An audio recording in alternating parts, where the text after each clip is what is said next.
ABC News, good afternoon. I'm Yvette Gray. The Australian government is vowing it will continue to support Ukraine as the Russian invasion drags on. Australia has already committed military assistance worth more than $500 million to the war effort. That's included sending armoured vehicles, ammunition and giving access to drone systems. Defence Minister Richard Marles won't put a price tag on Australia's continuing support, but says it's important to stand with Ukraine. We are one of the largest non-NATO contributors. We intend to continue to be that. And we're working really closely with the Ukrainian government about how we can best make a contribution, knowing that this is going to be a protracted conflict and we need to be there with Ukraine for the duration. Housing Minister Colin Brooks says Victorians should continue to have confidence in the state's building regulator. It comes as Porter Davis liquidators offer customers documents they can use to engage other construction firms to finish their homes. Mr Brooks says there's a range of pressures on the building sector which consumers need to be aware of. People obviously need to make very careful decisions about what they're doing, but we do have a strong regulatory system here in Victoria and a strong building sector. A violent brawl has erupted between two large groups in Melbourne's west overnight.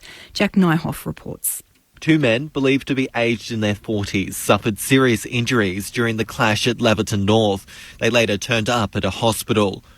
Police say the violence erupted between two large groups in an industrial area on Little Boundary Road around 10 o'clock last night.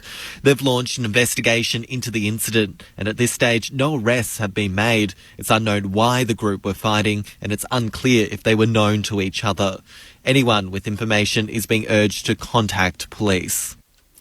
A witness to the shark attack of an 11-year-old boy off WA's northwest coast says the family was calling out for help.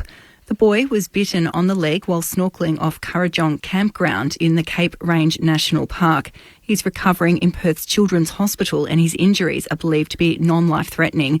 Witness Mark De Sousa says the family was 30 metres from the beach.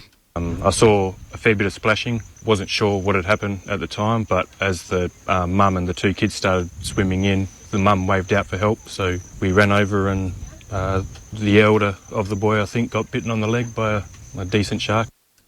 Police in the US state of Texas are searching for a gunman who allegedly killed 5 neighbours over a noise complaint. Authorities say the man entered the victim's home in Cleveland and shot them after they earlier asked him to stop firing his rifle so their baby could sleep.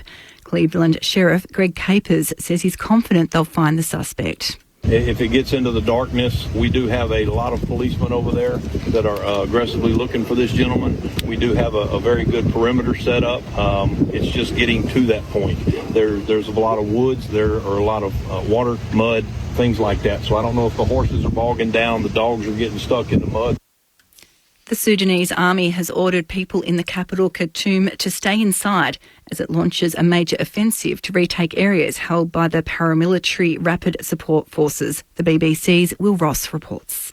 Earlier on, we had heard of the Rapid Support Force positions in the capital being bombed from the air by the military and some anti-aircraft fire in the other direction. We've also had some statements from the two sides. The army has just put one out saying that 10 brigades of the army are invading the capital. The Rapid Support Forces are saying that the army is also deploying a notorious police unit. Certainly the battle for Khartoum seems to be going up a notch. All talk of a ceasefire completely null and void now. There's nobody clearly from either side that's even mentioning it. To sport, in the AFL, the Adelaide Crows will look to extend their winning streak to 5 games when they face Collingwood at Adelaide Oval. The Magpies will be without Scott Pendlebury, but they will be boosted by the return of Taylor Adams and Nathan Murphy. If Adelaide wins, it will be the first time they've won 5 straight since 2017. In other games, Richmond face Gold Coast and Essendon play Geelong. To the weather now and for the state. Cloudy in the east with isolated showers more likely during the afternoon. Partly cloudy in the west with isolated showers over the far southwest. Dry and mostly sunny elsewhere. In Melbourne, sunny today, a top of 17. Tomorrow, partly cloudy 18. Tuesday, showers 20. Wednesday, showers 16. Thursday, partly cloudy 18. It's currently 14 degrees. ABC News.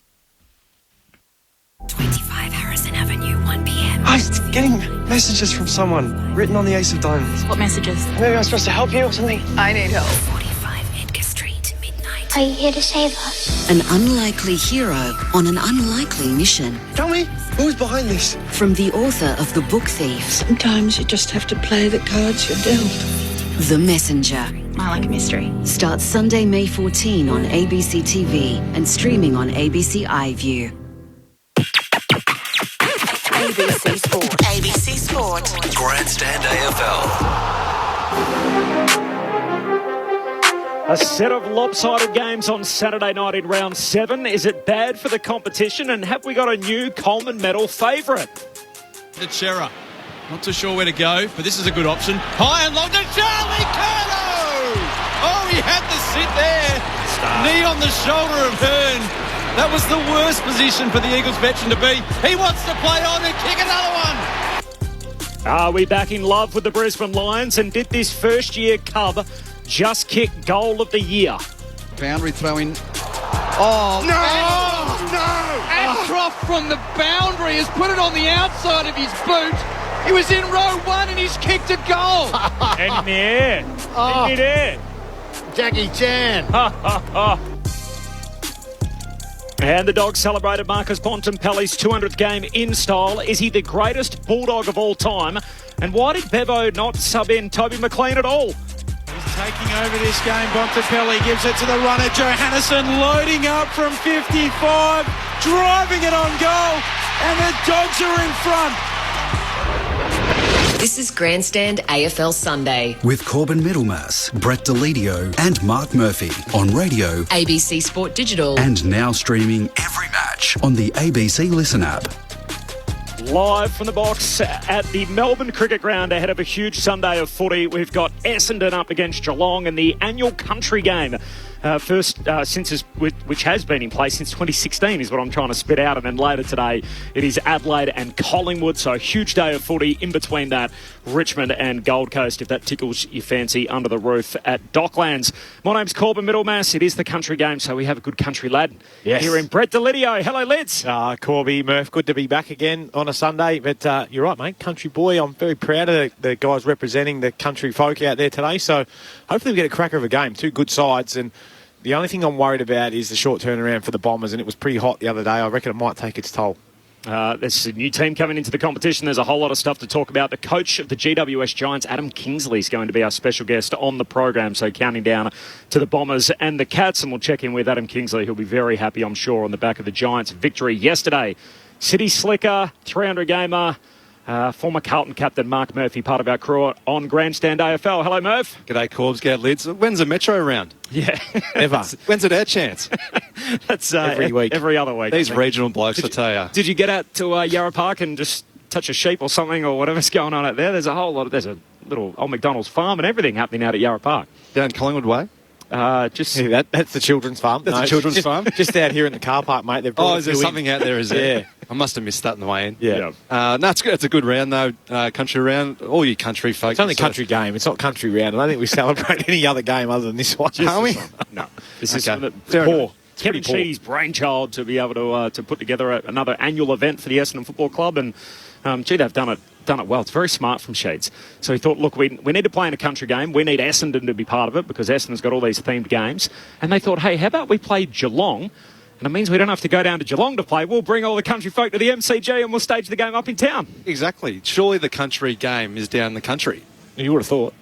Well, obviously not. That's why it's rattled me on the intro. Very sharp from Kevin Sheedy. The big news in footy this weekend is clearly the federal government's announcement yesterday that they have provided funding for a new Hobart Stadium as well as the whole development of that Macquarie Point precinct, which paves the way for a 19th licence in the competition for Tasmania. This was conditional on their bid to the AFL that there needed to be a new stadium, and now at least the money has been put together, $750 million, the last $240 million coming from the feds. I guess, first of all, from a football sense, Lids and Murph, are we on board with a new team? Are we a fan of a 19th licence? Well, we're going to have to be. I think it's good for the state of Tasmania to have an AFL side based down there. I think it's great for development of the game down there, so young kids can see a pathway to getting to an AFL list. I know, obviously, the draft, but I dare say they'd have all development squads that all be associated with the AFL side. So I think it's great from that point of view. It's going to spread the amount of talent pretty thin, which I think it's already spread thin. Yeah, at the moment. But anyway, time will tell. But I think it's great for the state. Whether or not it is great for the game as a whole will remain to be seen. Yeah, I'm a bit that way as well. I'm not sure that we've got the talent just at the very moment that we're going to be able to spread it that thin. But to be completely honest, whether it comes in or it doesn't, I'm neither one side or the other. So I know a lot of Taswegians that are very passionate about it. In particular, one in the box next to us, big Matty Richardson and Jackie Rewald. Al Nicholson, who used to work with us, he's extremely passionate about it. So Corbyn's mate, Mitch Robinson. Yes, he'd be on board, I'm sure, with the Tasmanian. He might get a call back, will he? Come back and play he's keen to pull the boots back on. Wow. Mitchy Rob. There you go. We should get Mitch Robinson on the show. He can chat to us about it at some stage. I mean, there is certainly that romantic notion, isn't there, about the fact that Tasmania get a team and they're a football heartland, and so I think all of us think that makes sense, that you have them part of the competition, but it's very different than the last two teams that were handed licences, which was clearly a growth area. Yep. This is more feeling like we're doing the right thing rather than sort of the best economic thing or the best thing in the terms of growth, that it's not just a business. It's also about what's doing right and acknowledging that Tasmania are a huge part of the national game and they deserve their own team. Yeah, so what are we going to do, though? We're going to stay with just 19 teams? Is that what we're going to do? We're going to have an uneven draw right throughout, or what are we going to do there? Are we going to add another team in the Northern Territory so we are purely national? I was up there last year for, it might have been Sir Doug Nichols' round, or at least half of it, and we did a show from up there and called a game of footy. And I know that they've been putting together a bid, the Northern Territory, and the idea is that they were looking at being 20. So once Tasmania had been green-lighted, that they would really ramp up a bid to try and get a team up in Darwin. The climate is obviously an issue there. They do have Alice Springs, which is sort of more of the climate that we're used to in the southern states as such, so that they could potentially play games across the two. There may be, again, conditions placed on that, whether there's an indoor stadium or the like for the Northern Territory, as to whether they become the 20th team. If they were, that would be every single corner of the country, wouldn't it? Yep. No, exactly. And that's if that is what we're looking to get to, well, I suppose it's more jobs for more players and more people getting involved in heartland of footy. Yeah, well, the AFL have said commercially it hasn't made sense previously, Tasmania. So they've obviously backflipped a certain way, and now it's about the development of the game in a new state and more for the love of the people down there to have an AFL team. So if they're wanting to share the love, it's probably inevitable that it's going to happen in the Northern Territory at some point. Just quickly on the stadium, so Peter Goodwin was on the lead yesterday on ABC Radio, and he was asked about whether the stadium needs a roof or not. Look, I've always been of the view that a roof's required. Tasmania has some particular challenges right through the middle of winter. The contemporary football patron now is looking for an increased level of comfort that wasn't necessary in the past. Peter Gutwin there, the former Premier of Tasmania, of course, who was a huge part of this bid. The Prime Minister, Anthony Albanese, though, didn't share that sentiment after obviously committing $240 million of taxpayer money towards the new stadium. Oh, look, those. I'm not the architect. That's not my job. But in my view, there's no need to have a roof. There isn't roofs on most of the new stadiums that have been built in Townsville, in Sydney, in Adelaide, in Perth. He was quick to point out too, Anthony Albanese, that the second driest capital city climate in the country, Tasmania. So although it's cold and windy, there's not as much rainfall there as there is in other parts of the country. Well, put heaters in there then. It is freezing down there in the middle of winter on a night game. I'll give you the tip. Yep. So I think if they've got $240 million to spend, you've got to find an avenue to have a roof in there. I think for the well, it's just viewers, from the government, that 240. Yeah, well, they need a lot more than that. Obviously, but I just think overall, spectators need to feel comfortable watching the game, and then you want the spectacle to be great as well. Windy is not great to watch football. Well, it's dry, isn't it? Down there, I forgot. Sorry. Apparently it's dry. Yeah. So Mitch Cleary reported yesterday there is plans for a roof, but not a retractable roof. So it's got to be clear roof then, potentially like, is it SoFi Stadium, whatever it's called, over in Vegas? Or yep. There's similar, Vegas and Hobart. Yes, very similar. There's also it's like the rest point, sort of. It's all there.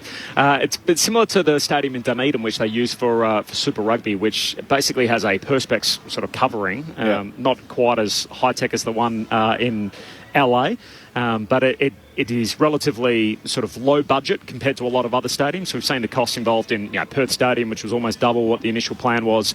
I think the Gabba, they haven't even put a shovel in the ground, and it's gone from $1 billion to $3 billion almost, the money that's going to be spent on that. And they've got $750 million to build this little boutique stadium in Tassie with or without a roof. What should they call the team? You got any ideas for what name they should have? Grasshoppers. The Grasshoppers? Yeah. So we'll have the Jack Jumpers and the Grasshoppers both playing out of Tassie. Don't mind the Grasshoppers. It just comes straight off my head. I don't even know why. It's no a suggestion, at least. They're green, so it's one positive. Tassie Devils, that's the obvious one, isn't it? Yeah. That stinks, though. Probably a bit boring. I did a segment on ABC Perth during the week, and they were running a talkback segment as to what they should call the team in Tasmania, and there were all sorts of suggestions come in, and one of the options that was put forward was the Bad Apples, obviously playing on the Apple Islander sort of thing. I didn't mind the Bad Apples. I thought Bad Apples would be cool. Oh, yeah, let's go Bad Apples. Yeah, Bad Apples. Let's stick it up. Maybe just the apples. Apples have stickers. But Peter got one again yesterday on the lead, talking about James Sicily's comments during the week. So you might have caught up with this. James Sicily in a radio segment, basically let his feelings known. He said, look, I would struggle to live in that part of the world personally. This is what the former Premier had to say about that yesterday. I must admit, I was not pleased, but a little disappointed to see James Sicily make those comments the other day.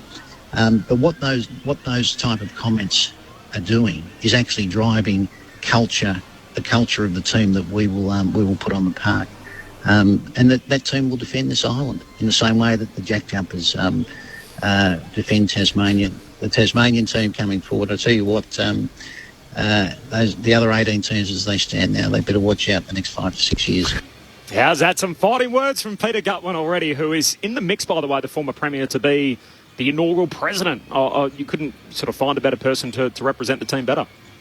Yeah. Very, very funny, James Sicily. When you think about it, like Tasmania, co-major sponsor. Yep. It's like being asked about a car and you're sponsored by Hyundai, and you're like, oh, what are your thoughts on the Hyundais? Oh, I don't really rate them. They're a terrible-looking car. Surely you got to think a little bit better than that, don't you? Well, you're a former club captain, Murph. So that there's elements where people will be like, "Oh, he's just saying what everyone's thinking." It is an issue that the competition needs, but the extra element is, as you said, they are a sponsor of the club. You don't take a sword to the branch that you're sitting on, and it felt a little bit that's what James Sicily did. So you can understand why Sam Mitchell and others at the Hawthorn Football Club felt the need to give him a little bit of a public backhander. Yeah, I think it was quite funny because you can almost tell that as soon as he said it, he was trying to shovel it back in his mouth. But it was a bit too late. Eat them back up, those words. Oh, how'd they get out? Get back in here. If you want to listen to the lead yesterday, you can catch it, of course, under the Best of ABC Sport folder in the podcast store. So Anthony Albanese, Peter Gutwin, along with, obviously, your usual panel with Matt Clinch, Cameron Ling and Adam Ramanauskas chopping up all things Tasmania.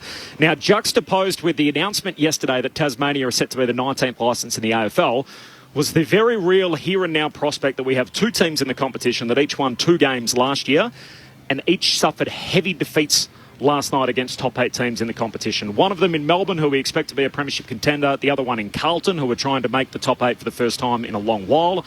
And really, these two scorelines mirrored each other for large periods in the second half. Melbourne led by 108 points, which was Carlton's eventual winning margin late in the final quarter before the Roos kicked the last 3 goals of the game to make it 90 points at full time. But we talk about Murph and Leeds, the spread of talent in the competition. It's basic mathematics that if you have 1 at one end and 19 at the other, the more teams you add, the bigger the gap gets between the top and the bottom. And at the moment, it looks like a huge divide between the best teams in the competition and those that are propping up the rest of the comp. Yeah, there is. There's probably 3 sides down the bottom which are going to have a pretty tough, long year.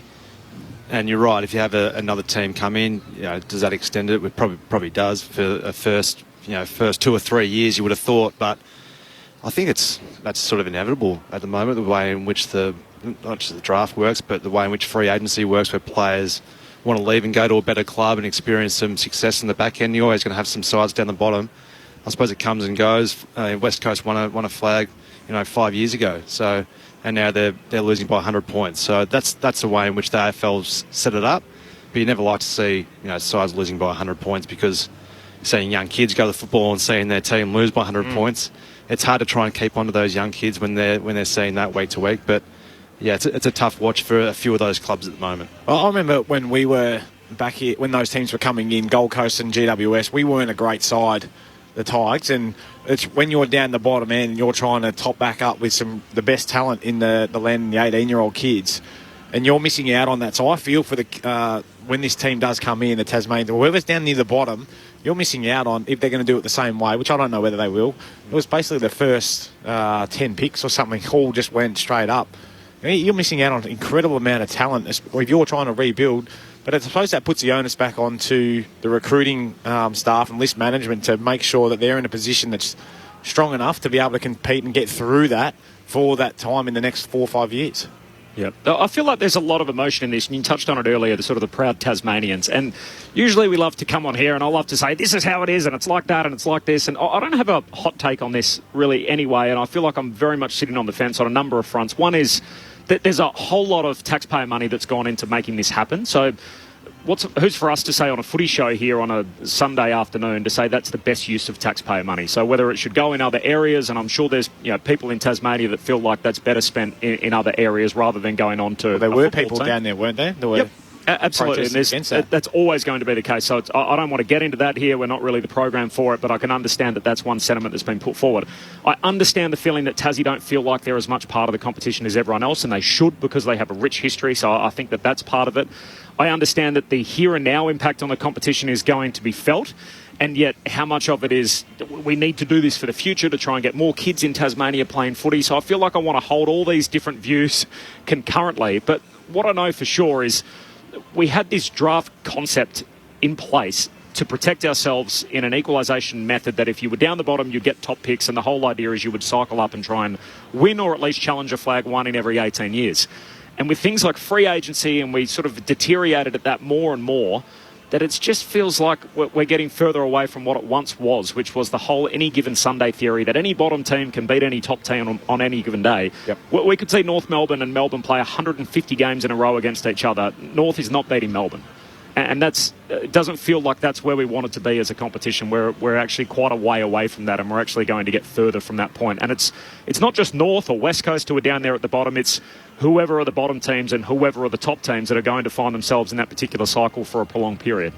Yeah, and the draft tries to help that, but then you can't impact the way in which culture and coaches are chosen at certain clubs. So certain clubs have done it really well over the last 10, 15 years. Some clubs haven't done it well just by the fact of who they've appointed in certain roles. So you need to have great stability and great people at the top in leadership roles at footy clubs. And then outside of that, it's up for your recruiting staff and your list managers to have an eye on what it looks like in 2 or 3 years and the types of players you want on your list at your football club. So there's not one simple fix. I think the AFL is trying to help it in terms of having that draft system. I think the trading thing is really important, where players can go wherever they want now, because there was a point where you couldn't really go. It was pretty tough to try and move clubs. So I think the ability of players to move around is a really good thing for the game. I'm not sure what you think in that department, Lids, but... Do you think it's good for the game, or do you think it's good for the players? It's good for the player. It's good for the player because... The clubs have zero play on it at the moment. Yep. And then they're trying to get a bit more control back, but I think essentially, the contract's only as good as the paper that it's written on if a player really wants out. Mm-hmm. And it's very hard to keep a player against their will. Yeah, and then that's where culture and your coaches and your leaders at your football club come into it, because players... if they want to leave, they're always going to get more to leave. Yep. So they stay because they love the workplace that they're involved with. So that's where a lot of the investment has to be around your development and your welfare and your coaches, to make sure that players are happy where they are and they're happy to take less, or they're happy just to play because they love playing football where they are rather than the unknown of going somewhere and that's why this team out here we're going to watch today, Geelong, are so good, because players are willing to go there for less to play one down the highway, removed a little bit from the fishbowl, but also everyone knows about how they set up their program and the development of their kids, but also how much they're allowed to train, their work-life balance. So I don't for one second see Geelong going down that bottom end in the next 4 or 5 years, because they just continue to regenerate and bring players back in. But then to win the flag and then go and get Ollie Henry, Tanner Bruin and Jack Bowes, bring all those three in, who are essentially under 22, 23 years of age. Mate, that's a huge coup for the club, but that's what's in terms like how does a North Melbourne go and do that when they're sitting at the bottom end? That's a premiership team being able to re-top back up, and that speaks exactly what you're talking about with this free agency stuff. And we pretend that the salary cap is a great measure because it equalises the competition. Basically what it does is it just caps what the players can earn so we can put that money into other areas of the game. So that's essentially what it does. But if they are serious about free agency and wanting to give some power back to the clubs, pay the players more, put the labour costs up, and then give the clubs a little bit more power to move the players in a way that they seem fit, which at the moment, totally agree. All the power seems with the players. So remunerate them accordingly, and then give some power back to the clubs if to help with the equalisation of the competition. Off the SMS, 0437 774 774. Stuart says it's not a Tasmanian team if it's based in Hobart. I hope all AFL teams vote against a Hobart-based team. It would be a financial disaster worse than Fitzroy. So that's a strong take. And from Anton, Canberra could have their own team. It might be more economical than Darwin. Canberra obviously getting a couple of games each year through their relationship with the Giants. Opposite end of the scale, really, there in terms of temperature. Played there in the night game as well. She gets fresh in Canberra, middle of the year. I mentioned the games last night. The Baggers, Murph, huge winners. So it felt like a little bit of a danger game. I heard the Fox Footy promo during the week, and our own Tony Armstrong was quoted as saying as part of that, look, if they don't get the 4 points, that they wouldn't want to come home. And yet they go there and they win by triple figures, and Charlie Curnow has an absolute night. Well, you're right, because if they went over there and lost... they weren't ever losing. No, well, I hadn't finished yet. They were never going over there and not winning by 10 goals. With the way in which West Coast list is at the moment with their injuries, and then with the way in which Carlton have been playing over the last 2 weeks, they were always going to come out and play a really strong brand of football, be really physical, which they always are, but I noticed the way in which they tried to use the ball. They had a few inclusions in Doherty and Saab, which is really important. Helps so much. For their, not just their run, but their decision-making going through the corridor. But then you could just tell other players, like Akers stands out watching him last night. He was just looking through the corridor every opportunity that he got. Whereas the last couple of weeks, we saw them last week, didn't we? And they refused to almost look there and want to go there. So there was certainly a focus which throughout the week would have been trained really heavily about, let's look for the shortest route home, and what else comes off that look, then we go there. But let's try and go through the corridor and hit that first kick straight away. And then that link-up handballing was, we haven't really seen that this year. So they did it against a side which certainly is undermanned, but you've still got to go out there and perform, and to their credit, they performed over 4 quarters, which is probably the first time they've done that this year. That they did, but again, they were up against a very undermanned team, and they came up against a good side last week and weren't able to move. So they've obviously gone to school on that a little bit. Who have they got next week, the Baggers? Brisbane Friday night. So that's where they'll get tested. That's a real challenge, isn't it? 6-day break coming back from Perth. Perfect. Just what you're after, playing the Lions, who are hot-ish at the moment. But the Lions don't travel overly well. Like I said, they've learned a lot, obviously, from that St Kilda game and their inability to move the footy. Yeah. But like you said, there's no doubt that Saad Doherty coming back into that team helps so much off half-back and being able to generate some ball movement. You could see, obviously, Charlie kicked 9, but the way in which the ball was coming in quick and having 1v1 inside 50, like how dangerous do they look, rather than what we saw the previous week was a really methodical build-up and then just a long and just hope for the best. And Charlie still kicked a few goals a week before, but when you're playing him one out, and then Harry was a bit further up the ground, which is starting to see a little bit more, that's when they look really dangerous, because Harry's a beautiful kick outside of shots for goal at the moment. Is Charlie Curnow now the Coleman Medal favourite? He's the Coleman Medal leader. He's up to 30 goals. Jeremy Cameron's on 27. I'll let you know in about 2.5 hours, Corby, but we're lucky enough that we get to sit here and watch some absolute unicorns go at it. And they're both different in their own right, but Charlie Curnow is just an aerobic athlete beast, and I think Jeremy Cameron's on the same sort of echelon. They're just so hard to play against, because if someone who's tall and strong can play on them, very rarely can they run with them. So it's hard to try and find a perfect opponent for either of those two guys. And the only way you can really stop them is limiting the ball getting in there and getting in there so quick. I feel that they're playing different games at the moment, because Jezza gets right up like Harry Mackay is and then burns back and still manages to get his look, whereas Charlie seems to be playing a lot more stay at home because he's got Harry doing that work. So yeah, they're playing a little bit different. So Jezza won't always kick the big bags of goals he is at the moment, but I feel like he creates them and sets them up a little bit up the field as well. So maybe Charlie Curnow is the outright favourite, but I'll always back my boy Jerry. In a 23-game season, you need 4.34 goals a game to get to 100. at the end of the year. And Charlie Curnow's currently on 4.28, so he's just 0.06 under where he needs to be. Well, we sort of discussed this, maybe it was a couple of weeks ago, 80 being the new 100. Yep. So I feel both can get to 80. It's who can get above that. I'll back in Charlie. I know you want Jezza lids, but yeah, I feel we're pretty lucky to be able to watch these type of guys run around. Feels like the 100's more in play though now, isn't it, than any stage over the last 15 years? It is, but I also probably echo what Chris Scott said. Yes, if we've got a guy kicking 100, we want different avenues, and you don't want to be just one person centric. I did hear that quote. He said, it would be a better team if someone doesn't kick 100. Yeah. The last time someone kicked 100, the team won the flag in Buddy in 2008. Yeah. but I know. When the Blues finished and they had someone kick 99. I know the general point he was getting at.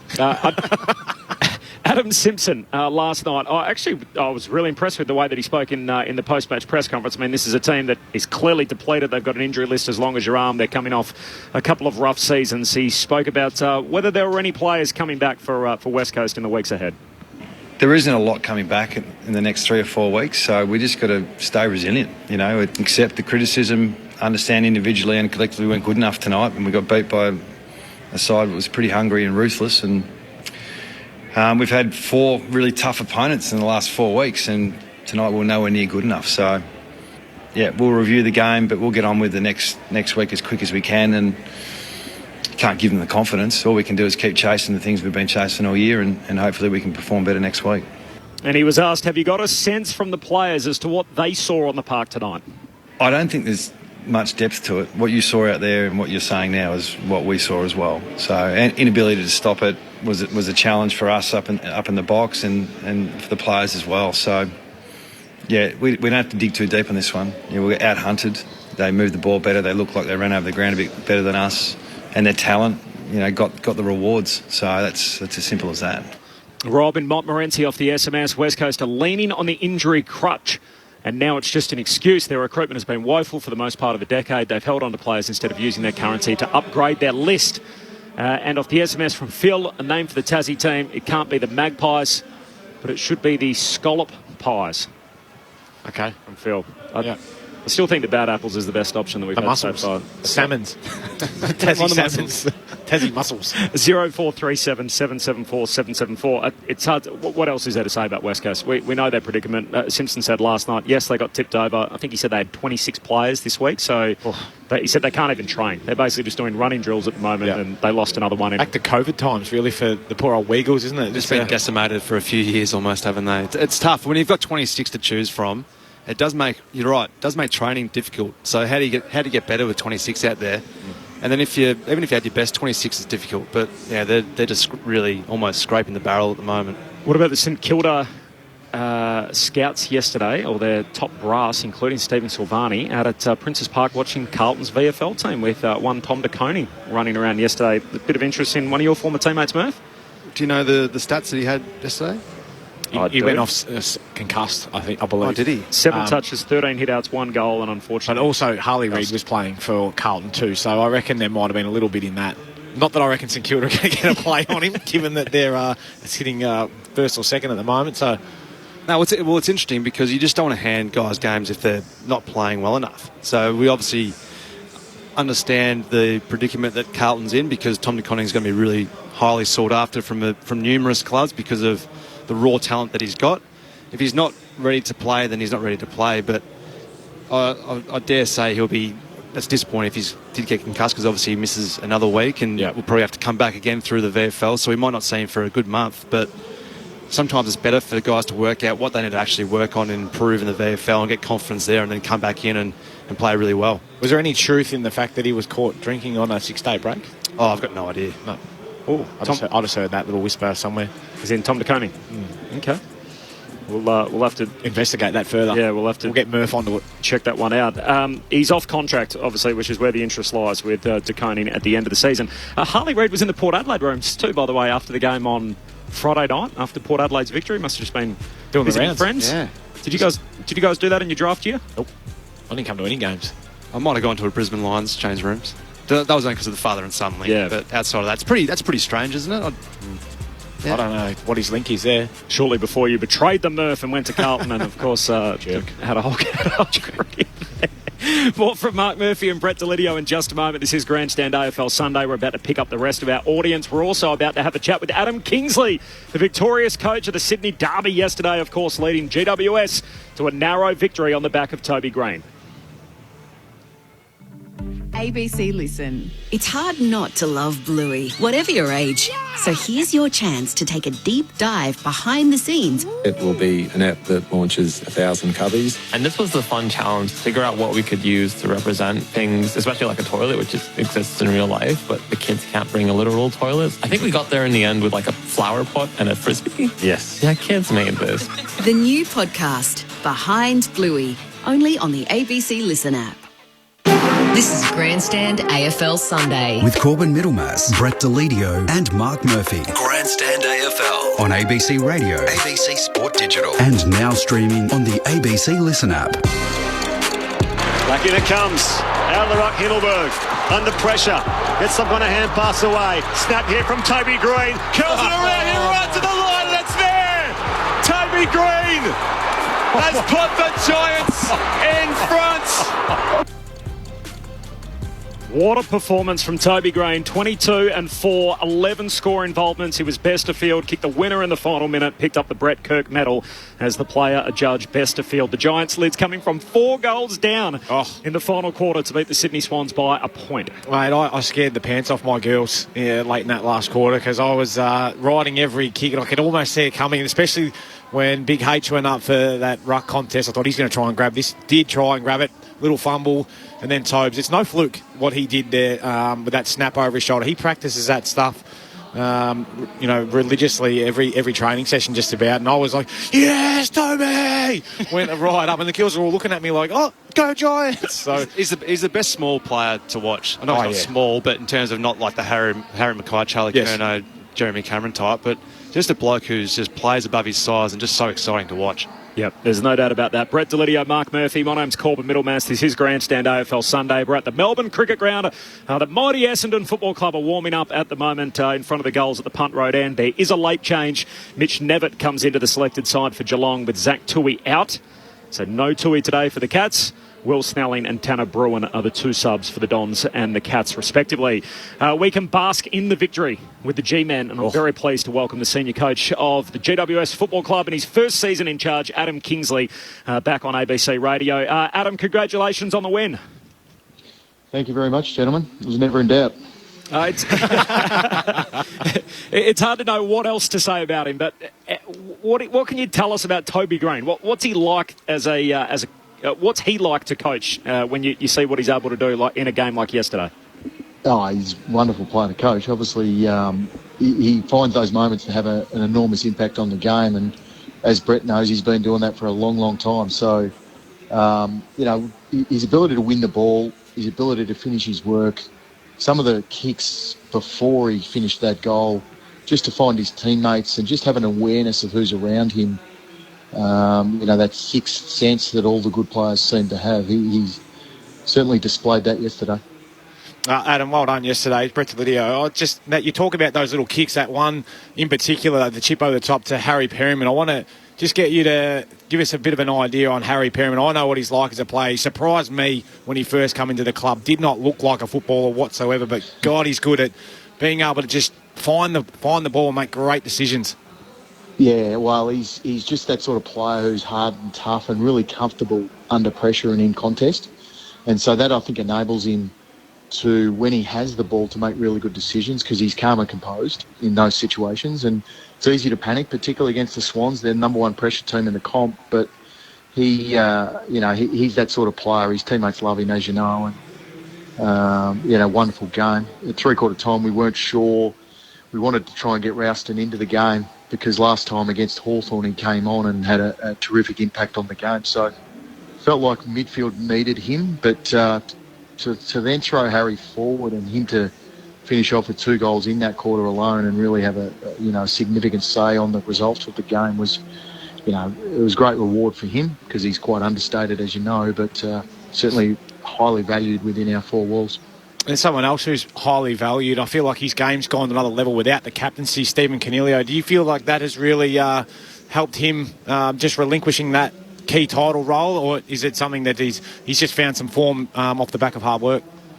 Yeah, I think it's hard to know, really. I mean, he certainly works hard. He trains with great intent. He's a fantastic trainer. He trains like he plays, and so I think he's halfway there when he comes to game day. He's already recreated that performance throughout the week. So whether the load of the captaincy not being on him is actually having him playing with freedom, I'm not sure, but he's certainly having a wonderful impact. He's had a terrific season.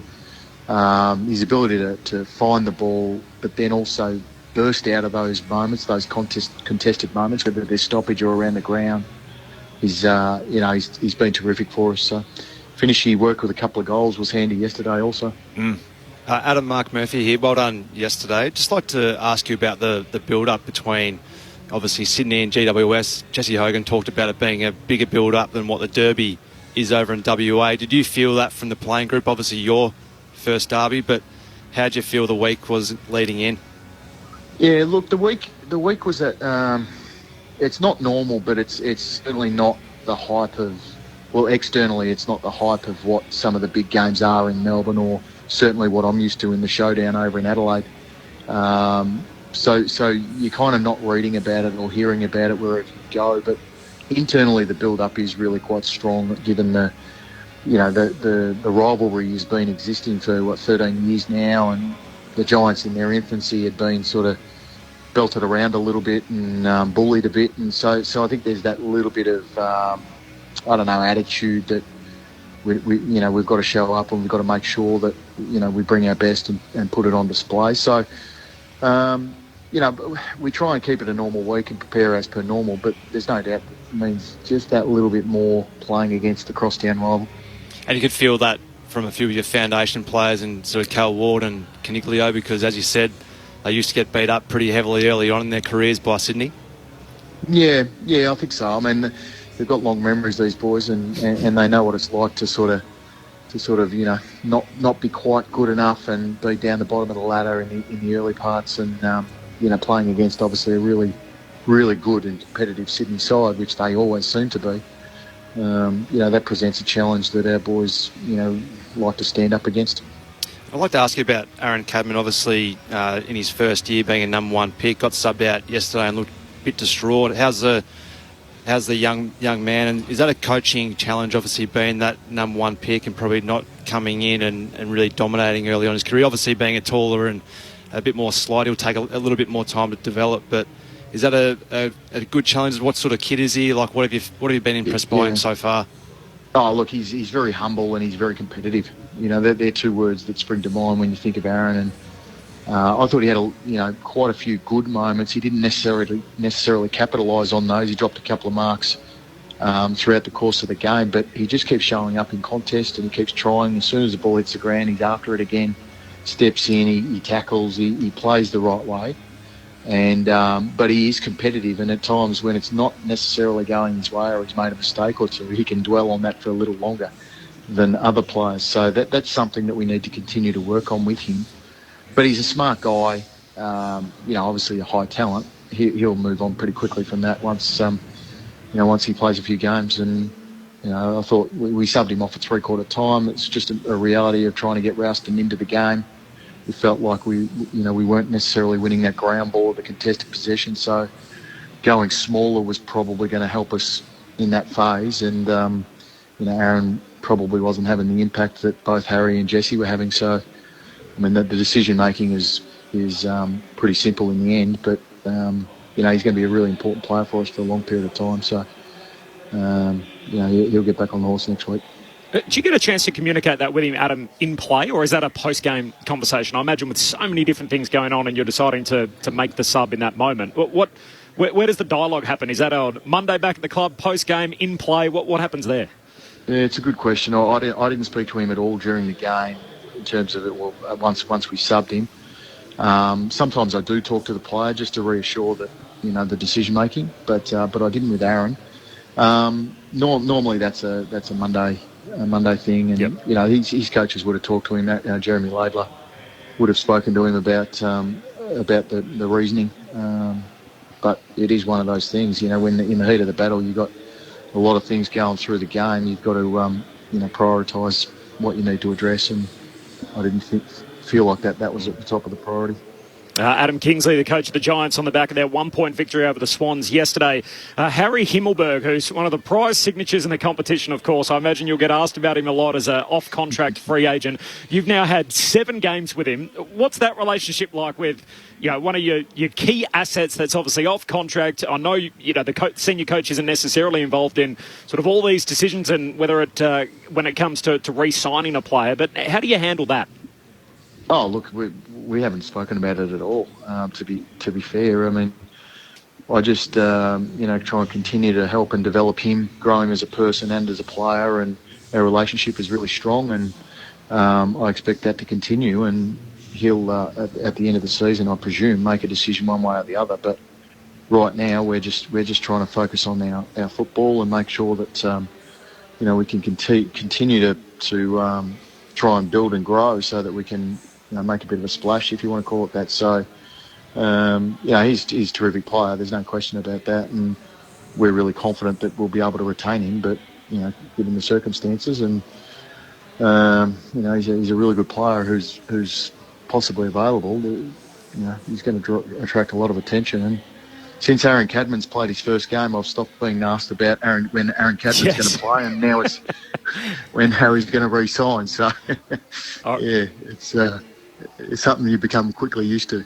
I was about to say the other thing. I remember you joined us a couple of weeks ago, Adam, and we love how candid you are with the press and your short time in your role as the senior coach of the Giants. But the other question you're getting asked about all the time is your stress ball that's appeared in the box in the last couple of weeks. So we saw you quite animated in the first couple of rounds. It was spotlighted by the media, and then all of a sudden you bobbed up in the box last week with a stress ball. How did it come about, and whose idea was that? Oh, yeah, I'm not sure why we're generating attention onto it. It's merely just a bit of a trigger to bring me back to the game. And, I think maybe the 2 or 3 moments where I was a little bit frustrated got caught on camera. And there's been a bit of a story out of that. But as I said, it's a bit of a trigger.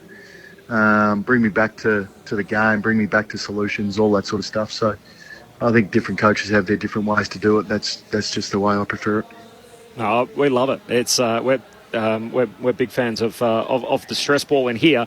And just lastly, big weekend for the competition. Obviously, with the announcement of Tasmania, you're coaching the club, the competition's 18th team. Looks like we're going to be set for a 19th team in the competition. What's your initial reaction as a head coach of one of the 18 teams when that's about to be announced? Yeah, I think it's great. I really think that Tasmania deserve a team. I think they're an AFL state. They're certainly very supportive. Now, financially, I'm not privy or really across all the finances and how it's all going to unfold. So clearly, if it makes sense from a financial perspective, then I think it's a great initiative. And we give whatever happens to list sizes, we give another 44 young men an opportunity to play, and most likely another 35 young women in the AFLW competition to play and represent Tasmania. So, I just think it's great reward for their contribution to football across many years, and it's well deserved. Adam, it's great to see what you're doing with the Giants in year one. All of a sudden, the team 3-4. You're well and truly in the season, sitting in 12th spot, equal on the win-loss record with your crosstown rivals in the Sydney Swans. Appreciate your time as always on ABC Radio. Thanks for stopping by for a chat today. No worries, guys. Thanks. Ciao. Adam Kingsley, the coach of the GWS Giants. A couple of close games. Obviously, the Hawthorn match, they get on the right side of the result, and they're one game below 500, as we like to say. So well and truly back in the hunt. Yeah, absolutely. I think you can see that they're on the right track, but again, they're a work in progress, and it always takes time for a new coach, other than what we've seen with Ross Lyon and the Saints, probably, that and Brad Scott out here with the Bombers. That it takes a little bit of time to get that up and going, but they haven't been near the top of the table for a little while, the Giants, so they're going to take a little while to be back up there where they hope to be. I know he says, I don't like to talk about the stress ball incident. I reckon that is such a it's such a cool thing to be able to see a guy that's it feels like he's not keeping his cool in the way that he wants to, and so he gets a sort of a relatively simple trigger, has a stress ball, you see him squeezing into the box, and the way that that's able to sort of control his temperament, and you hear the way that he speaks in the press. He handles himself so well and such a great representative for the GWS as a club. Obviously gets fired up in there, Corby, which I like. But you guys would have sat in the box a fair bit for different games in the past. Oh yeah, you don't want to repeat anything that comes out in the coach's box. Well, he does a stress ball. Clarko punches walls. I mean, there's different ways of dealing with it. What about your experiences, Mirth? Do you ever sit in the coach's box? I sat in many a coach's box, unfortunately, through injury for quite a few years at various points. And yeah, it's always interesting to see how certain coaches respond to certain things out there. And I think one of the first times I walked into a box, I think the senior coach at the time said, look, whatever's said in here just stays in here. It's no plight against the players because we get fired up. So I didn't repeat anything that was said. No, but some things are concerning. Surely it makes you wonder a little bit as to what's going on when you're out on the park and you're not in the box. That's the first thing you think about when you're a player. Yep. And a player does something out there and the coach makes a remark, you think, oh, I've done that before. I wonder what they say about me. Probably the same thing. But I reckon that's where teams really struggle, when you can see players almost so scared to make mistakes that they're thinking, what's my review going to be like, versus the coach has got a good balance of go out there and play, boys. There's nothing you need to be concerned about. Yeah, I think that's where probably the good coaches are. They probably have a reaction to the immediate action that's out there, but then obviously convey that differently to the player, and that's sort of the art of coaching, isn't it? Just repeating, there's a late change here at the G, so no Zach Tui for the Cats. Mitch Nevitt is going to start in the 22, Tanner Bruin and Will Snelling to the 2 subs for the Cats and the Bombers. And we got the Top 10 Cheesy Game Show coming up in just a moment, but 2 to hit on before then. First of all, Will Ashcroft, who I know you had a bit to do with last year, Murph, in your role with Vic Metro. Did he kick Goal of the Year yesterday? You were a Metro coach last year, were you? I did a little bit of work in the stoppage department with a few of the Stars leads. Yeah. But Will was probably one of my top proteges. But I think he's leading. He's a clubhouse leader at the moment for Goal of the Year. That is an extraordinary goal. I remember that. Daniel Wells won. Daniel Wells kicked one over at Subiaco. Did he win Goal of the Year for that? That was that was out of a stoppage, wasn't it? Yeah, so but right in front. Almost an identical goal where he sort of grabbed the ball. I think it was in the ruck, back when we didn't have designated ruckman, and jammed it on the boot in the same process, which is what Will did. Collected the ball mid-air, threw it on his boot, but instead of being top of the goal square, he was outside the behind post. Little banana. That's got to be, it's surely leading, and it's going to take a lot of beating. Not to mention, not just the Goal of the Year, but tell you what, he's making a bit of a play on the NAB Rising Star as well, given 28 and 2 yesterday. He's probably averaging up over 20 as well, and kicking goals. So, yeah, look out, Harry Sheasley's coming for you. Here's Chris Fagan on Will Ashcroft's goal yesterday. It was a pretty special goal, wasn't it? So was Sonny Walters in the last quarter. There were two Goal of the Year contenders, I reckon. So, no, Will's got that capacity. Someone kicked a goal like that a few years back, didn't they? But it wasn't at such an acute angle. I reckon it was Daniel Wells from North Melbourne. A sort of kick it in mid-flight in the air. Not on a check side. No, that was a pretty high degree of difficulty. So he's given himself a chance to win a car, I guess. But there's a lot more footy to play this year. Just to make us all feel a little old, that was 20 years ago, by the way, since Daniel Wells did that over at Subiaco Oval, so 20 years back. Wow. I just want to play this piece of audio. This is Luke Beveridge after the Bulldogs win yesterday. First time all year, he did not use the technical sub at all. So Toby McLean, one of his premiership players, obviously in Marcus Bontempelli's 200th game, sat on the bench from start to finish, didn't get on at all. Here's why Luke Beveridge left him there. We didn't pull the lever on the tactical sub. We've had an injury here and there throughout the course of the year, and we have used it tactically, but just felt the game was in the balance for a long period of time, but it was stable. And as much as you might try and identify with an individual or two who probably weren't having their best days, they were still playing important roles in the scheme of things and helping others play better. So, yeah, we and I just weren't prepared to pull that lever, and then it got late. And really, I didn't want to do that to Toby, really late in the game. I'd rather him go and have a workout now than come on for a couple of minutes. So it's been a difficult day for Tobes. I hate it. I hate putting a player through it. But it is what it is. It is what it is. Does that make sense? Yep. I agree with the really late call not coming on, because who knows the warm-up situation. Was he warm, ready to go? And then, what do you get, a couple of minutes to come on? It's a tough ask. You may as well leave it out there with the players who are have been out there for the majority of the game and understand the feel and the pressure of the game. Two worst jobs in footy is the tactical sub and the wingman. I don't want to do either of them.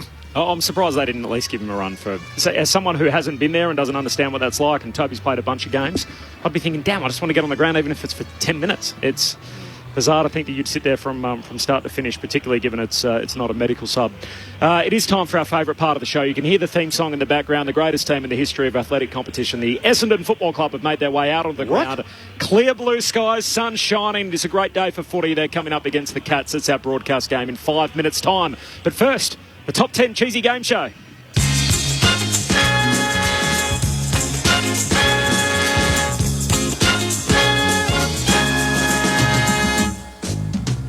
Here we go. Brett Delidio and Mark Murphy going head-to-head. Category number 1.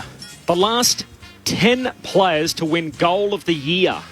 Eddie Betts. Eddie Betts is on the list 3 times over, so in 19, 16 and 15. You'll be tactical subbed out too with comments like that Essendon thing before. Hayden Ballantyne. Hayden Ballantyne sneaks in back in 2011, so he is... There has been 9 players since him, including Eddie Betts, that have won it. Jack Higgins speaking a million miles. Jack Higgins here in 2018, threw it around the post. Did Sam Draper win it last year? That's I'm going to take your question as an answer. Sam Draper won it last year. That hurts. Charlie Cameron. No, Charlie Cameron. I would have taken Caleb Sarong. Hutto's Sarong so right from the boundary against the Eagles. Josh Dacos. I was going to say Josh. Daniel Rioli. Matt White. Matty White did. For the running bounce. Yeah. 2014 when he was playing for Port Adelaide, and Buddy in 2013. Buddy's always a safe pick on any list. If there's a list, just say, oh, Buddy. It's like he'd be there somewhere in games or goals or whatever it is. But he's won a Goal of the Year too back in 2013. All right. There's been a lot of talk about one particular young player in the competition after his feats during the week. So what we're looking for are the top 10 picks in the 2021 National Draft. So a few of these players have been spoken about in sort of everyday conversation. Yeah. So what we're looking for... me first or... Yeah. No, hey. Oh, yeah, go. Yeah. You just won the last category. Or Nick Dacos. Nick Dacos, that's his draft. He was taken number 4 overall. Who was taken before then? Mark? I don't know. So start at number 1. Who was taken number 1, not the most recent draft, the one before that? He's an alumni, he doesn't know. He does, surely. I don't. You do? Who was down the bottom? North? Yep. No. Oh, yeah, Jason Horn Francis. Jason Horn Francis went number 1 overall. I should know way more of this. Finn Callaghan. Finn Callaghan, who was good yesterday, went number 3 to GWS. Uh-oh. Pulls the mic away as he takes a drink of water. Out. I love that. Buzzed out. Adam's hot on it in the studio. I would have taken Sam Darcy, who went it to father-son Mac Andrew to the Gold Coast, who we'll see today, obviously, at Docklands. Josh Rochelle went at 6. Josh Ward at 7. Jai Amos to the Dockers at 8. Josh Kipkis and Neil Erasmus is the rest of the list from the 2021 I had a couple of those. National Draft. All right. I should know. Here we go. Deciding category with the Top 10 Cheesy Game Show on the line. The last 10 players to kick a bag of 7 or more in the competition. So 7 or more. We're looking for the last 10 to have done it. Murph. We'll go with Charlie Curnow. Charlie Curnow kicked 9 last night. Jeremy Cameron. Jeremy Cameron's had 2 bags of 7 in that period. There's got to be a Tom Lynch in there, surely. Tom Lynch has an 8 and a 7. Aaron Norton. Oh, no. Oh, wow.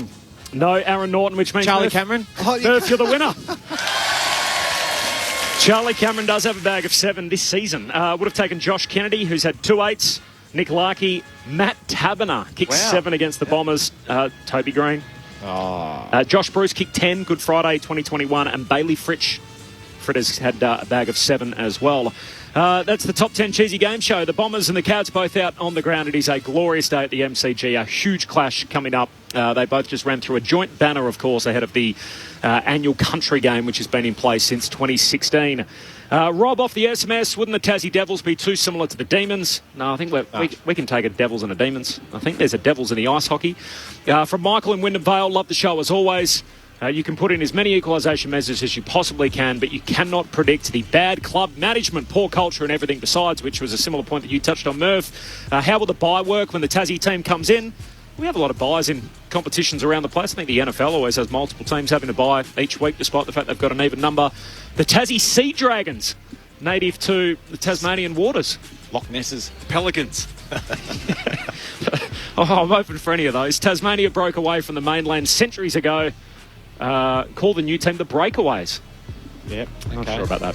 T-Rexes. Big day of footy coming up. Crows and the Pies later on. In between, it's the Tigers and the Suns on the ABC Listen app under ABC Extra if you want that. For everybody else, Cats, Dons, next.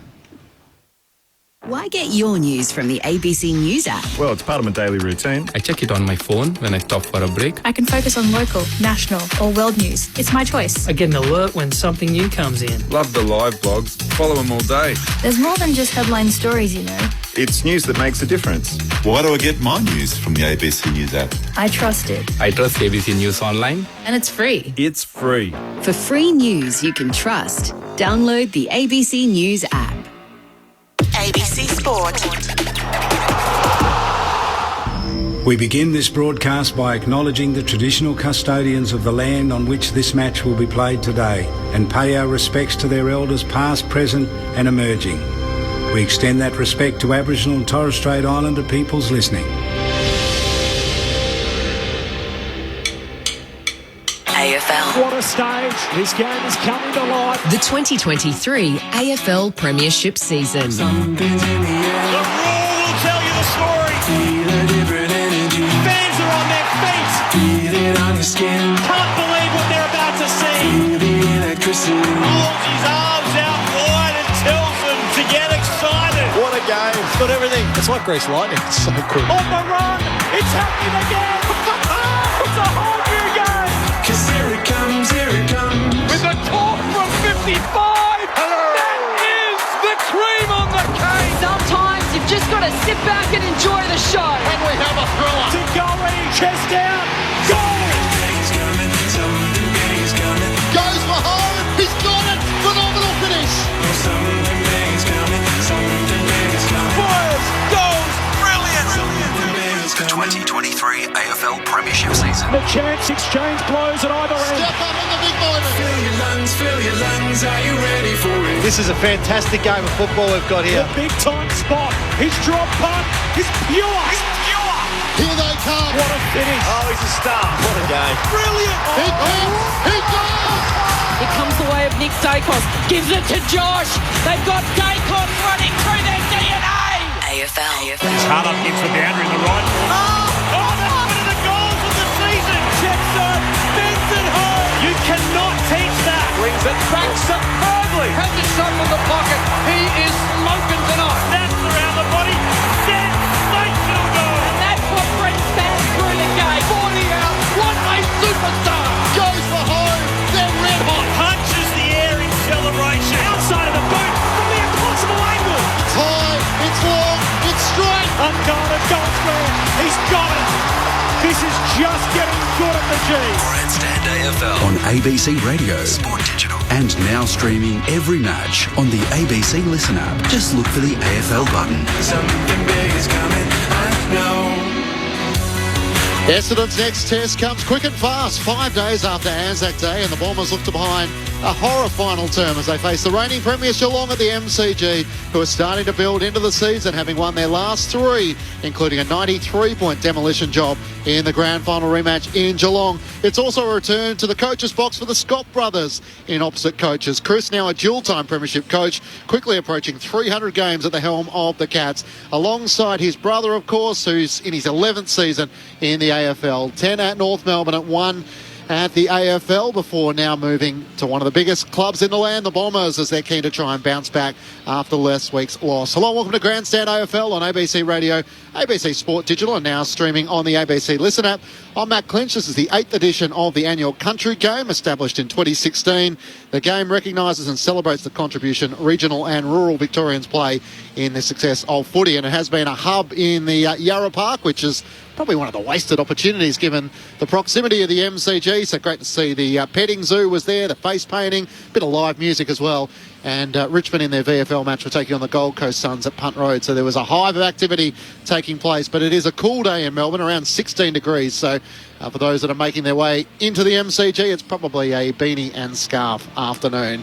Corbin Middleman has to call the action alongside me. Welcome, Corby. Great to see you. Likewise, Clinchy. We love to talk about the premiership window, which shows like On the Couch and a lot of football programs to talk about, which is basically if your top six attack and defence, it's a pretty good formula to win the flag. In fact, 15 of the last 17 premiers have both been in that bracket.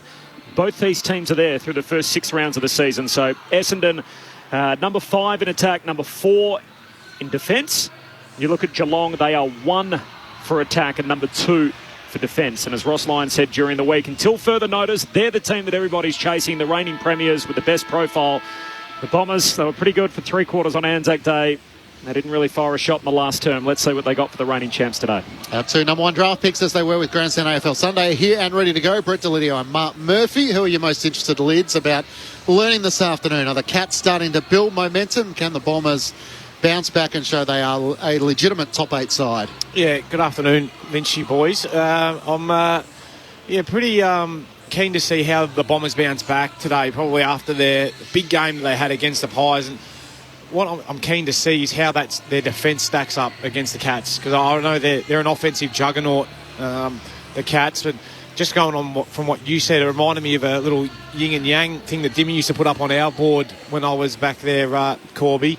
It was attack in a manner that allows you to defend and defend in a manner that allows you to attack. And I feel like they've got a really good balance there. Love that. In there, I feel that the reason why they are playing well is because they're defending the ground so much better. They're not getting scored against heavily. They're actually working together as a unit versus just having 2 or 3 players that are doing that. So it's a good test for them today. Obviously, the Cats have had a little bit more break, and the Bombers will be challenged today, that's for sure. There is a late change for the Cats, as there often is. Mitch Nevitt comes in for Zach Toohey, who failed his fitness test, taking place on the MCG. So Tanner Bruin and Will Snelling, the subs for the respective sides this afternoon. Murph, welcome to you. A good challenge for the Bombers' defence. How do they try and curtail Jeremy Cameron, one of the informed forwards of the competition, and Tom Hawkins, who's starting to find his groove? Yeah, good afternoon, Clinchy and boys. Yeah, I'm really excited to watch Essendon again. I've been lucky enough to watch them all bar last week live, and I've been really impressed by the way in which they have defended as a unit and had multiple ways of scoring. So their balance in using the ball going forward has been really impressive. Yeah, Geelong were terrific last week and have been really good over the last 3 weeks. They played an undermanned side in Sydney really last week and gave them a red-hot touch-up. So to play at the G here is a different ask against Essendon, who really have played Collingwood for the vast majority of the game last week. And I feel if Essendon had Zach Merritt in their midfield last week, they would have won. I know they didn't, so they didn't. But I'm looking forward to seeing 2 sides who I really enjoy watching the offensive way in which they use the ball. And Essendon have had a different mode of using it going forward this year. Geelong, we know how slick they look at various points. So I'm looking forward to seeing how they try and navigate their way through the Essendon defence. So the Bombers have had 3 less days preparation as opposed to the Cats, having played on the Saturday night, Essendon playing on the Tuesday. And the Cats have won 10 of their last 12 against the Bombers, including the last 4 by an average of 51 points. So how much is psychological today to try and prove what we've seen in the opening 6 rounds is real, and they are a different side this season to previous years? I think they're already getting the benefit of feeling a new way of playing Essendon. I think they're certainly believing that as a playing group, because we've seen it week in, week out so far. They haven't had a really poor week at all this year, other than probably 1 quarter against St Kilda. I thought they were terrific, the way in which they played last week or on Tuesday against Collingwood, who I think, along with Geelong, are probably the most offensive way in which they try to use the ball, especially through the corridor. And they held up really for 3 quarters last week, Essendon. So I'm looking forward to seeing how they have that 5-day break and whether or not it takes a toll on them. There's no doubt it'll take a toll at some point. But it is still early-ish in the year, so I don't feel it's going to have too much of a say in today's game. It's a pretty good crowd for an early game on a Sunday. It feels like there's sort of around 40,000. It's probably building as the fans continue to come in through the turnstiles. Matt Clinch and Corbin Middlemass to call the action. Brett Delidio and Mark Murphy, your experts, the final member of our team. It's great to have her back on a Sunday. Jess Webster's got the beanie on. Welcome to you, Jess. Hello, Clinchy. Yes, I've got the beanie on. There's not a cloud in the sky, but it is a cool 16 degrees. So great conditions for footy. Also, Essendon will be wearing black armbands today. Sad news out of the club this morning. Life member John Killer Kilby sadly passed away. He was a trainer at the club for over 50 years. So a really sad loss to that club. They'll be honouring him today. Thanks, Jess. The Bombers heading to the Punt Road end of the opening term. It's also the 50th game for Sam Draper and the Tom Wills Award for the player judge best of field today for the country game, in which one of our members, I think, is a part of the panel. Hello. Yeah, that's right. Jeez. Don't you try and put me off, boys. Just plenty of contributions, Murph. He's still got the votes, though, later as well. I like that. He set the foundations early. Double duties. Actually, I don't, Murph, so that's right. I gave him last time. So the players are in position. The countdown on the big screen here at the MCG as we're under 10 seconds away. The Bombers, 4 wins and 2 losses, sitting inside the top 8 in 7th position. Having lost last week to the Magpies on Anzac Day, the Cats just outside the 8, 10th in position with 3 wins and 3 losses. Round 7 of the AFL, the country round match. It's Essendon and Geelong. Here's Corbin Middlemass. The bright sunshine, a cool day in Melbourne. The Red Sharon thumped into the turf and Draper rises up to win the hit out, but it's Dangerfield who gets the centre clearance. To centre half forward for the Cats. Hind back in the team, chops it off for Essendon. In the shadows on the northern side of the ground, kicks down the wing and Dangerfield in the box seat again. His last couple of games he's played against Essendon, he's had 37 and 31 in his last 2. He was best of field last week against the Swans in the grand final rematch, and he's just turned it straight over on cue. Kicked it to Parrish, who takes the intercept mark at half-back for Essendon. Looks like Mark O'Connor's got the job on Zach Merritt today. Bombers all in the black with the black shorts and the red sash, and Geelong in the white shorts with the blue hoops. They've also got a wheat stalk making up one of the hoops today, so a little bit of a country theme jumper for Geelong. As the kick goes down the wing, Caldwell hand pass out to Parrish. His hand pass goes back to Redmond, who grabs it. O'Connor's got him. We'll have the ball up on the wing. No score through the first 50 seconds. 1 late change. No Zach Tui. Mitch Nevitt into the starting team. Tanner Bruin and Will Snelling, the 2 subs. Jordan Ridley starting alongside Jeremy Cameron. Brandon Thatcher with Tom Hawkins. Shield gets the clearance for the Bombers. Hand pass to Nick Martin inside 50 over the head of Langford, who started forward. Kolajasny spoils it down. He gathers for the Cats. Gets the hand pass away. Max Holmes looks to send it out to the southern wing, where Close takes the mark. Just to the left of the AFL logo on the Shane Warne sand side of the ground. He looks up towards half forward. Mark Blitzhav sets himself, got hands to it, couldn't complete the mark. McGrath had it for a moment. It's knocked away from he and Hine. And out of play for a boundary throw in. Left half forward for the Cats. No score through the opening 90 seconds. Richmond and Gold Coast later today. That's the 3:20 start, Australian Eastern Standard Time. If you want to listen to it, the ABC Listen app. Bottom right-hand corner, search AFL, and it'll be on the AFL Extra stream. For everyone else, the Crows and the Pies, of course, to follow from the boundary throw-in. Blitzharps wins it down to Dangerfield, gets 2 touches in the change. The wrap-around with Holmes, he kicks inside 50. Zerk Thatcher spoils. Live footy, centre-half forward for the Cats. Tracking it is Bowes, takes on the tackler, got a hand pass out to Close. Tackled, lost it.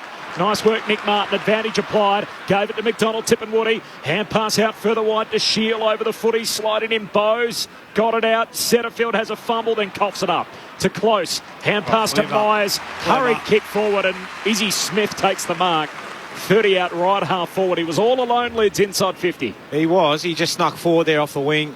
Or maybe playing that high half forward role. But Brian Myers almost changed his mind mid-ball drop just to get it to the outside of his boot. Some quick hands in there. They've started the game physically, I reckon, Geelong. They've tried to put the Bombers players under a lot of pressure, crashing into a lot of bodies. Great little kick from Brian Myers. Can Isaac Smith finish it? And he comes, the Norm Smith medalist, Isaac Smith, tugs it out to the right and leaves it there or behind. Last time they met was round 1 last year. Geelong, of course, won that by 11 goals. So they bookended their season with 66-point victories.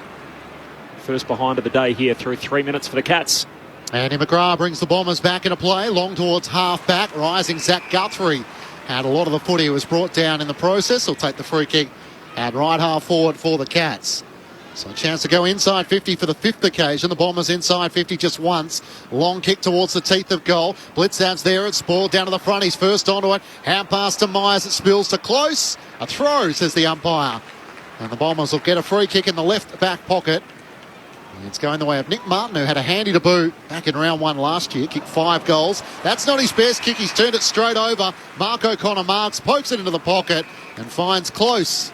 Hard against the boundary, 45 metres out from goal. Well, the Bombers are already having a bit of trouble trying to exit their D50. They've bombed it out on probably 3 or 4 occasions, come straight back in. And then on that occasion, trying to find a target which probably wasn't there. So they're just going to have to work a bit harder to try and create some options for one another out of D50. 2 goals last week against the Swans. Took a little while to get going, but 8 goals in the last 3. Comes in, good effort. Right on Glyne, and I think it's got there. Close is celebrating. A superb finish from the right forward pocket for the opening goal of the match. The Cats 1-1-7 to the Bombers yet to score. 4.5 minutes gone, opening term on ABC Sport. Well, you know why he kicked that one, Corby? Because that's where they run off every single week they're here. You got to just know where the races are around these grounds, because the players are dead eyes from out there. But I love the work of the little small forwards for Geelong. Grime Myers, Close. We see Simpson, who's just been added into that mix as well. Ollie Henry as well. You know, their ability to put pressure on and then almost force and squeeze Essendon so much that they thought, we've got to invent something to try and get out. We just don't want to keep going long down the line. That's where we're going to get stuck. Unfortunately, the press was too strong. Turnover and then just a nice little dab kick in, and fantastic finish from Brad Close. Stockstown a drop punt. Stockstown, love that. Snap. Don't need to kick it that well. Now 9 goals in his last 4 games for Brad Close after a slow start to the year. Draper in the middle wins the hit out. Here's DeConing, another roll in the ruck. Hand pass out to Holmes. Puts on the Jets. Pumps it to the top of the goal square. Hawkins just out body Zerk Thatcher. Takes the mark in the goal square. And all of a sudden it's looking a little ominous for Essendon again in the opening 5 minutes. Max Holmes there with his stock standard burst out of the centre square, wasn't he? He's fast becoming a clever little player. Point blank range, Hawkins puts it up into the second deck. And how about that for an early impression? Geelong with the first 2 inside the first 6 minutes of play. 2-1-13, Essendon yet to score. The Cats by 13. Mark Murphy, Brett Delidio. Well, there's a couple of their young stars, wasn't it? Involved big Sam DeConning, who's in the ruck at the moment. His follow-up and his groundwork there was first class from a bloke who's over 200 centimetres to dish off to Max Holmes. We know how electric he is through the middle of the ground. He's a great compliment to Blitzars and Atkins, who now has swapped with O'Connor and going to Merritt. Looks like a bit of a team job on Zach Merritt that Geelong are playing. They don't want their opposition skipper to get anywhere near the ball at the moment, because he's been a real beacon for them so far this season, Zach Merritt. And there's no doubt Chris Scott's looked at him and ideally trying to shut him down with changing over Mark O'Connor and Tommy Atkins.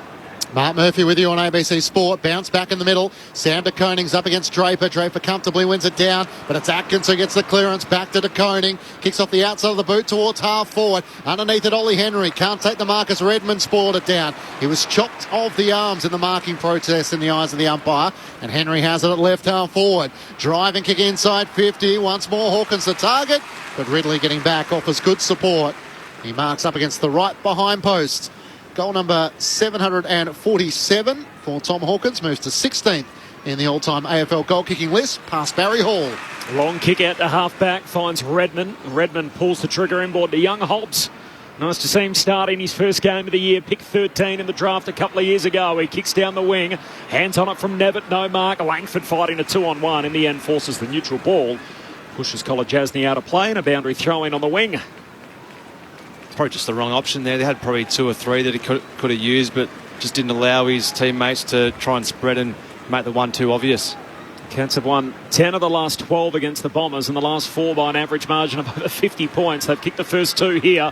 Hobbs at the coalface, wins it, hooks a kick down to half forward. Perkins flies, no mark, falls through to Stringer, tackled by Bowes, lost it. Buse to Bowes, hand pass in the middle of the ground, turnover. D'Ambrosio gives it off to Setterfield, kicks inside 50, straight to Radaglia, takes the intercept mark in the back half for Geelong. Felt like he changed his mind halfway through the ball drop there. He had Archie Perkins running back towards goal and should have just hit up Wiedemann and on the lead, but caught in 2 minds. Second inside 50, Geelong have had 8. Radicalia's long clearing kick up to the members wing. Jake Kelly punches it down. It's Buse for the Cats. He's 1-2 with Atkins, comes undone. Nick Martin with a hand pass away. Perkins to Merritt, inside 50. And he's back to the ball with Sam Wiedemann. He and Phillips trying to combine. And it's spoiled out of play, courtesy of Tom Stewart. Boundary throw in the left forward pocket for the Bombers under the Olympic stand. The Cats 2-1-13 to Essendon yet to score. Ball spinning back into play. Phillips to do the ruck work against De Koning. Phillips knocks it down to the front. Stringer's onto it. Can't take it cleanly. Hand passes to his own advantage in the left forward pocket. Stewart races onto it. Tackle by Stringer. And has scored it over the boundary line. The umpire says throw it in front of a good contingent of Essendon fans and Geelong fans as well at the punt road end. Love to see that from Jake Stringer. His pressure's been pretty good to start this game and forcing another stoppage inside 50. 2-1 yet to score. Boundary throw in though deep forward for Essendon as Phillips wins the hit out down to Atkins though. The Cats hand pass to Blitzarps, hands it to Kolajasny and a smother from Langford. And the 1%er forces the ball out of play. A throw in forward pocket for the Dons. Been a good little set, little last couple of minutes for Essendon where the game's been moving at hot pace and they've been able to lock the ball inside their forward half of the ground. Cats leading by 13 points. Bombers in attack, thrown in. Phillips in front position. Palms it down, beautifully read by Stewart of the Cats. Gains territory as he bounces a kick up towards half-back. Trying to run on at Myers. Kept it alive. Dribbles a kick to Cameron. He picks it up at half-back. Veers onto his left. Risky kick into the middle of the ground over the head of Simpson. Well underneath it and a great mark taken by Sammy Durham as he looks to turn defence into attack for the Bombers. Swings the kick out to that southern wing to Wiedemann.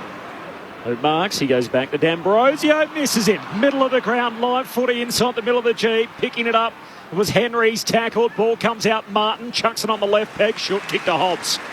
He looks inside the forward arc, goes wide with the kick, finds Merritt. The skipper's got it right on the blue paint for the 50.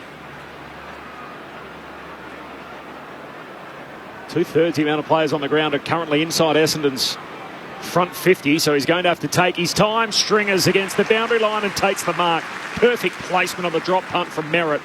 And Stringer up against the fence left forward pocket. It was a beautiful kick, wasn't it? Well weighted. He was patient. He allowed all his forwards to do their work. Jack Bowes looked, turned around and said, where's the support, boys? I'm taking the lead lane. Someone's going to come over the top. Stringer just pulling his jumper down as he settles himself and ready to snap across the body from the tight angle. He's kicked so many of these in the past, but not here. He's missed the whole set, put it out of bounds on the full in the opposite pocket. Essendon still without a score. Geelong 2-1-13. 11 minutes in, opening term, Grandstand AFL. Tom Stewart looks to bring the Cats back into play. Switches it to the right back pocket where Bowes takes the mark, sliding on his knees. It's great, the colour contrast. You can see the Geelong fans in the blue and white alongside the Essendon fans in the red and black sitting side by side. You don't see that in so many codes throughout Europe. The hand pass from Sam De Koning is just a tad wide. And Jeremy Cameron can't keep it in play in front of the two benches. Cats leading by 13 points. Saw a guy off the train today in the matching Air Maxes as well. You got those as well, Corb, have you? The red and black ones? No, it's not part of my wardrobe. Might have to keep a close eye on Corby this afternoon. It could be a tough one for the Bombers, who are looking to bounce back after last week's Anzac Day. Holmes from the clearance. Hand pass looking for Mark O'Connor. Bumped off it by Phillips, but Myers for Geelong gathers. Hand pass to Holmes. Sends it towards 50. Redmond's a loose. He dropped it through his hands. Hawkins is onto it. Hand pass to Cameron. Cameron veers out to the left from 52. It's offline to the left. Mason Redmond almost forced to pay the ultimate price, a minor score. Cats at 2-2-14 to Essendon yet to score. It's a good crowd though. You touched on it earlier, Clinchy, that what we're thinking 60 plus, 65? I said over 40, but I think you're right, somewhere 50 to 60. Really good crowd. Beautiful day. There's the kick from the exiting kick-out, heads down to half-forward. It's coming back. Myers reads it off the pack. Hand pass to Henry. Gets two goes, putting it inside 50. Carries over the head of Hawkins. Cirque Thatcher leaps up, grabs it. Hand pass away to D'Ambrosio. Gives it to McGrath. He goes darting away. Hand pass to Durham, right back pocket. Short kick out to half-back. Wanted Perkins. Unkind bounce for him. Makes contact with Zach Guthrie. Martin lends a hand. Essendon keep possession. Hand pass to McGrath. Hand pass a shocker. Trying to give it to Parrish. Missed him. Put him under the pump. Parrish goes back, collects, gives it to Perkins, hand pass to Kelly, kicks hurriedly down the wing. McDonald Tippenwoody caught at the back, Stewart grabs it, and McDonald Tippenwoody grabs him, play on the call. Never tries to get a hand pass away for the Cats. It's straight to Perkins, though. No clean disposal away, and Myers swoops in for the Cats. Pokes his kick looking for close. He marks 55 metres out from goal. How do you like that? Jeremy Cameron charging in on the lead. He marks on his chest. That was a brilliant pass, as you heard from Brett Delidio from Graham Myers. For Brad Close, should I say, and Jezza just did the rest, marking on his chest. No, you can't stop that when you move the ball off a turnover. I think Tipper Woody was pretty stiff not to get that free kick for holding the ball. I'm not sure how he disposed of that anyway, but great use inside 50, and Jeremy Cameron goes back to slot his first. 3 goals behind Charlie Curnow after his big night. Jeremy Cameron for his first. He steers it through from the left-hand side. Geelong with their 4th goal of the match. A 3rd goal of the match. 3-2-20 to the Bombers, yet to score. 14 minutes gone, opening term on ABC Sport. You're with Mark Murphy and Brett Delidio. Oh, they've only got themselves to blame there, the Bombers. I feel that Andrew McGrath was away at half-back. Darcy Parish running inside, about to counter-attack. He puts the handball to his feet. Makes it incredibly hard. And then, you're right, it was good tackle pressure and follow-up from McDonald, Tip and Woody, but it was close with the excellent touch inside forward 50. Not much Zerk Thatcher can do with the amount of room that Jeremy Cameron had and the time that Close had, 1v none. Against the best sides, even those little missed handballs, you've just got to be perfect in the way in which you use the ball. Otherwise, you'll get scored heavily on turnover. First 20 points of the game, all for the reigning premiers as Phillips leaps up, wins the hit out in front of Parish, can't collect it. Knocked away to Blitzarps, kicks hurriedly to that southern wing. Durham crashes in along with Simpson. Great hard ball gets Simpson, hands it to Nevitt. Hurried handball made it tough for Atkins. The Bombers win it back. D'Ambrosio hands it out to Phillips, knocks it on. Pack forms behind him. D'Ambrosio grabs it. Pack forms around him. Ump eventually says ball up southern wing in the sunshine. Jess Webster on the boundary. A concern down here for Jack Bowes for Geelong. He's just gone down into the rooms with the doctor, it appears. He's going to be doing a head injury assessment. The doctors are checking the vision of a contest earlier on the bench at the moment. Thanks, Jess. Shield with a soccer up the southern wing, and it rolls out in front of Anthony McDonald, Tippenwoody and Jed Booze. McDonald Tippenwoody returning in for his 2nd game of the season. No Heppel, Laverty or Davey Jr. this afternoon as it's thrown back in. Blitzav's doing the ruck work against Phillips. Could have almost been taken high. Zach Merritt trying to get down low. No whistle coming, and the umpire will ball it up. Southern side wing. Phillips and Blitzavs. Blitzavs wins down the tap to Dangerfield. Tackled by Shield. Got the hand pass to Atkins. 1-2 with Simpson. Around the southern wing. Tom Atkins looks inside 50. Hawkins the target. Reaches up and pulls it in the second grab. In front of Brandon Zerk Thatcher. That's a bit of a concern for the Bombers' defence. Geelong with their 5th mark inside 50 and shooting for their 4th goal of the match. It's going to be pretty hard for the Essendon defenders if the clearance rate keeps going the way it is at the moment. It's 7-2 Geelong's way, and they're just almost not walking the ball out of there. The heat's still been there, but they're just so clean with their hands at the moment, Geelong, and they're just getting the ball inside 50 at a pretty heavy rate at the moment. When you've got Hawkins and Cameron down there, they're going to do some damage. 5 goals last week against the Swans. 1 already for Tom Hawkins. Out to the left. Liked it off the boot. Pumping the fist as it goes straight over the goal on post head. Geelong with a fast start. And the Bombers are stuck in the blocks. The Cats 4-2-26 to Essendon, yet to score. Tom Hawkins with his 2nd through 17 minutes gone in the opening term. I think that the problem for the Bombers is they can't come off any opponent at the moment because all of the Geelong forwards are so dangerous.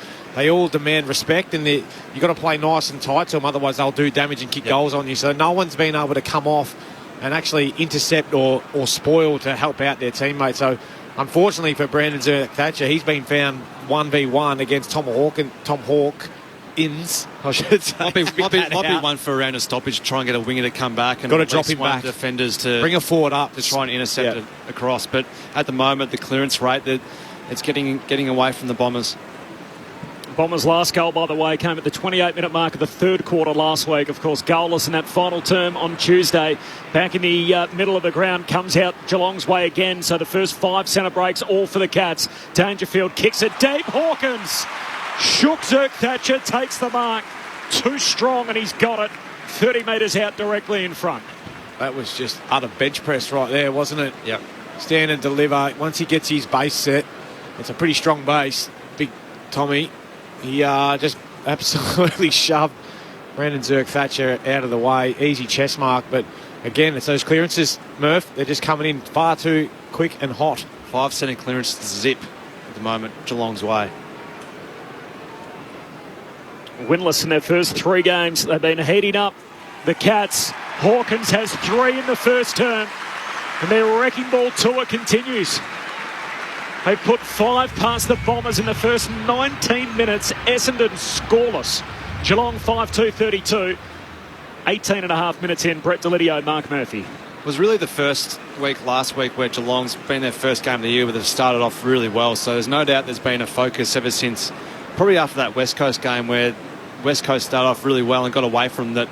Chris Scott's no doubt came to he's going to his senior players, so we need to really respond at the start of the game and start off in a really hard manner, and they've come out hitting the ground running here. Their contest work has been significant. The physical work around the contest has been first class, and the way in which they've used the ball going forward and getting in direct has been really damaging so far. Tom Hawkins up to 749 goals, passes Sav Rocker to 15th in the most goals all time. Back in the middle, Phillips wins down the tap, but Dangerfield's onto it. Another clearance for the Cats. Drives it inside 50. It's over the head of Simpson. D'Ambrosio's looking for the boundary line, and he's happy to see it across. Just watched Paddy Dangerfield at that last centre bounce. He's just reading where Andrew Phillips is going to go and just being the man reading the ball and just being on the fly. Andrew Phillips is 14. Andrew Phillips is a very good tap ruckman, but needs to change up what they're doing in there at the moment. Geelong with 6 centre bounce clearances, as Merv told you, 10-3 for the match, and it's starting to get worrying for the Bombers. Thumped out of play by Phillips, and the umpire will throw it in once more. It's still 60 metres out from the Cats' goal at the City end. They've done all the attacking. 5-2-32 to the Bombers, yet to score. In it comes. Phillips wins the hit out down to Smith. His hand pass knocked down by Ridley. Smith hand pass away to Cameron. Gives it to O'Connor. He's tackled high, said the umpire.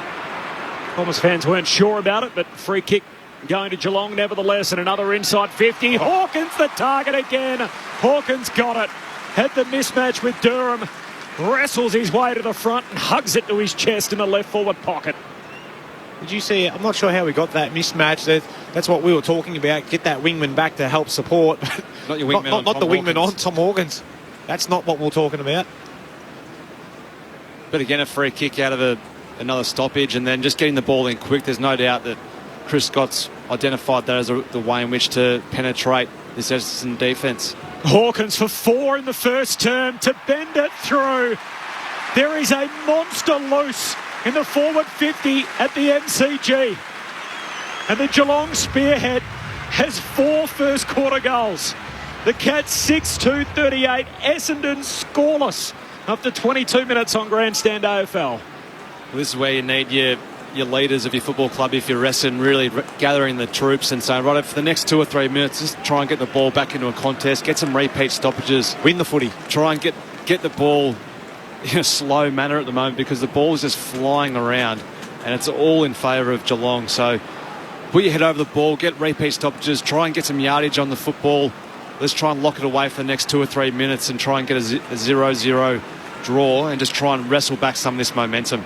They're plus 18 contested possession, plus 13 in ground ball gets. They're just being bullied at the moment. They're not being physical enough, the Bombers. He's had 5 disposals, 4 marks, 4 goals, Tom Hawkins. And 1 score assist. He's on fire. So Charlie Kerner with 9 last night. Tom Hawkins with his best of the season, 5 last week. There's a bag on the line with 4 before quarter time. Free kick going the Bombers' way for a hold in the middle of the ground. Just as Max Holmes is about to kick inside 50. It's coming back to Jake Stringer. So a chance to go inside 50 for the 4th time. Long ball towards the teeth of goal. Another free kick for a hold in the marking contest. And this time it will result in a shot on goal. And Sam Draper will end up with the footy in his hands. It might have been Koladashny, I think, who had the match up against Sammy Draper then, who just checked in too early and just took him out of the contest. Was he trying to protect Blitzarves as he was coming back with the flight? Just trying to... it was just a bump. It was Mitch Duncan, wasn't it? Yeah, Duncan. Yep. Not a lot in it. Not a lot in it. But Essendon fans will take it any way it'll come at this stage.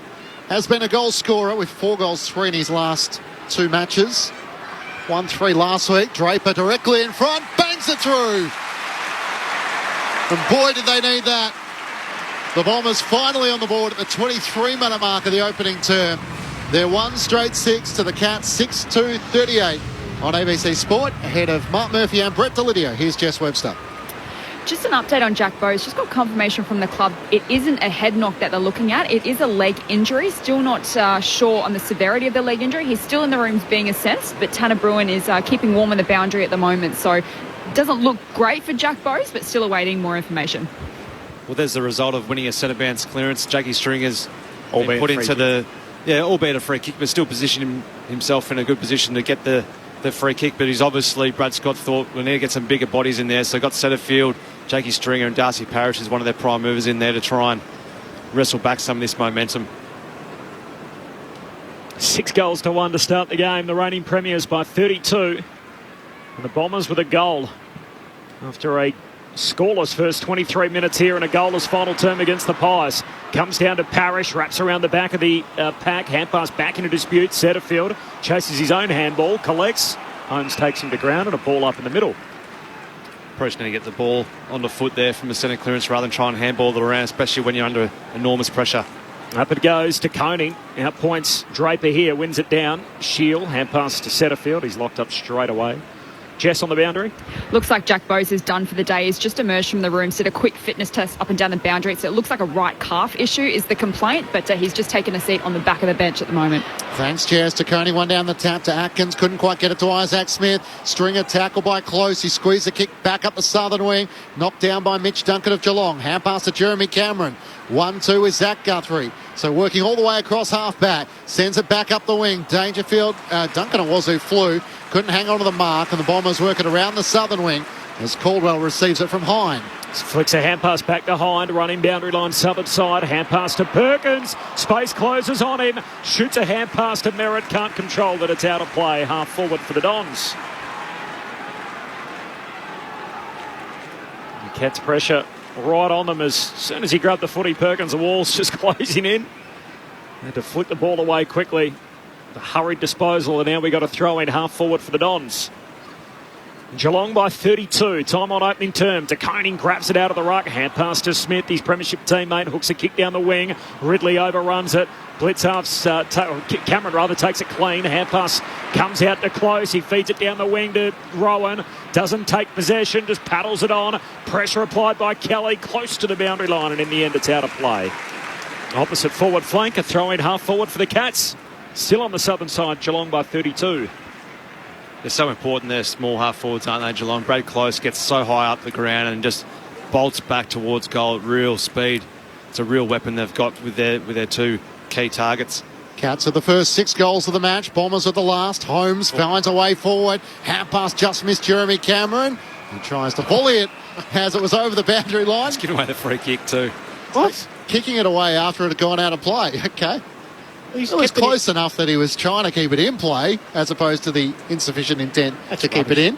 Yeah, if that goes in the stands, fair enough. It hit Tom Hawkins on the tit. Setterfield will take the free kick in the back pocket for the Bombers. Up towards Phillips. Spoiled down by Blitzavs. Parish with a hand pass inboard to Shield. Tackled as he's brought down. Hitting it with speed. Zach Guthrie spins out of traffic. Turned it over though. Parish with a hand pass forward to Shield. Works it to Caldwell. One-on-ones further afield. Stringer out the back. And Sam DeConing can't work his way back.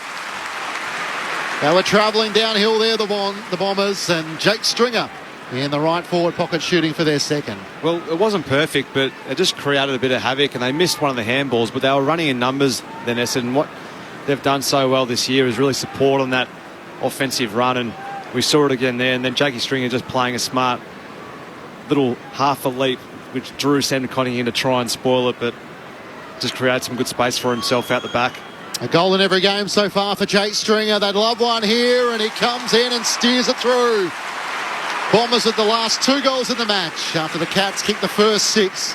The margin back to 26 points Geelong's way. 6-2-38 Geelong to the Bombers, 2 straight 12. He had just 5 disposals in the opening half on Anzac Day. Jake Stringer did kick a big goal in the third quarter, but on the board early here at the MCG. It was, I thought the Cats were away when they cleaned that one back up and come back through the middle. It was a great tackle, got the throw. Then they didn't waste any time, like you spoke about. They might have missed a handball in there, but it was the ability to run in numbers and then not allow Geelong to get strong defensively, which is one of their absolute strengths. And once you get that depth on that kick, get out front of the stoppage like Jai Caldwell was able to do. Jake Stringer had plenty of room out the back to manipulate his opponent into Koning. Doesn't matter how good you are one-on-one. If it gets over the top, you get a clean run at it.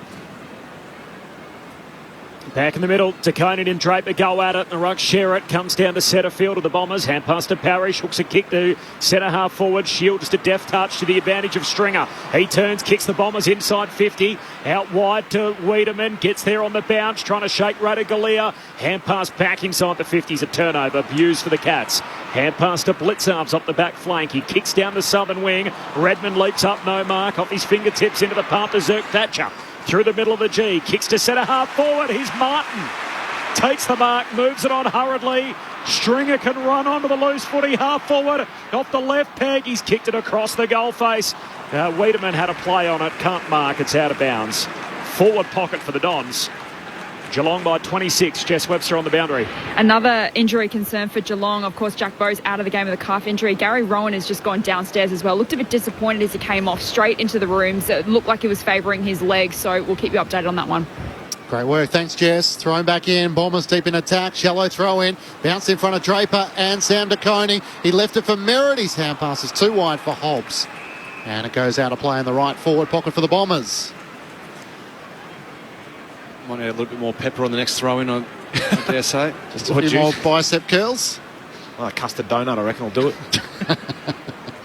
Thrown back into play. Draper got rid of DeConing. Jams it onto the boot. It won't have the purchase, and it's paid 15. Not sure about that as Stuart Marks at the top of the defensive goal square. Stepped off his line, so called a play on. Sends it out to Zach Guthrie, who takes the mark at left half back and can deliver it up the southern wing with Jeremy Cameron marks on his chest. Cameron goes on a bit of a stroll. I'm not sure what to go to. In the end, kicks it straight into Langford. More ricochets out of bounds. We'll have a throw in southern wing.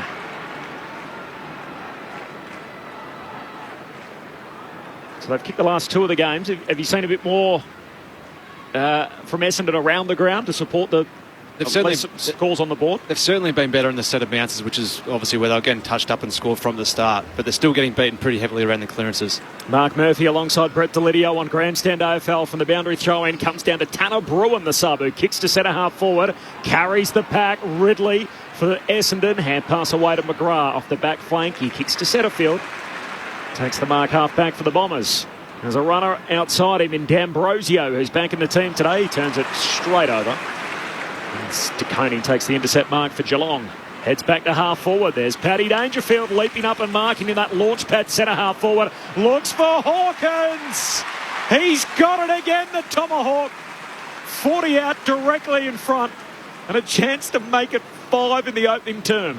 How about the ball use from a young player in Sam DeConing who's around 200 centimetres and then just picks one through the corridor, a 45, 50 metre kick, just zings it straight through. The confidence that these players at Geelong must have just to back their leg in to have a go at that kick, and just the skill obviously to execute it for a tall bloke.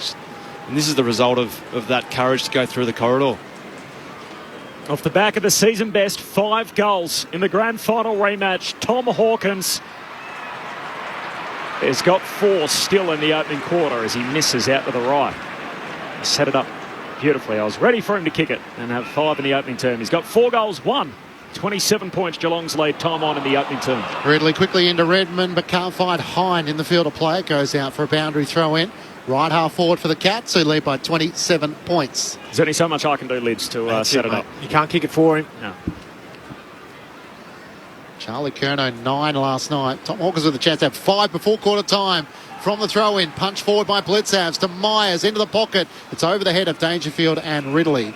It goes out of play in front of Andy McGrath under the Ponsford stand. At the city end of the MCG, the Cats with 6 goals to the Bombers 2. They kick the opening 6 goals of the match. As it's tossed back into play, Hawkins is doing the ruck work against Draper. It spills down through Hines' leg. Hobbs tries to duck out of the tackle. Hand pass to Parrish, feeds it to the defensive 50, where it's a chance still for Geelong. Unable to take it, Isaac Smith. It spills to Hine. Kicks around his body towards halfback. Wiedemann's caught behind. It's spoiled down. Sam DeConing onto it. Hand pass to Myers. Chips it over the top. Just as the siren sounds, and Tom Hawkins takes them up, but it's not paid. He's reluctant to look back at the umpire and now realises he has his hands in the air. The mark was taken after the quarter-time siren. And Tom Hawkins will have to settle with his 4 goals, 1. It could be set for a big day here at the MCG. Geelong by 27 points, 6-3-39 to Essendon 2 straight 12. Hawkins with 4. The other goal scorer is Brad Close, alongside Jeremy Cameron. Meanwhile, for the Bombers, their goals have come through Draper and Stringer. Great to have your company on Sunday afternoon footy. Of course, you can get in touch with us on the SMS 0437 774 774. This is Grandstand AFL. 25 Harrison Avenue, 1 p.m. I was getting messages from someone written on the Ace of Diamonds. What messages? Maybe I'm supposed to help you or something. I need help. 45 Edgar Street, midnight. Are you here to save us? An unlikely hero on an unlikely mission. Tell me, who's behind this? From the author of The Book Thief. Sometimes you just have to play the cards you're dealt. The Messenger. I like a mystery. Starts Sunday, May 14 on ABC TV and streaming on ABC iView. Grandstand AFL. Now streaming every match on the ABC Listen app. Look for the AFL button. Close. 2 goals last week against the Swans. Took a little while to get going, but 8 goals in the last 3. Comes in, good effort. Right on Glyne, and I think it's got there. Close is celebrating. Draper in the middle wins the hit out. Here's DeConey. Another roll in the ruck. Hand pass out to Holmes. Puts on the Jets. Pucks it to the top of the goal square. Hawkins. Point blank range. Hawkins puts it up into the second deck. 3 goals behind Charlie Curnow after his big night. Jeremy Cameron for his first. He steers it through from the left-hand side. 5 goals last week against the Swans. 1 already for Tom Hawkins. Out to the left. Liked it off the boot. Pumping the fist as it goes straight over the goal post head. Winless in their first 3 games. They've been heating up the Cats. Hawkins has 3 in the first term. And their wrecking ball tour continues. Bombers fans weren't sure about it, but free kick going to Geelong nevertheless, and another inside 50. Hawkins the target again. Hawkins got it. Hawkins for 4 in the first term to bend it through. There is a monster loose in the forward 50 at the MCG. Draper directly in front, bangs it through. And boy, did they need that. A goal in every game so far for Jake Stringer. They'd love one here, and he comes in and steers it through. Bombers with the last 2 goals in the match after the Cats kicked the first 6. The 2023 AFL season. On radio, ABC Sport Digital. and now streaming on the ABC Listen app. Matt Clinch, Corbin Middlemass, Jess Webster, Mark Murphy and Brett Delidio with you on ABC Sport on the SMS 0437 774 774. Neil from Mooney Ponds is the AFL responsible for concussion when the player's head hits the ground. The ground seems to be pretty hard. Well, yep. In theory, all players come off and they get assessed by the doctor. If they are showing any concussion symptoms, they will come out and meet them if they're not coming to the bench. And M from Melbourne says, "Hi team, been looking forward to the coaching brothers this game. Maybe the Bombers were magpied last week and haven't recovered." Well, they'll slow out of the blocks. The Bombers this afternoon, Geelong with the opening 6 goals of the match. They lead by 27 points. The thoughts of Mark Murphy and Brett Delidio with you on ABC Sport. Well, it was all one-way traffic there, Murph, for the first probably 20 minutes of that first quarter. They were just bullied around the stoppages, in particular, around the ground, even with the ground ball gets. They've evened it up a little bit, but even still, we're looking at a 12 to 13 deficit in terms of contested footy the Cats' way. Same in ground ball gets. That's back to 8, which is not too bad. The inside 50s is concerning. Any wonder Brendan Zerk-Thatcher will be like, mids, seriously, either get your hands on it and get it going the other way, or come back here and support, or put some pressure on, because it's 19-9 in favour of the Cats. It's all at sea. Any wonder Tom Hawkins has kicked 4-1 and probably could have had another chance late.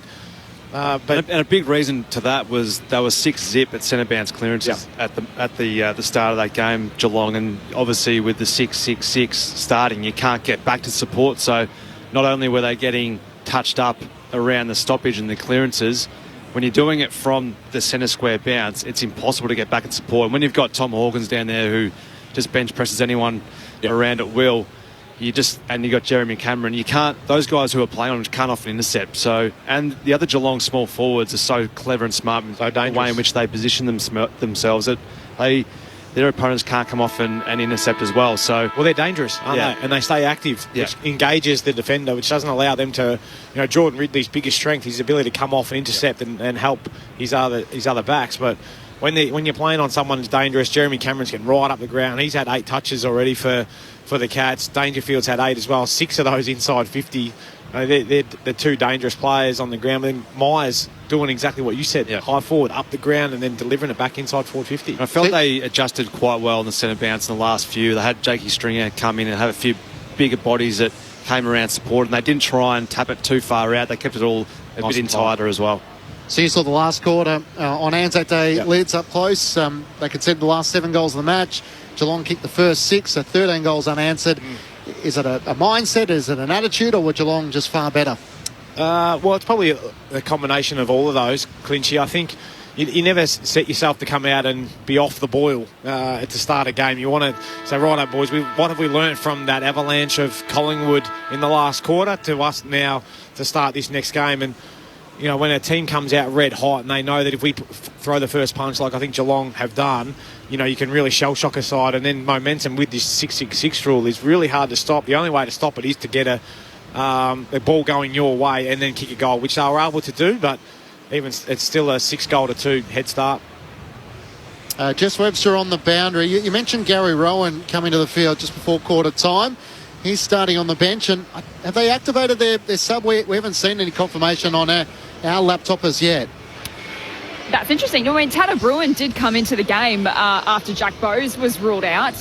Rowan, he did a fitness test at quarter time. It looks like a right hammy. He's just lying down on the bench at the moment, getting some work done. Not sure if it appears like he's done for the game yet, but certainly doesn't look great. Had a long chat with the doctors and physios at quarter time. Nice work. Thank you, Jess. Second quarter set to get underway. Geelong leading by 27 points. The Bombers with the last 2 goals of the quarter. Sam De Koning to start in the ruck up against big Sam Draper. He just concedes the tap in the end, and Draper taps it down to Stringer. Kicks inside 50 for the Bombers. It bounces in front of Wiedemann and Langford. Wiedemann becomes the tackler on Radicalea. It spills to Langford. Umpire says in the back. And Asava Radicalea will take the free kick in the right back pocket for Geelong. Just as the Bombers are about to loom, he kicks to the back, top of the defensive goal square, and Duncan takes the mark just in front of Shield. And then out to Mark O'Connor in the left back pocket and up to Zach Guthrie. He has it still inside the defensive 50 under the Ponsford stand. Decides he wants to switch play, Zach Guthrie, as he spots something he likes in Tom Stewart in the right back pocket, and he can work it up to Isaac Smith at right half back for the Cats. Out in the sunshine, he turns and whacks it up to the wing for Myers, who takes the mark. So Geelong to the open side of the ground out on that southern wing. A hand pass to O'Connor. He kicks down to half forward, and here's Hawkins again. Heading up and marking 55 metres from home. Looks deeper inside 50 to Cameron. So from the switch, they've worked the ball from the defensive 50 all the way up front. And Jeremy Cameron, in characteristic fashion, just squeezing the Sherrin before he set shot. Yeah, it was a bit of a training drill, unfortunately, there for Essendon. Cameron across the body, hooks it through. All too easy for the Cats. Jez has got a couple. He's within one of the Coleman medal leader, Charlie Curnow. 7-3 to 2 straight. Cats restore a 33-point break 90 seconds into the second term. Mark Murphy and Brett Delidio. So unfortunately then for Essendon, leads the switch that was capable of being switched initially. Essendon didn't shut that one down, which then brought in the overlap. So what they had to do better then, they probably had 17 guys that actually did the right job, but the one who was on the 45-50 metre full switch across Essendon didn't quite get close enough to take away that kick, and that just drew in the overlap, and Geelong were able to work the ball pretty easily along the outer side of the ground and find Jeremy Cameron in a lot of space. So Ridley went to close, which drew him away from Cameron, and then McGrath was caught on the hop. Yep. That's why they're all dangerous. Jeremy Cameron with his second. Tom Hawkins with 4. Back in the middle. Draper wins down the tap for the Bombers. Charging onto it, Caldwell. Tackled by Dangerfield. It spills Stringer's way. Trying to break away past Atkins. Gets the hand pass to Parrish. Away to Setterfield. Drives a kick inside 50. Langford got rid of his opponent, Kolajasny. Cleared a path for McDonald Tippenwoody, who now becomes the tackler as the ball's locked in the left forward pocket for the Dons. Zach Guthrie on the very bottom of the pack, which is 5 or 6 metres in from the boundary. Under where the stage was for the Eternal Flame last week. Draper gets rid of De Koning illegally There was no disguising in that shove as he snapped on goal and actually kicked it. He'll be coming back to De Koning in the right back pocket. Does some mercurial things, doesn't he? Unfortunately gave away the free kick, which rubbed that goal out. Just watching Zach Merritt just cop bumps from everyone as he goes into a stoppage. It's big. It's obviously a focus, isn't it? From 100%. He's only had the 3 touches, so it's doing its job at the moment. De Koning, long kick to a contest on the wing. Dangerfield flies along with a number of others. Spills down in front of Nick Martin. Paddles it away to Caldwell. Slick hands Parrish to Hyde. Shoots a hand pass to Shield at centre half forward. Long handball inside 50. Stringer grabs it. Turns. Shoots. Got it. Hooks it through. One back for the Bombers. They're playing uphill this afternoon, having conceded the first 6 of the game. But Geelong's lead cut to 27. 3.5 gone second term. Stringer with a couple. Geelong 7-3. Essendon 3 straight.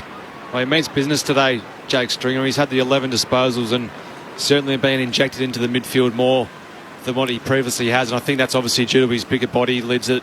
They're feeling that having that larger presence in there is really important against Geelong at the moment. And he's had the four clearances as well. Kicked 2 goals and had the 3 inside 50. So he's certainly starring at the moment, Jake Stringer, and walking back into the centre square bounce now to no doubt go head-to-head with Paddy Dangerfield and then try and drift forward from there. Murphy with you on ABC Sport. They've had the 2 centre bounce clearances, the Bombers, after being comfortably beaten in the first quarter. 3 of the first 4 inside 50s. Draper into Koning. Draper wins it down to Stringer, trying to gather possession with Atkins right there with him. Hand pass almost picked off by Dangerfield. And now Setterfield has the footy locked under Blitzavs. Still in the 2 centre circles in the middle of the MCG. With half of the ground shaded on the members' side and the southern side bathing in the beautiful sunlight. Stringer had it a long time, tackled and the ball spilled clear. Now Atkins has to try and break away from 2 as Redman and Parrish lay the tackle. Still inside the centre circle, inside the centre square, should I say. Geelong leading by 27. Up it goes. Draper palms it down to Stringer, coming through at pace. Got a kick away, but it's smothered. Gets a second go. Hand pass to Centrefield. Handball out wide to Nick Martin, who's just bowled over by the bigger bodies. Comes to Myers. Hand pass to Dangerfield. Pushed down in the tackle. Got a hand pass away to Myers. Swings back onto his right boot. Kicks a low trajectory drop punt inside 50. Close doesn't take possession. Taps it out to Duncan. Got an unkind bounce. And Shield runs onto it for the Bombers. Back flank. Kicks to Caldwell. Takes the mark. Plays on. Returns straight into blitz halves. So has to retreat back by Handel Ridley. Hand pass back to Caldwell. Hurried kick down to half forward for Essendon. Sends it up towards Langford, but they're outnumbered. And Tom Stewart comes in from the side with good support from College Asney and Radigalia to take the intercepting mark. Goes short to Mark O'Connor, who can work it further up the southern wing to Myers. On the bounce for Atkins, called to play on. Hand passes boundary side on the southern wing to Isaac Smith. Chips it back to O'Connor. Smith around the back and received the hand pass once more. Wants to switch out to the members' side. Zach Guthrie needs to wait underneath it as Sammy Durham came charging at him. He marks it left half back for the Cats. They lead by 27 points. Fires a kick inboard to Smith. They're just toying with the Bombers, with everyone inside their defensive half. Back to Stewart and now up the wing. As Jeremy Cameron takes the mark. Veers onto the left. Drives a kick towards Myers on the half volley. Hand pass to Holmes. Ran into Draper. They turn it over. Setterfield for the Bombers. Hand pass to Parrish to Merritt. Through the middle they go. Martin with a hand pass to Stringer. He'll have to chip it laterally to Durham as the only player forward past halfway. So Sammy Durham just says pump the brakes. He back pedals, takes a bit of time off as Essendon gets some numbers forward. Hand pass away to Perkins. There's plenty of Geelong jumpers back too. They all fly. Spills out the back to Holmes. And a short kick for Geelong to College Asney. Back flank. Long high kick to Nevitt, who's up and marking Mitch Nevitt. Good contested grab with the pressure from Hind. Good hands, that one. Good strong hands. The Blondie in his 4th game gets a start in the absence of Tui. Heads to Smith, who kicks to half forward but turns it over. And the intercept mark for Zerk Thatcher. Oh, he's turned it over inboard, looking to switch play to McGrath. Ollie Henry takes the mark. He's got Cameron running towards goal. Now he will push back behind his mark. Not sure about that one, Ol. I reckon it probably could have got back a bit quicker and popped that over into the goal square. Big Jeremy Cameron streaming by himself into the goal square. He sort of made an effort without being fully committed to it, wasn't he? Hard to kick it when you're a right footer with the ball in your left hand. 10 goals, 7 so far for Ollie Henry, the former Magpie. directly in front, looking for the Cats' goal. Their second of this second quarter is a beautiful kick. And he steers that straight through the middle at the punt road end. The Cats are able to extend their lead back out to 33 points, 8-3-51 to the Bombers, 3 straight 18, Geelong with 2-1 in this second quarter, which is now 8 minutes old. We just told the runner to go out there to Zerk Thatcher and say, well, keep backing yourself in, back your leg in, because the option was there, was right. He just miskicked it, and unfortunately a goal results. But I think that's the balance of going forward at the moment. Essendon, they've been smart sometimes where they've held the ball up but then just gone long again. They need to just try and draw the defenders out, and that's by using the ball smart, and because otherwise Geelong are just zoning off really well and they're just playing in their own hands at times when they are banging it in long. Jess Webster on the boundary. Gary Rowan is back out onto the field, which is good news for the Cats. He spent the entire quarter on the bench getting work done on his hamstring. He doesn't appear to be 100%, so just keep an eye on him. Thanks, Jess. Will do as Essendon out of the middle. A rare centre break. Setterfield collects, kicks to half forward, but Zach Guthrie takes the intercept mark. Half back for Geelong. Immediately pulls the trigger. Heads out the northern side to Duncan. He's going to go back to the southern side. Switches it back to the right back flank. For Kolajasny. Kicks it 35 metres down the wing to Myers. Short chip to Holmes. That's what they've done so well today. Their transition from the defensive 50 up front.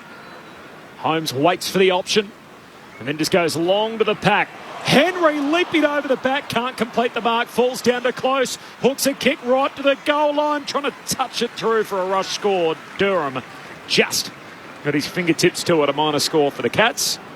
Their lead extends to 34 points, 8-4 to 3 straight, 9 gone second term. Bombers are just breaking down a little bit on their team defence, aren't they, at the moment, Lids? Geelong are just finding it too easy to switch and go. Yep. Redmond with a long kick out of defence. Stringer's the target. Radagalia spoils it down. Merritt worked his way to the front. Past Nevitt. Kicks up the members' wing. Langford the target with a couple of metres on Stewart. Now Shield is racing forward. Draper's forward as well. Hand pass to Merritt. Runs his full measure. Kicks looking for Shield. It's over his head and bounces out in front of he and Zach Guthrie. Just couldn't quite complete the transition inside the forward 50. And a throw in at the city end for the Bombers. Geelong leading by 34 points. 10 minutes gone second term. Probably the best result, that inside 50 kick, other than the mark, was to get a ball in because Geelong had all their numbers back. Jack Bowe's already tapped out of the game with a leg complaint, so Tanner Bruin, the sub, into the fray from the boundary throw in. Draper down to Perkins, snaps off his left peg, no mark, top of the goal square. Shield, hand pass to Wiedemann, pops it through. Nice work from Shield, clean pick up, dished it off, and Wiedemann able to pop through. A relatively straightforward goal for the Dons. Essendon move to 4 straight. Geelong are 8-4. It's the Cats by 28 points at the 11-minute mark of the second term. It was just a quick kick out of stoppage, bit of a scrubby ball. But Dill Shield, used to witness him doing that regularly when I was up at the Giants. He really practiced that ability, quick hands up and over the top. It was clean at ground level, wasn't it? And just that deft little touch, Wiedemann, right place, right time. Stoppage goals, especially inside forward 50, are worth gold. Murph, anytime you get them, you know the opposition coach and the opposition backs will be screaming, going off their head. They absolutely hate them because it used to be life and death when we were at the Tigers. You got to scrap and fight and do anything you can. Defend like your life depends on it. Oh, exactly. Hear that all the time. Yeah, don't you love that? Sometimes they get lucky. Sam Wiedemann with his 5th goal of the season. Phillips straight down to Blitzauer, crumbed it beautifully. Kicks inside 50. Rowan comes out and takes the mark. Lost body contact with Kelly and worked his way to the front to take a good juggling mark on his chest. A chance for Geelong to answer straight back. Well, how good is it having Blitzarves, how mobile he is. De Koning, when he comes in there, these ruckmen that can move like midfielders, pumping it inside forward 50 for the instant reply. So Gary Rowan, 1 goal 4 last week against the Swans, failed to really join the party. Directly in front, 35 metres out, he's on the board today. The Cats with their 3rd goal of this second term to extend the lead back out to 34 points in this arm wrestle of the second quarter. The Cats 9-4-58 to the Bombers 4 straight 24. 13 minutes gone, second term on ABC Sport. You're with Brett Delidio and Mark Murphy. Just really smart awareness from Blitzars there, who just couldn't quite compete in the ruck, but rather than try and just jump willy-nilly, you may as well try and read the opposition ruckman's exactly what he did. And then just smart from the Geelong half forwards who are all really high up the grounds. There's a lot of space for Gary Rowan to work into. Very rarely do you see a centre bounce clearance like that come into a bloke who's taking the ball on a lead in space directly in front from 30 out. Geelong scored the first 38 points of the game. The closest Essendon have been since they scored for the first time was 26. It's at 34 at the moment. Entry here for the Bombers as Parrish kicks to centre half forward. Langford clever, knocks it down to McDonald. Tippenwoody puts it onto the chest of Wiedemann, leading out from the goal square. And Wiedemann marks left half forward. He's got it 20 from home. Don't you love watching him play footy? You got to tip your cap, don't you, to highly skilled players, left or right foot. Nothing Asaba Radaglia could do about that. That was just pinpoint accuracy on the left. And a little deft touch from Langford too that saw Tipperwoody getting to the front and centre. So on the back of Shields' work, he kicked Essendon's last goal, and now to give McDonald Tippenwoody the goal assist. Wiedemann again puts the finishing touches on it. He's second of the game, second of the quarter. Geelong by 28. The Cats 9-4-58. Essendon moves to 5 straight 30. 15 gone. Second term, Mark Murphy, Brett Delidio. Just a bit of pure football at the moment, Lids. We're seeing from quite a few scores from centre bounces where just players are really getting on the move and being smart around the stoppage and then using the ball really deftly and smartly rather than just banging on the boot. Take an extra half a second to try and find your next it's a great kick disposal. And tell you what else I like, Murph, is the accuracy for goal. How much better is it when we're kicking goals and not behinds? Makes it such a better game to watch. 5 straight for the Bombers. Geelong with 9-4. Goal for goal so far in this second quarter. Geelong by 28 points still after the Bombers with a slow start. Blitzhav this time competes the ruck against Phillips. Gets it down to Stringer. Spills the way of Parrish. He looks to kick towards half forward. Kicks over the head of Perkins. Spilling the pack was Hobbs. It spills out the way of Isaac Smith. Gets the hand pass to Stewart, who works it up around the southern wing, and Tanner Bruin takes the mark. The sub into the action. He looks at options around the southern side of the MCG and now decides to drive it long with a right boot towards Jeremy Cameron and Ollie Henry. Henry had good hands to it, couldn't complete the mark. He's first back onto it. Hand pass to Cameron and now to Dangerfield. Chips it inside 50. Phillips getting back, dropped the mark, and Rowan's onto it. He slams it onto his left. It's across the face, and it's just wide of Mark Blitzhav's. Pretty sure he's having the shot on goal, but put the hand up apologetically to Blitzhav's having missed him. And Caldwell quickly brings it back into play for the Bombers and finds Jake Kelly in the right back pocket. Cats by 28. Kelly kicks along the boundary line. Radaglia just bowls over Wiedemann. Illegally, said the umpire. Free kick. The Weed at right half back for Essendon's kicked their last 2 goals. The former Demon. There's a few Essendon jumpers. Finds Durham, who takes the mark. Langford says, yep, just kick it back. I'm running back towards goal. And Durham is going to take a little bit of time. Cats by 28.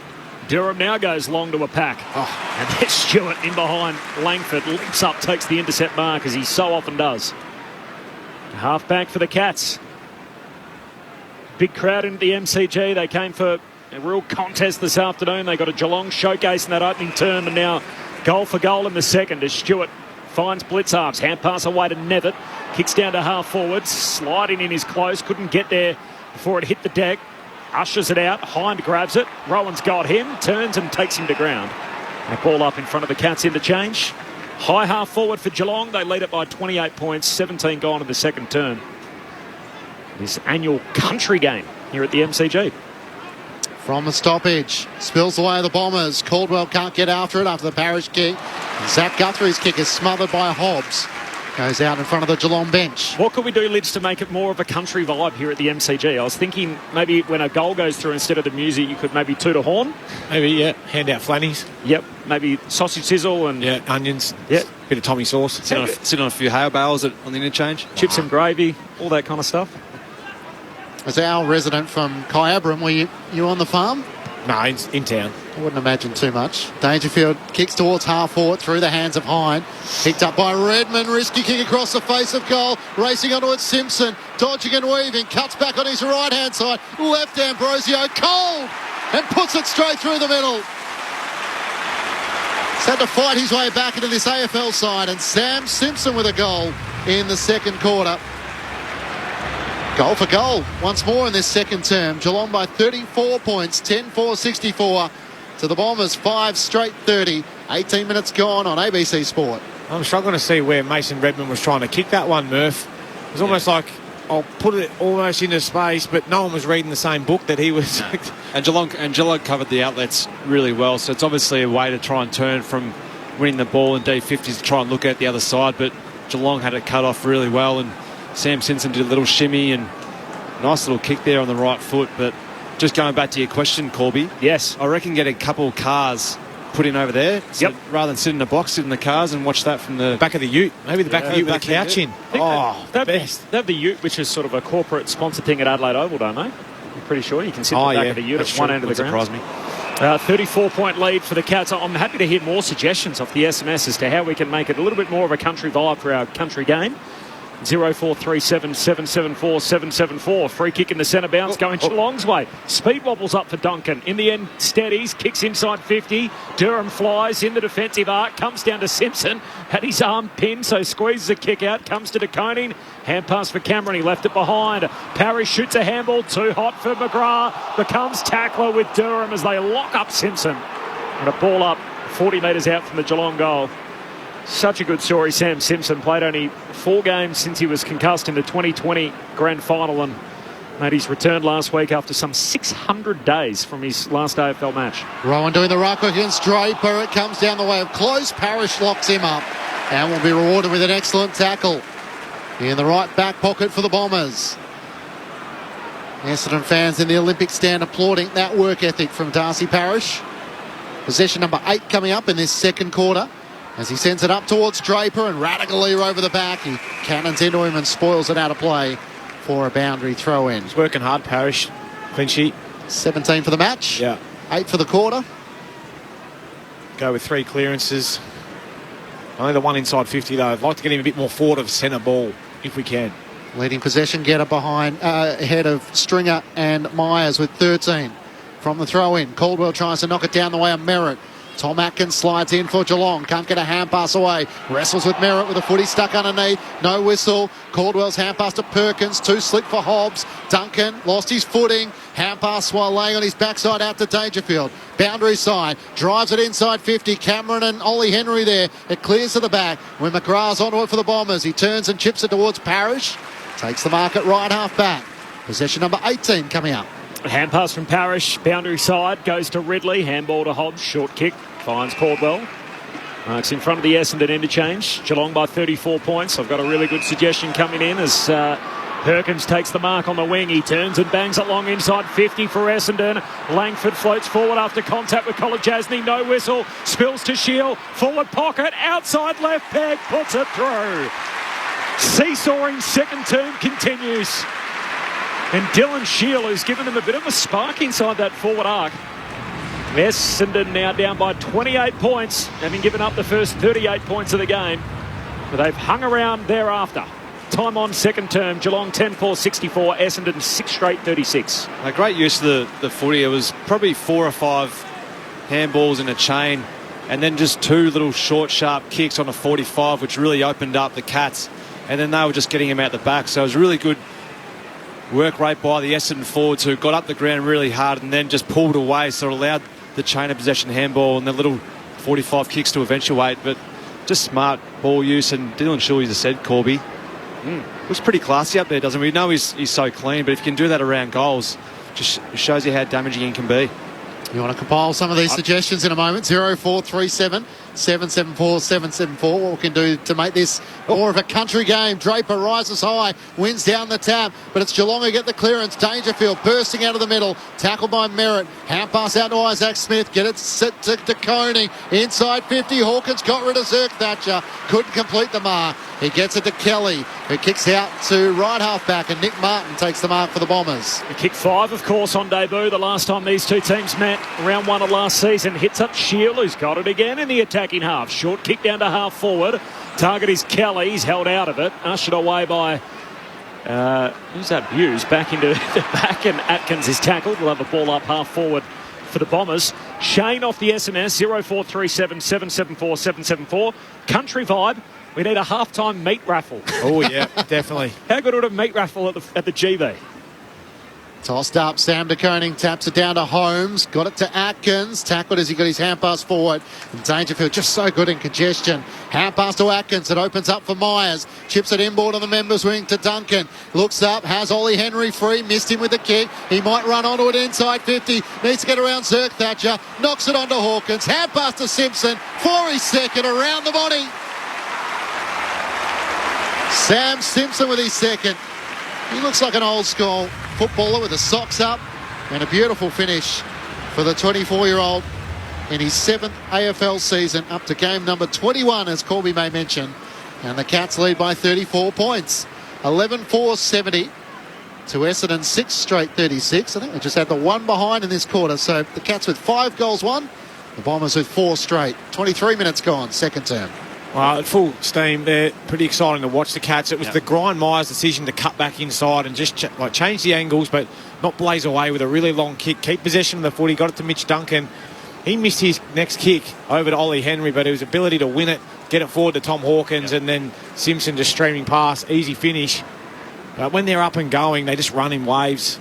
Very hard to stop. If you're an Essendon defender, you're panicking, aren't you? They're just so composed with the ball in hand, aren't they? 9 goals in a quarter. They've all alternated. As Draper wins the hit out, Parrish overruns it. Blitzarms just whacks it forward. Here's Hind, grabs it. He's caught. Simpson's got him and a ball up front edge of the centre square for Geelong. Counts by 34. Corbin Middlemass, Matt Clinch, Jess Webster on the boundary. Mark Murphy, Brett Delidio, your call team.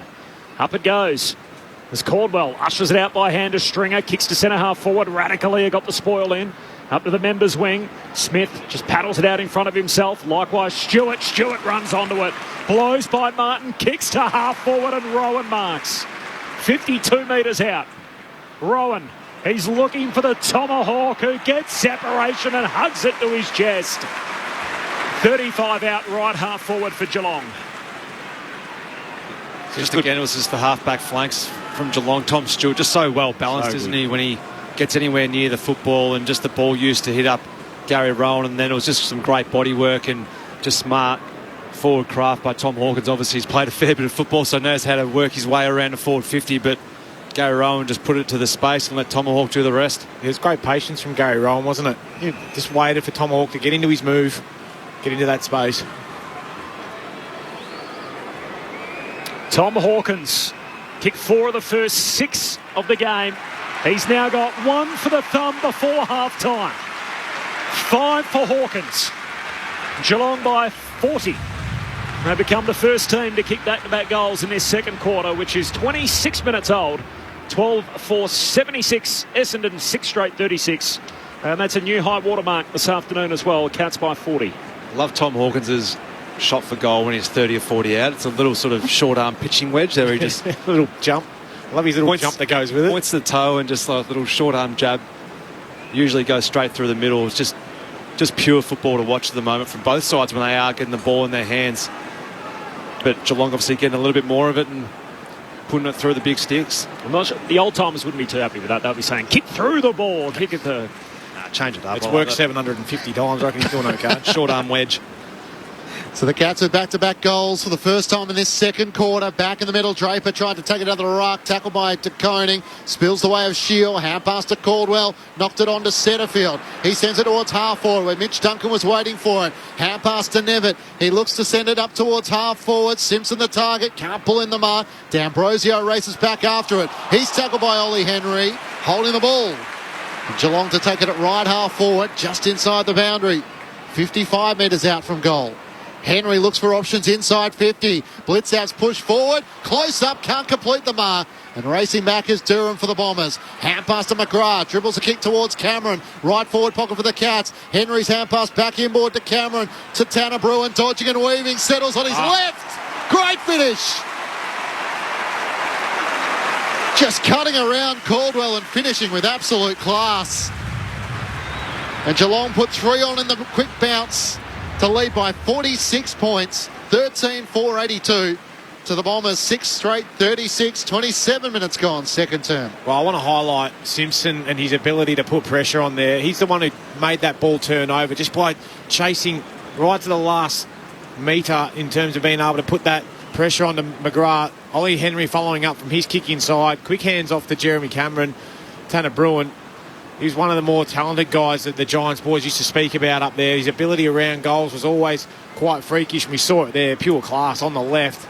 But it was the unselfishness of all the forwards to flick it around and find that best option before they had that final shot. It's a little shimmy once he got the ball, wasn't it? Just put off his Essendon opponent, went the wrong way, and then just turn on your left. Is he a left footer or is he a right? He's a righty. It was a very nice left foot then. All of a sudden, 3 in a row for the Cats after a seesawing quarter. Geelong by 46. Middle of the ground, holding the ball. There's a pack of plays. It's an Essendon free. So Parrish gets up, takes it hurriedly, dropping back his Buse to take the intercept mark, half back for Geelong. They shopped early today. They kicked the first 6 goals of the match, led by 38 points. And we had a whole lot of goals sort of alternating throughout the latter part of the first term and into the second quarter. And now Geelong have just put their foot down again with the last 3. And it's as wide as it's been at 46 points. Holmes goes on a run down the wing, hands it to Duncan, short kick to Tomahawk.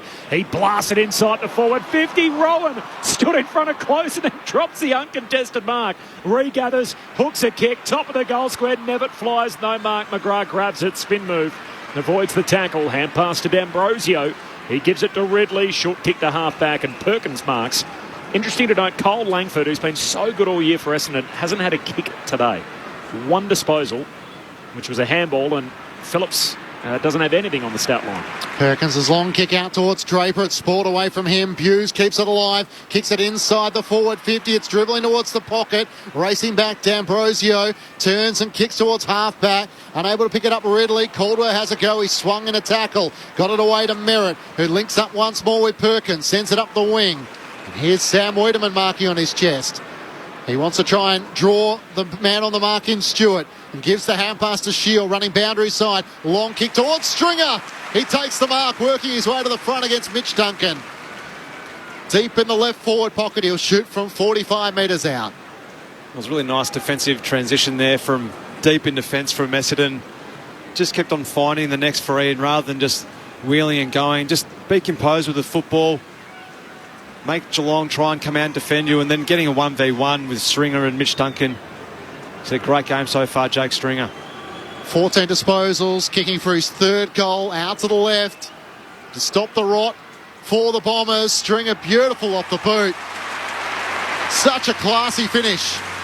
Little pump of the fist, and the Bombers needed that, his 3rd. Cuts the deficit back to 30 points Geelong's way. 13-4-82 to the Bombers, 7 straight 42. 31 minutes gone, second term on ABC Sport. Well, just like kicking behinds becomes contagious, it looks like kicking goals is for the Bombers, and it's keeping them relatively close. I know they're 40 points down, but had that been a little bit different, that scoreline, they're certainly well and truly out of this game. I've liked the move of Dylan Shield into the front half here for the Bombers. I feel like he's added something a little bit different just with his speed and ability to change direction. A nice weighted ball, as you spoke about, Murph, into Stringer.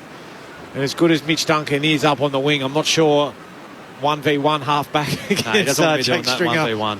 That's not his one wood. But he's a very hard match-up down there, Jake Stringer, when he's got all that room to move. Back to 40 points. Stops a run of 3 consecutive Geelong goals. In the middle, Phillips leaps high, wins the hit out, down to Parrish. Shoots a kick out to the wing, off balance. Martin chasing out after it, lays a shepherd for Stringer. Inadvertently soccers it to Martin. Hand pass to Hobbs, hand pass to Setterfield. Now out to Stringer. He's off and running the package. He shoots from 50 metres out. He misses. Just to the right. We're playing his best half of footy for the year, Jake Stringer. I really like the way in which he's been used, playing in a centre square bounce and then just getting hard forward from there. And I think it's been another half-forward flankers coming up and then playing midfield from there, so allowing Jakey just to play at his strengths. He's had 16 and kicked 3 goals, 1 so far. As the exiting kick out up to half-back, and Hobbs grabs it. Blitzarv's got him, and we'll have a ball up high half-forward for the Bombers. I think it's been sort of Zach Merritt starting half-forward, then coming up on ball and let Jake Stringer play in the centre square bounce and then drift forward. From the ball up, Blitzarv's one down the tap against Phillips, gets it forward to Isaac Smith. Close, almost run down by Merritt, kicks to Hawkins! He's got it again! just outmanoeuvring Brandon Thatcher, and it is a mismatch in every sense. In size, in height, in body ability. And Tom Hawkins with a chance to kick his 6th. Yeah, it's a shame for Zerk Thatcher. He keeps getting caught in these 1v1 wrestles, and it's just not the place to play Tom Hawkins. I'm not sure where else you go to from here, though, unfortunately. Out to the left, kicking from just inside 50 on a 45-degree angle for a season high 6th goal before half-time. Tom Hawkins comes in, works it left to right, and finishes with class. Little pump of the fist. He took a little while to get going in season 2023, but Tom Hawkins is having a day out. 6 goals before half-time. Geelong by 45 points, 14-4, 88 to the Bombers, 7-1, 43. 33 minutes gone, second term. Well, they're finding out that's the stoppage clearance rate when Geelong are on top and being able to get the ball into these at the front, aren't they? 1v1s, and you're right, getting the ball out the front just can't allow. It just doesn't allow any of the Essendon defenders or wingers to drop back and support. And what they're really after, Lids, at the moment down there, Essendon's a bear tamer, aren't they? Because they've got these key targets down there that in Tomahawk and Jeremy Cameron, which are just so hard to stop. And Tomahawk, we just need a bear tamer on him. First game Essendon's played without Jaden Laverty as well since 2020, who often does some really big jobs undersized, but haven't got that option today. Obviously, with him out injured for the next few weeks, as Parrish is dumped after getting a kick inside 50. Mark was taken anyway, and Parrish gives one back to Holmes, who's trying to throw his head back. Stringer just picks him up, says, "Come on, Max." And Essendon are going to get the last kick of the half. It was good ball use from Darcy Parrish, and it was actually a good contested mark by Wiedemann as well, so he should fill in with good confidence and go back to kick his 3rd in the quarter. Usually means you're the dominant forward on the ground when you kick 3 in a quarter of footy. The guy at the other end has 6, but Wiedemann's set shot sails left and a behind. So that'll do us to half-time. A dominant quarter for the reigning champs. They're 14-4-88. They've doubled Essendon's score, 7-2-44 at half-time. Geelong by 44 points. The goal kickers clinch to half-time. That's what we're doing next. 6 for Tom Hawkins. He kicked 4 in the first quarter, 2 in the second. 2 each for Sam Simpson and for Jeremy Cameron, and then singles for Tanner Bruin, the sub, along with Rowan, Henry and Close. Meanwhile, for Essendon, Wiedemann has 2, Jake Stringer has 3, and then a single goal for Draper. Rounds us. Oh, and 1 for Shield is the other one I'm missing. So that's 3 for Stringer, 2 for Wiedemann, 1 each for Shield and for Draper. Cats by 44 points. Finally got all that out. 4 individual goal kickers for the Bombers and 7 for Geelong. Cats leading by 44 points at half-time. On the other side of this, we've got a lot of suggestions from people, as you would have thought, Colby, as to how we can make this game of the MCG more country-like. But first, the thoughts of Brett Delidio and Mark Murphy. It was really the clearances, I thought, Lids, that Essendon tried to work their way back into the game, but the damage was certainly done really on the game. And it was mainly out of the centre square bounce because it just doesn't allow Essendon to come back and support with that defensive run and intercept in the air, especially when you've got 2 key targets in Jeremy Cameron and Tom Hawkins. So that's one area of the game that they tried to inject a few other guys who've got bigger bodies in their Essendon to try and stem the flow, but the damage was done pretty early. But Jackie Stringer's definitely been Essendon's best today, but just the composure and ball use from Geelong, just their class and polish has really certainly outweighed what Essendon have got through there. Zach Merritt's had a tough day trying to work his way through a tag. He had Mark O'Connor and Tom Atkins at various points then, and Darcy Parrish has been fighting a sort of pretty gallant fight in there for Essendon in the midfield, but they're just across the board.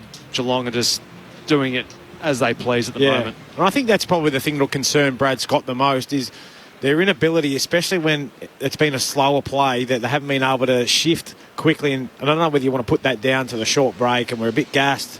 You know, we've been beaten up around the footy a little bit, but they haven't been able to spread to cover off. And we've seen them be caught out with just some easy ball movement. One switch, back the other side, and away it's gone.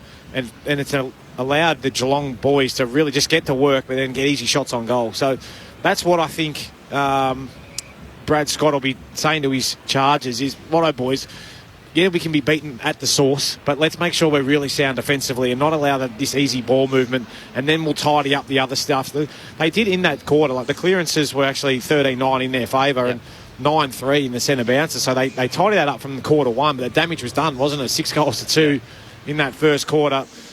Overall, though, I mean, Brendan Zerk-Thatcher, he's been touched up a fair bit by Tomahawk because of the ball movement that's coming in. He's just having free access, but it's also the work of the other Geelong forwards. They're not allowing any drop-offs from their defenders, which means he's 1v1 at all times. I can't actually remember a time where Geelong have just been forced to have to go in long and just bail out. Yeah. So they're not slowing their ball movement at all, are they? They've always got an element to them, which is they've been in control, Geelong. So whether that be from a slow ball movement and then hit up a target, or through chain of handball and finding one either on the lead up front or getting one out the back, it's just been the inability through the midfield of Essendon to really slow them up and allow their defenders to try and have that intercept support in the air. Just very quickly, I touched on it during the call. Jaden Laverty, so his absence, hasn't missed a game since 2020, so he was the longest continuing serving bomber in their lineup before going out here.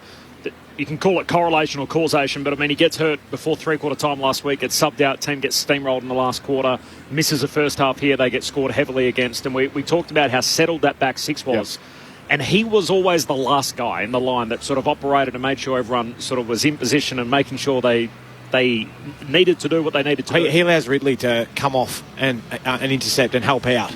So how much are they missing him? How much? Heaps, obviously. Yeah, they've had no support whatsoever for any of their key backs. Well, it changes your whole matchup because he's going to take Tom Hawke and then everyone's going to cascade around. But it's not the same as what Geelong found out at the start of the year when they didn't have Tom Stewart for a few of those games. That defensive stability has an impact for the rest of the team. So although he doesn't have the name or the reputation as Tom Stewart, he's certainly a real strong pillar of defence for him who really sets him up well. Tom Hawkins has 6 and Geelong have a 44-point lead at half-time, 14-4, 88 to the Bombers, 7-44 after 8 goals to 5 in the second quarter. On the other side of this, from the latest from the ABC newsroom, all your suggestions just on the SMS, 0437 774 774. This was Kevin Sheedy's brainchild. What can the Bombers and the Cats do to make it more country round at the MCG? Let's get the latest from the ABC newsroom.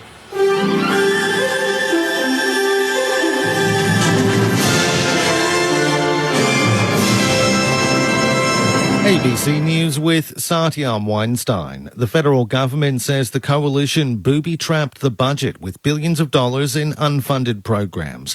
The Albanese government will release its second budget next month and says it's discovered a more than $5 billion black hole for ongoing programs. Finance Minister Katie Gallagher says the funding shortfalls affect the Radioactive Waste Agency, MyGov, National Parks and Veterans Affairs. It's taken us some time to uncover them because programs are ending on the 30th of June this year or looking at next year, and we've worked through that. But there's no doubt they were booby-trapped. Now, this was either because they were going to make it our problem or because they wanted to just put forward a better set of books than actually was the case, and we're cleaning their mess up.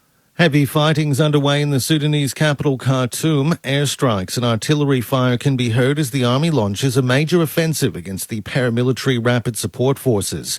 It comes as the United States says it's completed the evacuation of hundreds of its citizens through Port Sudan in the east of the country. This woman fled Khartoum for Port Sudan and says conditions in the city are chaotic. The city is overcrowded with foreigner people, all nationalities. You can't find a room. People are all over the streets, all over the mosques, sleeping on the floors, sleeping outside on the streets. Police in the U.S. state of Texas are widening their search for a man suspected of killing 5 people, including an 8-year-old boy. Authorities say the man entered the victim's home and shot them after they'd earlier asked him to stop firing his rifle in his front yard so their baby could sleep. Police say they've found clothing and a cell phone while searching a rural area for the suspect, but tracking dogs have lost the man's scent. Israeli police have made a number of arrests after another weekend of protests against planned judicial reforms. Tens of thousands of people again took to the streets to demonstrate against moves to give Israel's government the power to appoint judges and overrule the country's Supreme Court.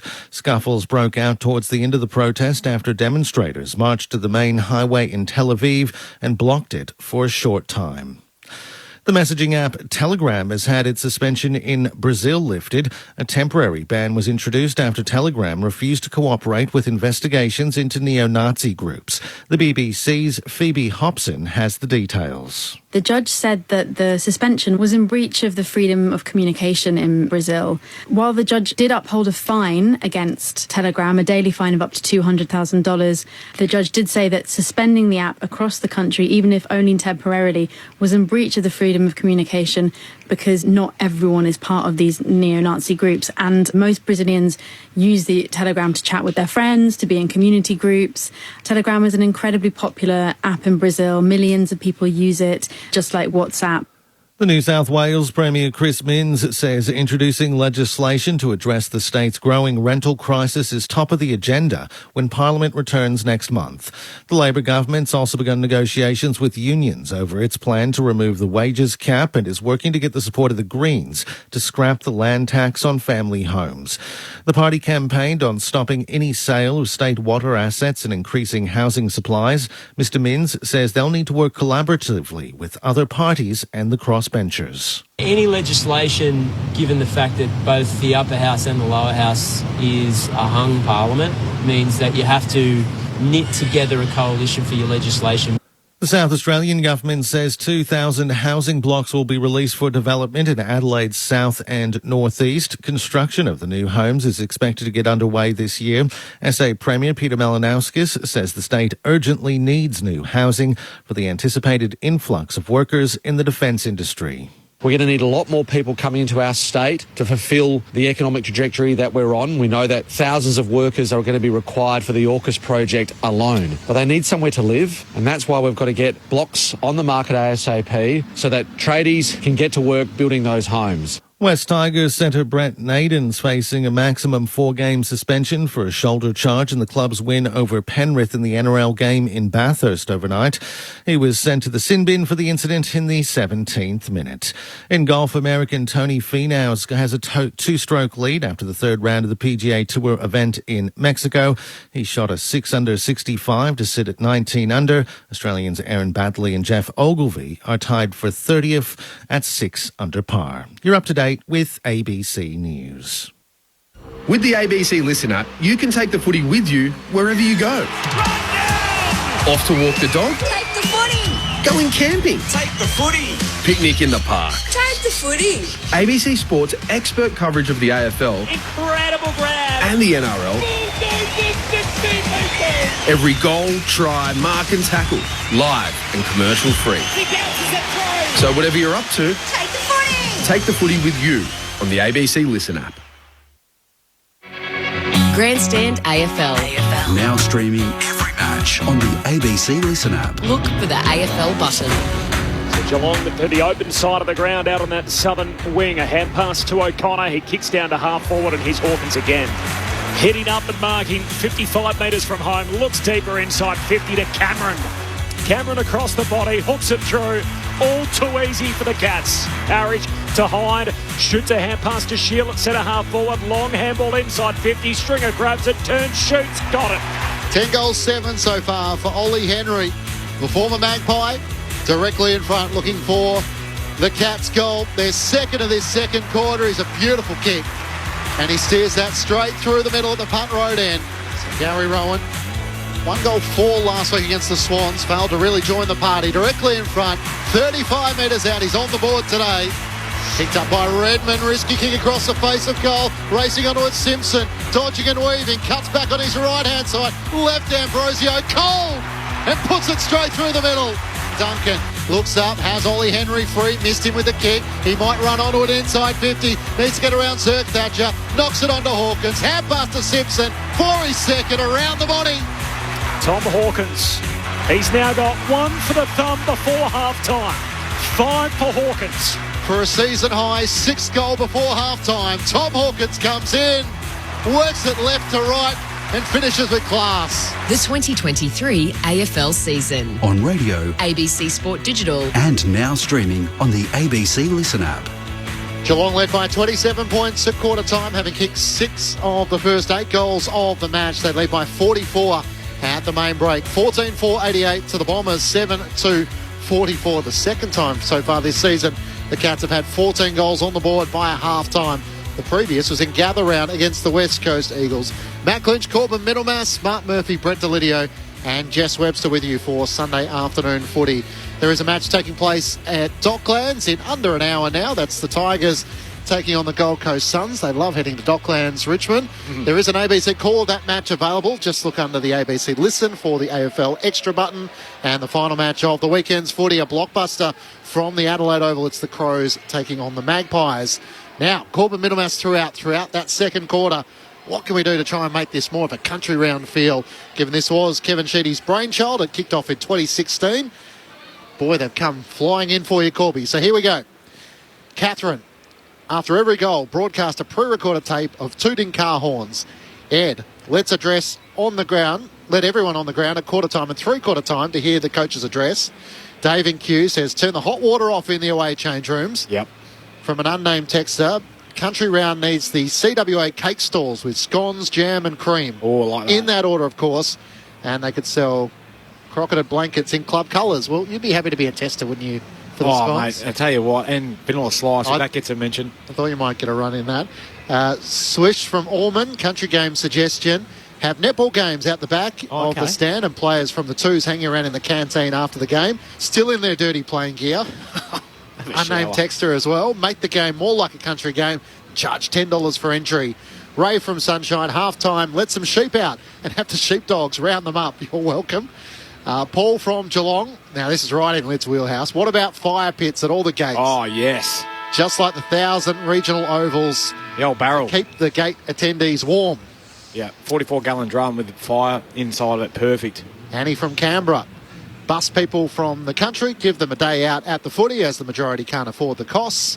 An unnamed texter, tow some gum leaves to the goalposts so they look like gum trees. And Neil from WA, a curtain raiser, 2 country footy teams playing for points with sponsors' cars around the boundary and a curtain raiser a few metres in. Half-time, sheepdog trials. Yep. So some hits, some misses there. Yep. The gum trees, the gum leaves to the post. No. Not you. Thumbs down on that one. What can you add? We like the fire pits. Yeah. I'm a big fan on the fire pit out the front. I'm open to the sheep concept. I'm not sure if we can do it on the plain arena, but maybe in Yarra Park out the back. I want the half-time heroes. That's what I want. Taking the biggest hangs you can at half-time. Quarter time, 3/4 time, people listening to the addresses.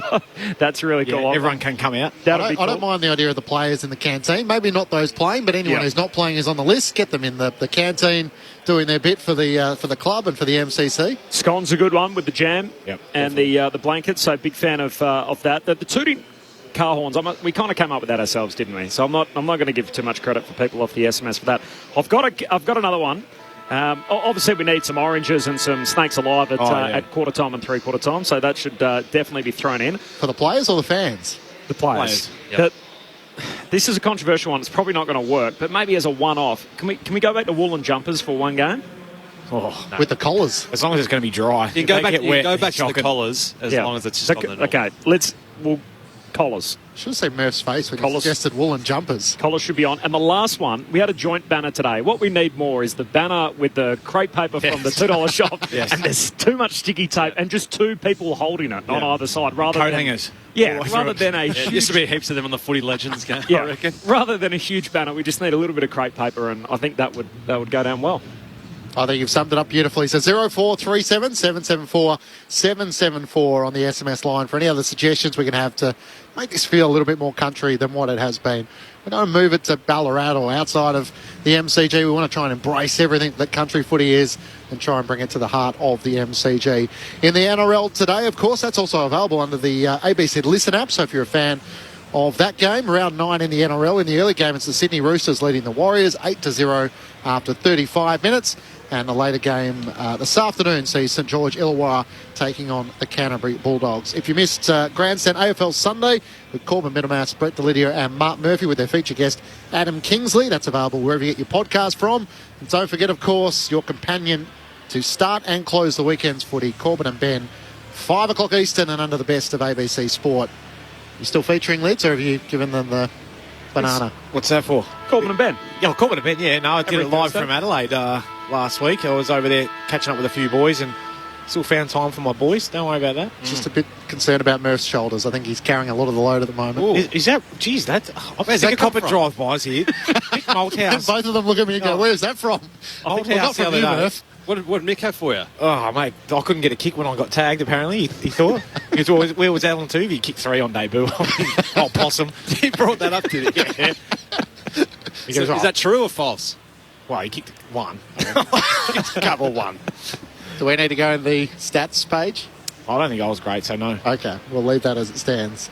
The best suggestion I've still heard is Shane's about the meat raffle at half-time. Yeah. Maybe that's the other thing, we could get the manual scoreboard back for the day. Yeah. I didn't mind when the cheer squads or like the people behind the goals used to swap from quarter time.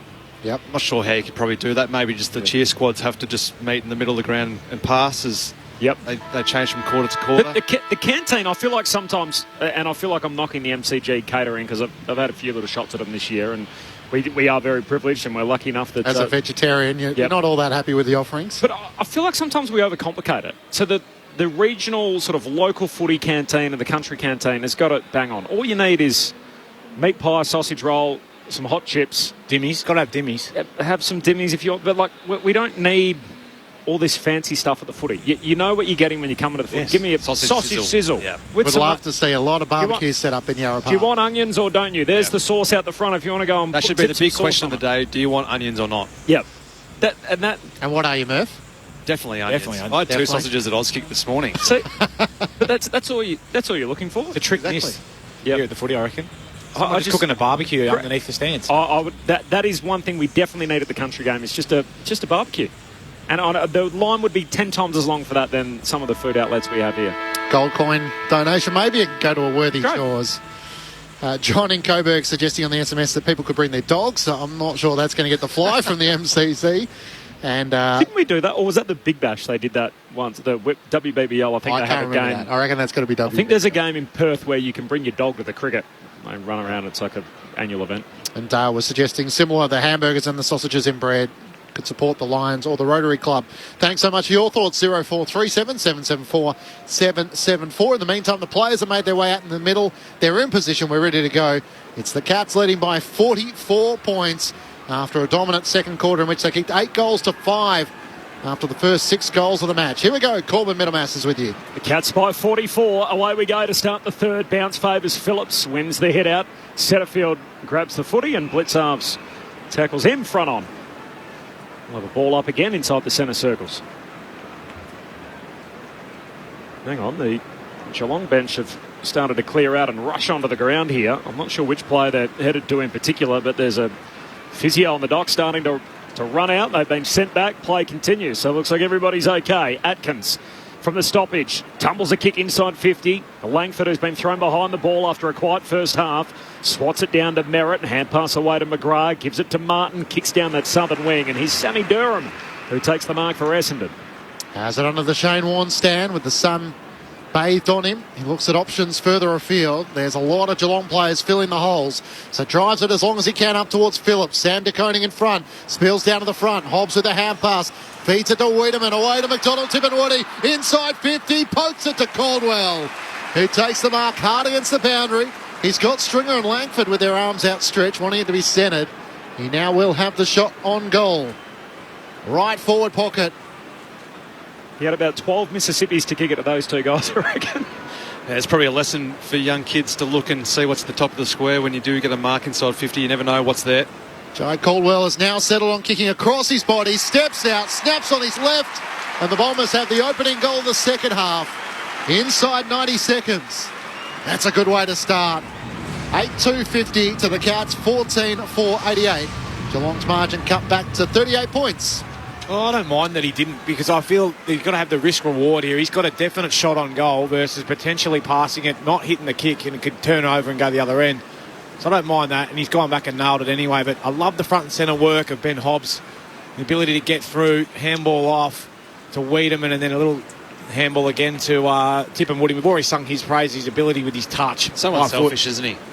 He could have, yeah, absolutely. He could have shot for goal, but decided, you know what, there's a player in a better position. Little deft kick, nice finish from Caldwell. Hasn't kicked one so far today. Anthony McDonald, Tip and Woody. First start for him this season. He came on as the sub in round 1 against the Hawks and was brought the house down when he kicked a goal on his return after missing last season. Phillips wins the hit out in the middle and then wins possession. Hand pass to Parrish, kicks for Hobbs. Here he is, the Bombers' first rounder from a year ago. Heads out to half forward to the goal kicker Caldwell. Got it, 55 out, runs, carries, hand pass to Setterfield, snaps, right boot, hurried kick offline, behind. Geelong by 37 points. 3 minutes into the third. Tom Hawkins kicked 6 in the first half, by the way. There is the Tom Wills Award, of course, the forefathers of the game, but he's got the Player of the Day award named after him, and someone in our box is giving votes on that particular award. So you think Tom Hawkins, Clinch, will be our contender? It's not you or me, so that limits it. As the Cats work it out of defence, Mitch Duncan works it out. Nevitt marks it, left half back for Geelong around the southern side. Blitzavs takes the mark, looks to send it inside 50 over the head of Hawkins, and the mark is taken by Ridley. Tomahawk was trying to lead back to the goal mouth. The kick didn't suit him. He sends it out to Big Phillips, who lost it in the sunlight. It bounces off his chest, and Kolajasny's onto it. Vacant goal square and misses across the face to the right-hand side. Hasn't had a lot of the footy, Big Andrew Phillips, and that would have been certainly a telling blow. He's had one touch. Shocked him, you reckon, Clinchy? I think so. 38 points, Geelong's lead. That's what it looks like. Cole Langford still with just the one disposal as well, a hand pass. Neither of them have had a kick. Here's Setterfield, who comes wide to Hobbs. It's inside mid. The Bombers weren't expecting him to still be available at pick 13 last year, so a bit of a draft slider, but best available player on the board, and the Dons took him. Here's Durham, hand pass out wide to Merritt, running boundary side, hooks his kick inboard, superb. And Anthony McDonald, Tip and Woody has it, centre half forward for the Bombers. Wow. He's dished a few off himself, McDonald, Tip and Woody today, and he gets one here with a bit of supreme service for Zach Merritt. That's why Chris Scott and a lot of teams decide to tag Zach Merritt, because most players then would have got the ball, especially not after having a big day and just probably just banging as long as he can, but took 5 or 10 metres, and then the only place to kick it was that spot, and you had to have great vision to kick it there, and exactly what he did, and the touch as well was brilliant. He kicked 5 goals, Essendon, in the second quarter, none of them back-to-back to make it 2 in a row. McDonald, Tip and Woody misses. Out to the right, behind. Geelong by 37. 5 goal and third term. Cats bring him back into play. Mitch Duncan short to O'Connor. Still 25 metres out from his defensive goal at the punt road end. O'Connor looks for options, sends it to the left back pocket, and Isaac Smith marks. No real urgency to move it on as he thinks about switching play. Kicks it out to Tom Stewart in the right back pocket, takes the mark under the Olympic stand. Up towards half back. Sam de Koning takes the mark, releases Holmes with a hand pass. He runs boundary side. Inboard to Cameron, needs to get around Zirk Thatcher. Ball spills clear, holding the footy. A good moment for Brandon Zirk Thatcher, who's had a tough first half against Tom Hawkins. Wins a free kick here. Hawkins with 6 goals next to his name. Jeremy Cameron with 2. No Jaden Laverty this afternoon. Pokes the kick over the top to Darcy Parish. Possession number 24 coming up as he veers out to the right. Decides to drive the kick inside 50. Long ball which doesn't quite get to Durham. Spilled away from him. Wiedemann onto it. Wrestled out of it by Ranagalia. Still another chance for Durham. Can't get a hand pass clear. Nevitt drives a kick out of defence for the Cats. Into the middle of the ground. Henry out number 2 on 1. Redmond slides in, giving good support to McGrath. Gets the hand pass to Ridley. He takes a bounce. Runs, carries, and swings a hand pass out wide to McGrath. His handball missed the target. They've missed a few by hand today, the Bombers. Martin that goes back, collects, looks inboard to Shield. He takes the mark. He's about 45 metres out right half forward for the Dons. Yeah, McGrath has missed a couple of handballs. You wouldn't normally see him miss just as they've been running inside forward 50, or even when they were exiting 50. earlier in the game, but it's a nice kick from Martin, wasn't it? Ability just to find Dylan Shield. We spoke about how prominent he's been in that forward half. Hopefully he can knock this one through. So Dylan Shield with the bright yellow boots on. He crosses 50. His drop punt goalward is superb. Back-to-back goals for the Bombers. Shield with his second of the day. Geelong by 31 points. 7 gone final term. Essendon with the long climb back. Moved to 9-4-58. Geelong 14-5-89. Brett Delidio, Mark Murphy, Grandstand AFL. Well, it is a long climb back, Corby, but they've just got to do it bit by bit, and they've started the third quarter off in a really strong manner. They're defending really well. I think in the first half we would have seen a few of these coast-to-coast scores by Geelong, but they've had a few Geelong where they've been unable to get it over halfway, and that's due to the fact of their defending a much tighter unit and not allowing them to find the open side to go and then go again. They've given them one kick out wide and then really shut down the next one. So they're defending much better, Essendon, and they've been much stronger around the ball as well. Like to see a little bit more excitement from the Essendon players when they kick a goal. Start to generate it yourself. Keep 2 unanswered goals to start the second half. Blitzouts up against Draper. Spills down the way of Parrish. Handpass trying to link up with Merritt. Great tackle laid by Tanner Bruin. Geelong take it back. No, it wasn't a great tackle. He fell in his back. And Zach Merritt will get the footy returned to him just as about Sam Simpson was going to kick inside 50. Merritt over the top to Draper. He dropped the mark. Simpson slid in. Won it. Ran into Merritt. He'll get another one. Holding the ball. Bombers take the advantage through Parrish. Hand pass to Redmond. Inside 50. Never quite got to Nick Martin. Big fist away by Stewart. Spills out to the southern wing. Kelly for the Bombers. Can poke it forward to Nick Martin. He's 65 metres out from home. Looking for the right option inside 50. He found it in the end. Sammy Durham all on his own. Uncontested. Marks directly in front. 40 metres out from goal. Well done, Zach Merritt. Won a few contested free kicks there, and then the teammates getting on the end of a few. Darcy Parrish select to play on, a smart move, and then Nick Martin just again that little bit of composure and poise around inside 50 kicks, and he's the one that you want with the ball in hands when it's going forward for Essendon. The mid-season pickup in 2021. Sam Durham for another for the Bombers. He hits the post just as they were starting to rise to their feet at the punt road end. That would have been 3 unanswered goals. Instead, the margin is 30 points Geelong's way. Something they haven't done today, Essendon, with 3 in a row. Stewart marks the kick out, goes short to half-back. And Isaac Smith pokes the pass along the boundary line. This is Buse, still at right half-back, kicks down the wing, and somehow Mitch Nevitt is all by himself. Marks uncontested. And the fourth gamer sends the Cats down to half-forward. Blitz arms the target. Kelly goes to spoil. Ball spills through to Redmond. Took on the tackle. Caught.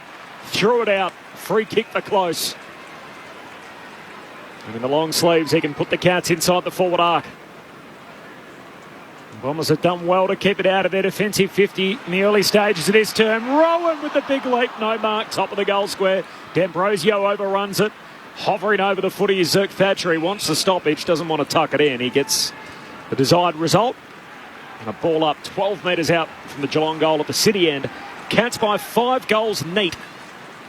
Hawkins is always dangerous here, trying to do his own ruck work. Taps it to Cameron. Squeeze the kick to Close. Got it to Bruin. Manufactures a goal. Dribbles it on the right boot across the goal line. And the Bombers defenders all look at each other. How did they achieve that? Tanner Bruin with his second, the sub into the action. Came in late in the opening quarter at the expense of Jack Bowes. And Geelong with their first goal of the second half restore a 36-point advantage. 15-5, 95 to the Bombers, 9-5, 59. 11 minutes gone, third term on ABC Sport. They probably just had a few just sitting around in space then, didn't they, Leeds Essendon? They were all man to a man, but rather than try and block up some space, they were sitting out waiting for the receive if they got the ball use, and then Tanner Bruin just too smart, and he's pretty clever around goals, isn't he? He's one with left foot, now with the right foot dribble, but it just really stings, doesn't it, for Essendon, who up one end hit the post, which looked like a certain goal, to get him back in with almost 4 goals, and then now it's back out to 6.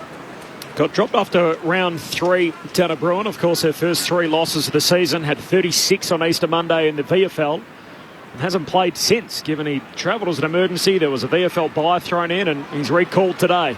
Middle of the ground, Essendon get it out. Stringer to Shield by hand. Hand pass to Parrish. He misses Langford by hand. Goes back, collects it, chucks it on the right peg down to Durham. Marks it half forward. Guy's hitting up short. He goes a little longer out in front of McDonald. Tippenwoody judges it well. Takes the mark. And McDonald Tippenwoody's got it right half forward. 5 in from the boundary line. I think the thing that would please Brad Scott is his makeshift forwards that he's had bob up today. We've seen Dylan Shield down there. We've seen Durham just then with leading up, presenting really well. And just a nice kick out into space. We know that forward craft of this bloke, Tippenwoody, he certainly knows how to find it. He's just got to finish now for his side. Oh, he's going to pass it. Unselfish dishes it off to Wiedemann in the right forward pocket. He's on a tight angle in that Dom Sheed pocket. Sometimes it's being a little bit too unselfish. I wouldn't mind him just to go back and kick that from probably 35 out in a bit of an angle. Now he's a bit closer in, a bit more significant angle, Wiedemann. Kick 2 on Anzac Day. He's got a couple already today. Snapping across the body. Threads it. Good finish. Wiedemann with his third. Gets the lead back to 30 points. 13 gone, third term. Essendon have kicked 3 of the 4 goals in the quarter. Geelong 15-5-95. Essendon 10-5-65. 13 gone, third term. Just Sam Wiedemann might owe McDonald Tippenwoody a beer after tonight's game. There's been 2 where he's been laced out. That McDonald Tippenwoody's found the key target, and he's kicked 3 so far, Sam. He's looked lively at times and had a really good second quarter, but just had a bit of smart ability to pop up in a bit of space. Caught napping though, the Geelong mids and half-backs. Isaac Smith thinking, nah, he's kicking this. There's a little pocket there, and he just put it on a little platter for Wiedemann.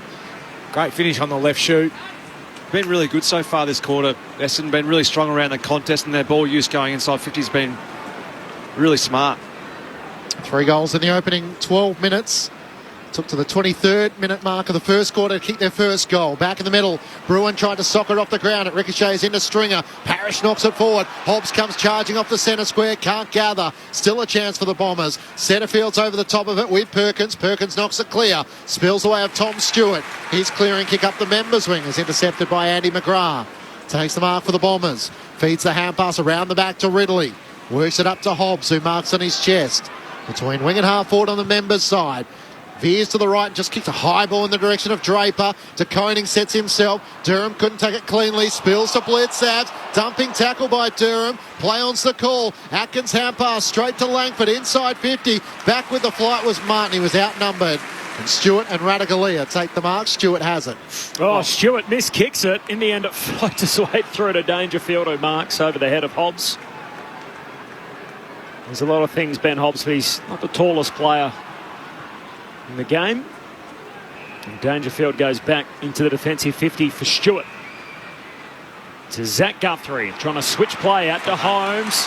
Creating a contest is Martin, forces the neutral ball, comes out, going to collect it. Shield keeps it alive for Essendon. Hand pass back to Martin, kicks to the goal face, getting back. Collar Jasling knocks it through. Interesting centre bounce clearances. So Geelong won the first 6 of the game. Essendon lead at 15-9 overall, so 15-3 after the initial onslaught, and that may turn out to be where the game was won. But well, they've certainly got the advantage in there with Sam Draper and Andrew Phillips obviously being 2 mature-sized ruckmen, whereas Geelong obviously on the other hand having Sam De Koning having to play in there as well as Mark Blitzarves. A lot of the Essendon fans at the punt road end trying to lift their side. They trail by 29. Stewart's long kick up towards Draper. Spoils it down. Patrick Dangerfield read it well. Kicks it over the head of Hawkins up towards half forward. How the umpire view this? Insufficient intent. Everyone was looking at him and he thought, hang on, it's Moon. Better make the call. Who was he kicking it to? I think he looked for a Geelong player and couldn't find anyone within 20 metres, so that was where he was pinged. Jordan Ridley ends up with the footy for the Bombers at left half-back. Takes the free kick, trailing by 29. Sends it towards Draper and Wiedemann. In front, Blitzhav spoils it out of play for a boundary throw-in. A few more suggestions coming through on your SMS line, Corby, 0437 774 774. How to make it more country round. Martin says $6 steak sandwiches with the lot, $5 beers, and one that came through around dressing gowns from Lully in Adelaide. That's right in the Swans wheelhouse, isn't it? Yep. $6 sangers. When was that back in the 90s? Well, steak sandwiches, $6 is the suggestion. I think we should all go into a country game at the end of the year. I think that's what we've concluded from all this. You up for that, Lids? Yeah. Yep. Be good fun. From the stoppage comes out Essendon's way to Setterfield. Hand pass to McGrath. McGrath inboard to Perkins. Kicks down to half forward. Stringer takes the mark. All of a sudden, the Dons have a bit of pep in their step. Stringer runs, plays on, kicks in the Wiedemann direction, carries his head. Forward pocket, loose footy for the Bombers. Holmes overruns it for the Cats. Hobbs gets it, hand pass to Wiedemann, kicks a high bomb, top of the goal square. Phillips getting down there, swats it down. Duncan for Geelong, missed his boot with the ball. Comes down to Shield, Essendon with it. Phillips to Stringer, goal! Stringer's got 4. And Essendon are as close as they've been since they first scored. It's Geelong by 23. Essendon with all the momentum though. 18 played in the third term. Geelong 15-5, 95. The Bombers move to 11-6, 72. Hold the phone. Hold the phone, all right. They're just starting to win some of those 1v1 contests, which in the first half Geelong were winning and they were outnumbering. But Essendon, to their credit, are really working hard from the stoppage, getting hard forward and outnumbering. And just some of the one-on-one wins that they've had. I know it was Nick Martin's probably the previous play against Max Holmes, which really sort of set the scene, but they're really starting to believe a bit now, the Bombers. Don't reckon Mitch Duncan's going to want to have a look at that. He's missed his foot completely coming out. It helps when your opposition defenders miss their foot on the way out. This is what they wanted, Clinchy. Big crowd at the MCG Sunday afternoon, glorious conditions, and all of a sudden we got a game. Kick 4 early in the season. Jake Stringer 4-6 against GWS. You've got to go back to last year. The last time he kicked more. Back in the middle of the ground. Falls the way of Sam de Koning. He kicks a high ball off the outside of the boot. Inside 50. Henry in front. It's touched off the boot. Footy's locked to his chest. He doesn't realise. As Hine lays the tackle and the umpire will board up 55 metres out from the Cats' goal. Heading to the city end, Phillips and de Koning, tap down to Close. Hine tries to knock it on to Caldwell. Hand pass to Setterfield. Martin tucks it under his arm. Hand pass it straight to Dangerfield. Pitches it away. Kicks inside 50. Here's Hawkins. Now, it was a bit of an errant handball, obviously, from Nick Martin, but I think you put that down to the fact of Geelong's covering of the outlets. There was nothing really for him to go to. So tried to create another handball, and Paddy Dangerfield was right there where he was electing to handball the ball, and that's the last thing you want to do. And a little 15-20 metre kick to the man of the first half in Tom Hawkins. Tom Hawkins, who's 6 goals next to his name. Shooting out to the right from 35 metres out. The Tomahawk starts his approach, comes in. Bread and butter for the Tomahawk. He's 7th of the afternoon. Just as the Bombers were starting to get a bit of a rhythm. Back out to 29 points. 16-5, 101 the Cats. Still 19 minutes gone in the third term. The Bombers 11-6, 72. Well, the real way to arrest momentum, isn't it, is to kick a goal. You know, we talk about Mitch Duncan missing his foot down the other end.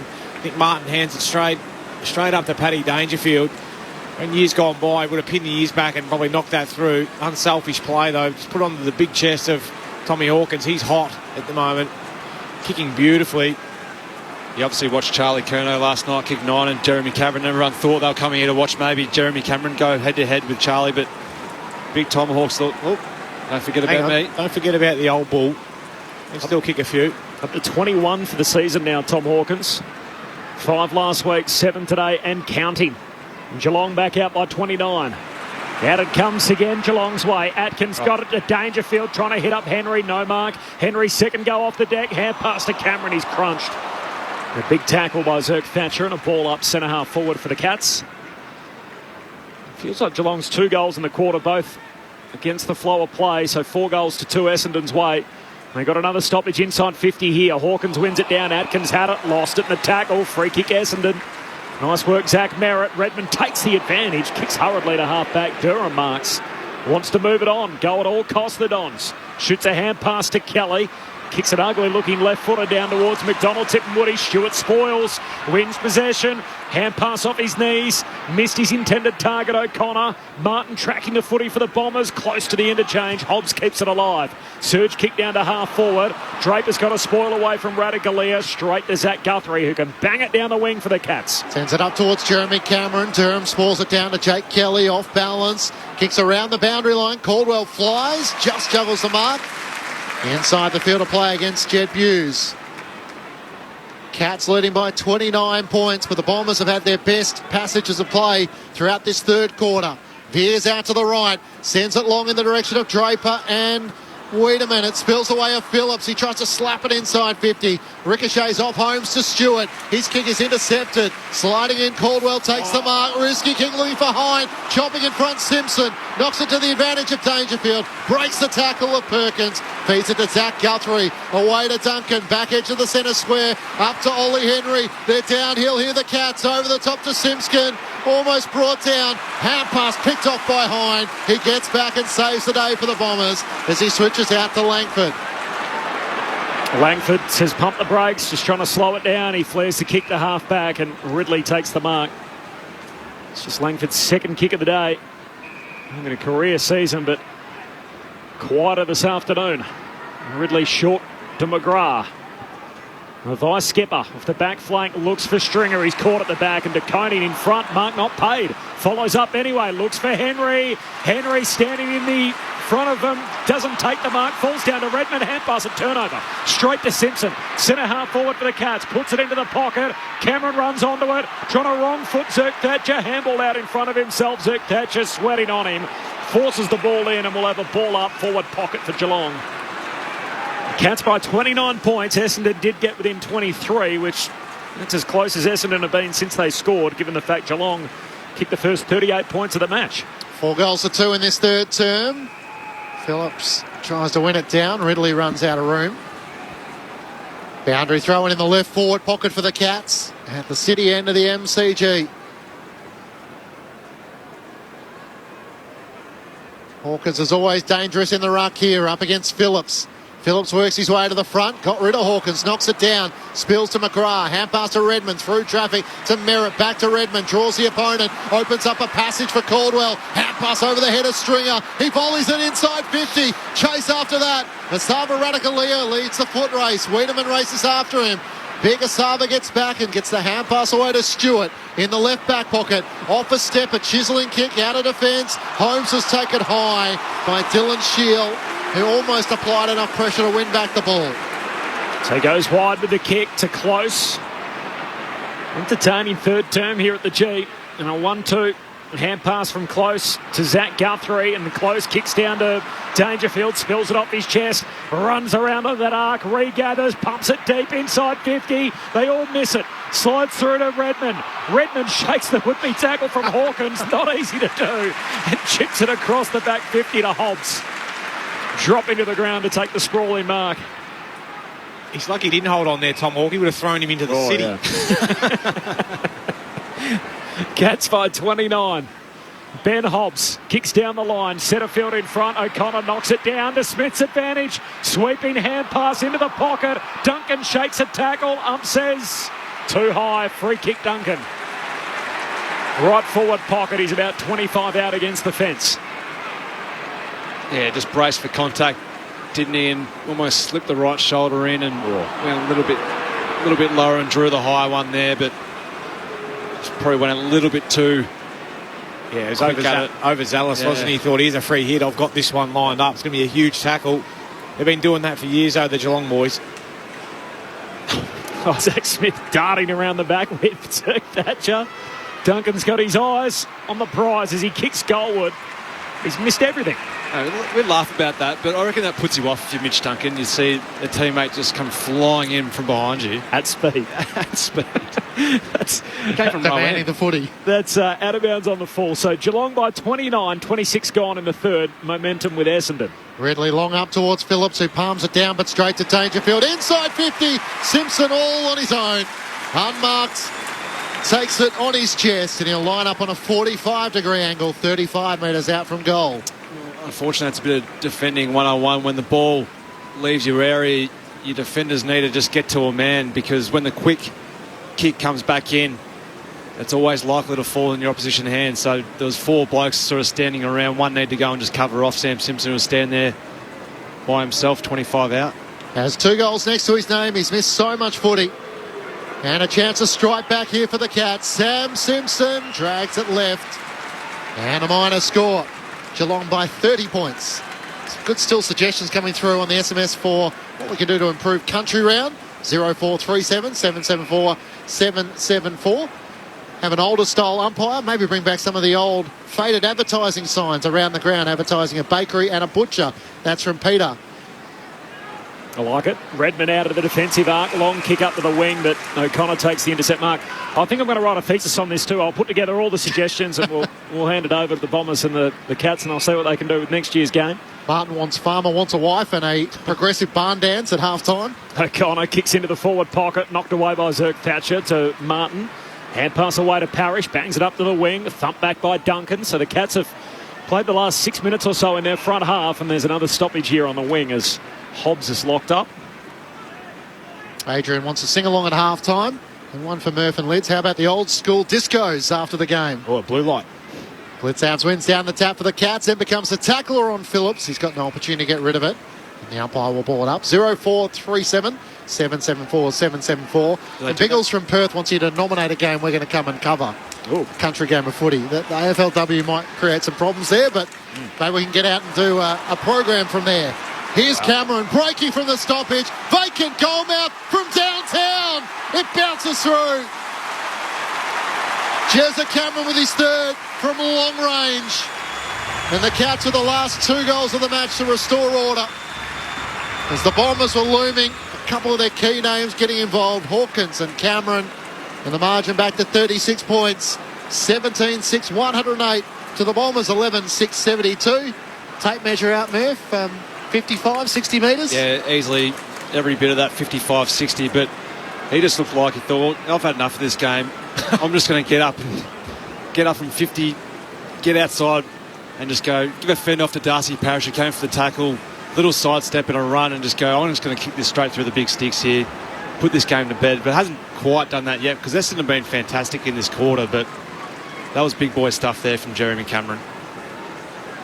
What a weapon he is, up to 30 on the season, so equal with Charlie Curnow up top. On the back of Charlie's 9 last night. Back in the middle, Blitzarms grabs it out of the ruck, kick smothered. Parrish had a play on it, left it behind. Here's Atkins, collects for Geelong. A high bomb to centre half forward. Henry tried to run at it. Cameron competes in the air, bounces off his chest to Hawkins, kick smothered. The goal saver from Ridley. Ball ricochets out of bounds, right forward pocket for Geelong. Little handball opportunity potentially. I want to hang him, he's already kicked 7. It's more than I ever kicked, but I reckon you keep rewarding your teammates for going past. Cats by 36. Hawkins from the boundary throw-in. Tried to grab it out of the ruck. Bowled over. Falls down to Parrish. Hand pass to Merritt. Surge kick out of the defensive arc. Radagalia spoils. Close to the boundary line. Myers. Hand pass to O'Connor. He's clipped high in the stringer tackle. So after Essendon got within 23 and a bit of momentum, Geelong kicking the last 2. O'Connor tries to put it towards Dangerfield and Hawkins. Danger flew, couldn't take the mark. D'Ambrosio back to Phillips. Hand pass to Merritt, out of defence for the Bombers. McDonald tipping Woody against a couple, knocked it down. Well read by Hughes of the Cats. Hand pass looking for O'Connor, but not before the siren sounds for three-quarter time. Geelong by 36 points. 11-6, 72 the Bombers to Geelong 17-6, 108. In that quarter, the best of the Bombers booting 4 goals 4 to Geelong's 3 goals 2. But Geelong able to steady with the last 2 goals of the quarter to make it a 36-point margin at three-quarter time. Tom Hawkins has 7 goals. Jeremy Cameron has 3. 2 to Sam Simpson. Individuals to Bruin, Rowan, Henry and Close. Meanwhile for the Bombers, 3 goals to Sam Wiedemann. 4 goals to Jake Stringer. 2 goals to Dylan Shield. Individuals to Draper and Caldwell. The Cats lead by 36 points at three-quarter time. This is Grandstand AFL on ABC Radio, ABC Sport Digital, and now streaming on the ABC Listen app. For extreme entertainment, stream comedy whenever you like on ABC iView. That's so cool. Extreme feel-goods with Ghosts, Ronnie Cheng, international student, and Summer Love. Never hold back, kids. Extreme funnies from the Melbourne International Comedy Festival. That means a lot. And extreme good times with Starstruck, Peep Show, and Fisk. Why would you say that? Yeah, I don't know. It's Extreme Comedy Gold. So cool. And you can stream it all for free on ABC iView. Grandstand AFL. Now streaming every match on the ABC Listen app. Look for the AFL button. Caldwell is now settled on kicking across his body, steps out, snaps on his left, And the Bombers have the opening goal of the second half. So Dylan Shield with the bright yellow boots on. He crosses 50. His drop punt goalward is superb. Back-to-back goals for the Bombers. Hawkins is always dangerous here, trying to do his own ruck work. Taps it to Cameron. Squeeze the kick to close. Got it to Bruin. Manufactures a goal. Dribbles it on the right boot across the goal line. 2 on Anzac Day. He's got a couple already today. Snapping across the body. Threads it. Good finish. Wiedemann with his third. Holtz gets it. Hand pass to Wiedemann. Kicks a high bomb. Top of the goal square. Phillips getting down there. Swats it down. Duncan for Geelong. Missed his boot with the ball. Comes down to Shield. Essendon with it. Phillips to Stringer. Goal! Shooting out to the right from 35 metres out. The Tomahawk starts his approach. Comes in. Bread and butter for the Tomahawk. He's 7th of the afternoon. Here's Cameron breaking from the stoppage. Vacant goal mouth from downtown. It bounces through. The 2023 AFL season. On radio, ABC Sport Digital. and now streaming on the ABC Listen app. Sunday afternoon footy from the MCG as the Cats leading the Bombers by 36 points. 17-6, 108 to Essendon. 11-6, 72. Matt Clinch and Corbin Minimas, Jess Webster, Brett Delidio and Mark Murphy with you for Sunday afternoon footy. There is a match about to get underway in a couple of minutes' time. Richmond from the Docklands taking on the Gold Coast Suns. There is an ABC call of that game available. Just look under the ABC Listen app for the AFL Extra button with Judson Clark and Malcolm Rosas, the subs for the two sides this afternoon. Our next stop is the City of Churches on Grandstand AFL. Adelaide and Collingwood, a bumper match to close out round 7 of the AFL, and that's where we find Aaron Bryans. Clinchy, it is absolutely set to be a blockbuster. The Crows chasing a 5th consecutive win. The last time they accomplished that, they made a grand final. Meanwhile, the Magpies could end the round up top for the first time since 2012. So all eyes in the build-up were on Rory Laird after a calf complaint during the week. The final teams, unfortunately, are still about 20 minutes away. But both Harry Schomburg and Matt Crouch were held over from the Sandford Curtin Rays are on at the moment against South Adelaide. For the Pies, they'll be without superstar Scott Pendlebury, but welcome back Taylor Adams and Nathan Murphy as well. Collingwood has won their last 6 meetings against Adelaide, but they do come into this game off a 5-day break, so it's very uncertain, incredibly exciting. We'll have SA legends Rod Jamieson and Stephen Williams with us for the call, as well as Neil Cross and Liz Walsh downstairs. Can't wait to see how it unfolds, Clinchy, next on Grandstand AFL. Thank you very much, Aaron. We can't wait to be with you at the completion of this game to the Adelaide Oval for the Crows and the Magpies. On the SMS 0437 774 774. What can we do to make this MCG match more country? Brendan says one of the committee members selling raffle tickets. That's always a good go. The Bombers used to have their own raffle that announced at half time. I remember back in the day. Yep. What the raffle will lose a little bit is if we can't manually put the winning raffle ticket number on the scoreboard somewhere. No, Hey, have someone a walks around the chalkboard. boundary. It's got to be a chalkboard, old school. Oh, right. Yeah. Okay, that's different again. Yep. The winners usually announced at 3/4 time, aren't they? With the chalkboard walking around the boundary line. Sweet. No, I'm happy with that. That's fine. I want to go old school here. We're going country. We're not going to digital scoreboards. Yep. No, I agree with that. Yep. Andy in Wodonga is a fan of you and your stats call. He suggested we could put you on the dunking machine. Oh. Okay. Do they do that? Get the kids. Is that a country thing? That's line more up. that's more That's more a carnival thing, isn't it? It's not in Kai. It's more the fair. Royal Melbourne Show. Yeah. Still winter in Kai. Have we picked where we're going yet? I know a good place. Yep. You've thrown this idea out before we ran it past Tim Verrill and management, but we might work it out as we go on. I think Corby was not talking about commentating. I think he was more talking just taking in the atmosphere. Sit on Cairn Hill and have a couple. Some of the country music. What would be our best Australian country music artist? Keith Urban? Lee Kernigan. Slim Dusty. Yeah, absolutely. Good Carlton man, Lee Kernigan. Is he? Of course he is. He's his brother. Rub shoulders a bit with him.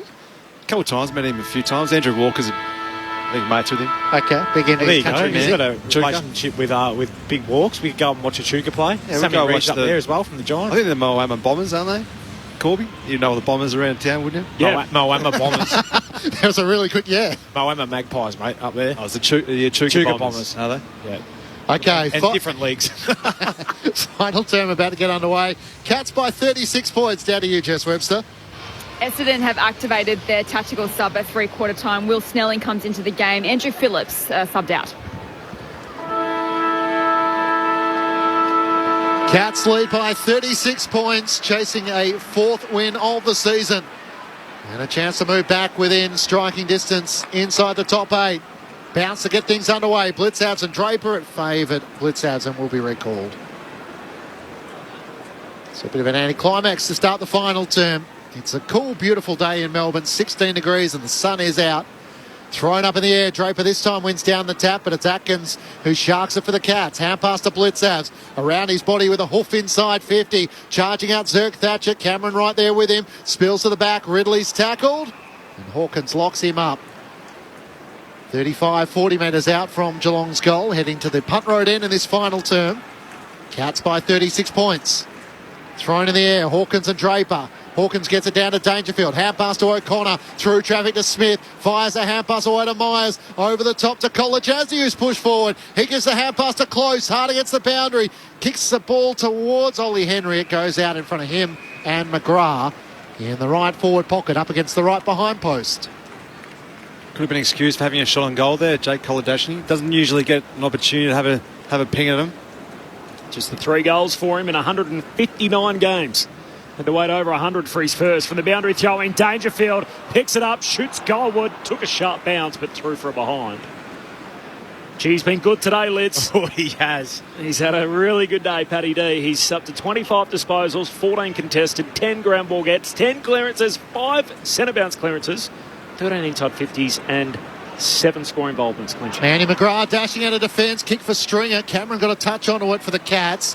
But Kelly with a hand pass to Langford, punched away from him. Blitzhouse the hand pass straight to McGrath. The Bombers take it back. Parrish with a hand pass to Langford. Sends it up to the wing. McDonald Tippenwoody worked after it. And then Zach Guthrie lost his footing. He slips over. Over the top goes Caldwell. McDonald Tippenwoody tries to knock it clear. Buse through traffic. Eventually Geelong's numbers win out. Atkins with a hand pass to Rowan. A little fumble. As Buse, hard against the boundary line, runs out of room. Boundary throw in centre of the members' wing. Geelong leading by 37 points. They scored the first 38 points of the game. Geelong kicked the first 6. Hawkins kicked 4 of those. He's up to 7 for the day. Boundary throw in. Draper a little slow to get up here. There's a free kick for his opposing ruckman and Mark Blitzhouse. Short kick to Dangerfield. Here he is again, up to possession 26. Quadruple double. Contested possessions, ground ball gets, clearances and inside 50s. I like that. His Dangerfield goes long into the pocket, carries the head of Henry who flew for it, and Hawkins knocks it out of play. Should be tough to beat Tom Hawkins. Best of field today though. He kicked 7 goals, a huge bag, modern standards. As we learned earlier, I think there's only 10 players in the last 3 years that have kicked over 7 goals in a game. We learned that, did we? I would. Top 10 cheesy game show category. From the boundary throwing. Comes down to Henry. Hand pass out to Hawkins. Oh, handball over the head of Dangerfield. Got through to Cameron. Rolls onto his left peg. Kicks it to the top of the goal square for the Cats. Close down there. Spoil comes from behind. Oh, Langford jams it on the boot. Rolls straight to Smith though. Quick hands. Myers away to Henry. Shoots. Goals. Ollie Henry pops it through. And he's got 2 again. And he's fast making a habit of that. In his 7 games at Geelong, he's kicked multiple goals on 6 occasions. The run continues. The Cats by 43 points. 18-7, 115. Essendon 11-6, 72. 4 gone, final turn. Well, they're just so clean down there. Geelong, they're clean everywhere around the ground, really. But obviously, when you're clean inside your forward 50, you get great results. And those 3 short, sharp handballs all knew where their teammate was, and to give it to the best bloke in the best position. And Ollie Henry ends on the end of it. A good one from Isaac Smith from Grime Myers, and it all came back to a little partly smother from Ollie Henry as well. That's it. That's the pressure that they're putting on. They're all buying into it. And not just that, they're covering the exits really well. They've got no way of getting out of there, the Essendon defenders and wingers. Wasn't in Collingwood's best side by season end, Ollie Henry. He seems to have been a good pickup for the Cats. Still got a few players to come back in. Tyson Stengel, Sam Menengola and Jack Henry to name a few. So Second ball up in the middle of the MCG with Stringer tackled by Atkins. Draper and Blitzavs. Draper takes out of the right. Hand pass to Caldwell, ran into a dead end. Tackled by Holmes. Ball spills the way of Geelong as they work it out of defence. Bruin with a hand pass away to Mitch Duncan, who chips it up, and Sam Simpson marks. Left half forward under the Olympic stand.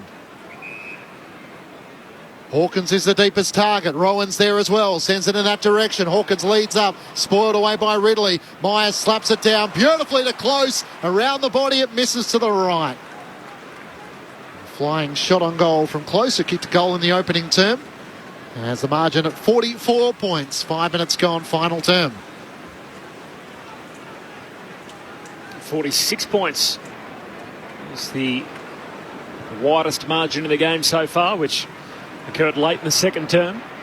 Ridley goes with a long kick close to the boundary line. Holmes can't collect. Setterfield goes back in.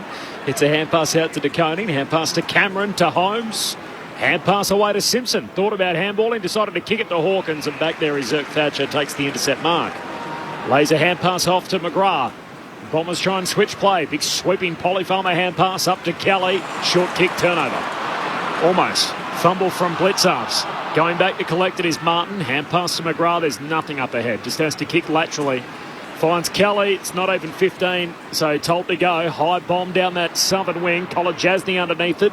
Caldwell competes in the air. Spills down to Snelling. Few fumbles. Put himself under the pump. And Zach Guthrie came and got him. Tackles him out of play. We'll have a boundary throw in on that southern wing.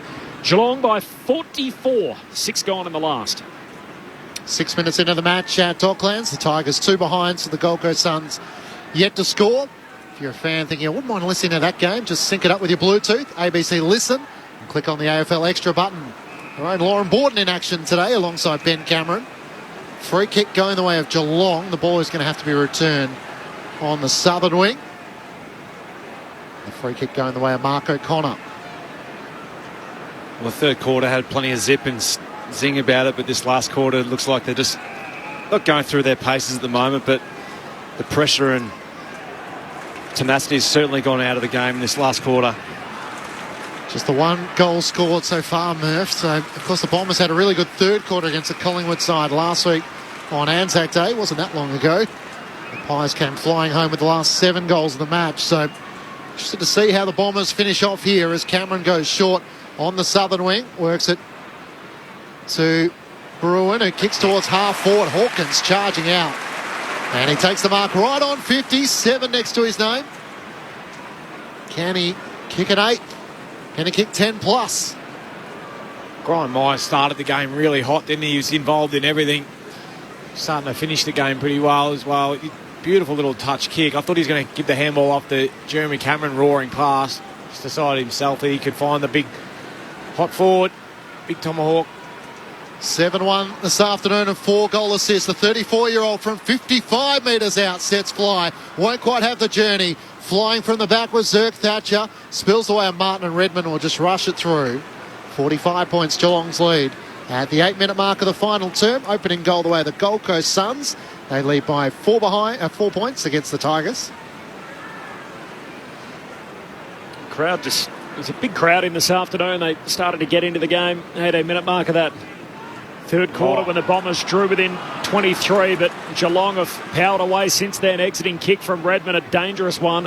Holmes, hand pass to Close, under pressure, got it to Simpson. His handball to turnover. Langford feeds it out wide to Buse, running out of room, keeps it alive. Hand pass forward and tackle taken to ground. We'll have a ball up here.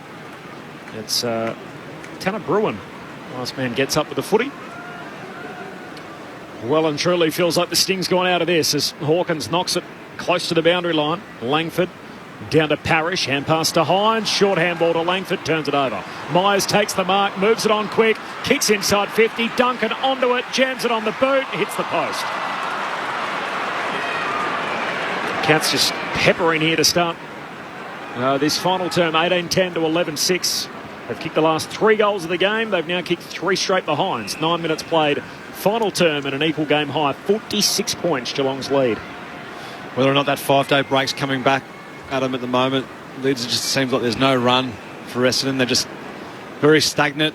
I know that's the type of game where now they're significantly behind, but just need some sort of run and gun to try and do something. Nick Hine long out of defence, up towards Wiedemann, was able to nudge Radicalier underneath. Out pass away to Nick Martin, works it forward to Durham. Out pass to Perkins running through the southern side. McDonald Timmonwoody's out the back. He marks 30 metres out into the open goal. Welcome back. His second goal of the season. For the Bombers, first goal of the final term. Their last goal coming at the 17-minute mark of the third term. The margin back to 40 points Geelong's way. 18-10, 118 to the Bombers, 12-6, 78. And Anthony McDonald Tippenwoody has given a couple off today, able to put through his first. It was an easy walk-in goal in the end. If you go back to centre wing, Pigasava Radicalier jumped a week early, could have got a fist on that one and put it back into his forward half. Instead, it falls into the lap of Sam Wiedemann. Quick handball out. Nice kick. I think it was Perkins who got that ball into while up running back in towards goal. Don't come much easier than those.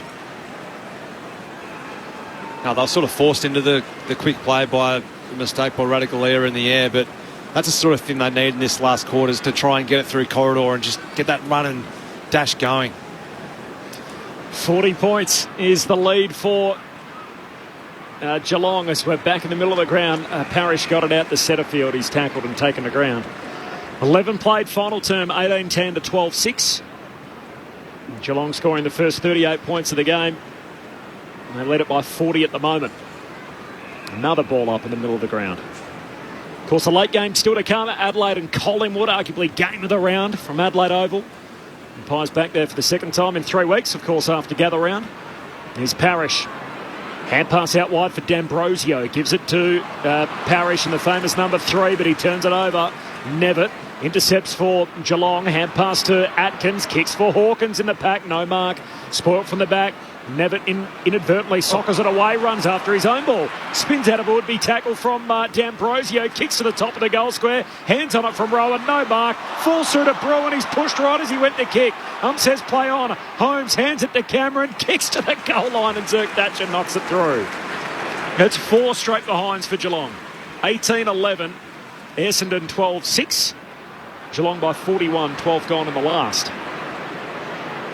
Thought they were certainly going to kick a goal then, the Cats. Showed a few signs, little Mitch Nevitt too. He's in the air, he's had some good contests, and then a few little spin moves at ground. Done some nice things. On a late call up for Zach Tui, who didn't pass his fitness test. Mark Murphy with you on ABC Sport. Ridley brings the Bombers back into play, short to Langford. In the right back pocket, sends it up to the members wing. Durham tries to fly, crashes the pack, it spills the way of Tom Stewart. He taps it out of play in front of Hobbs. The umpire says throw it in.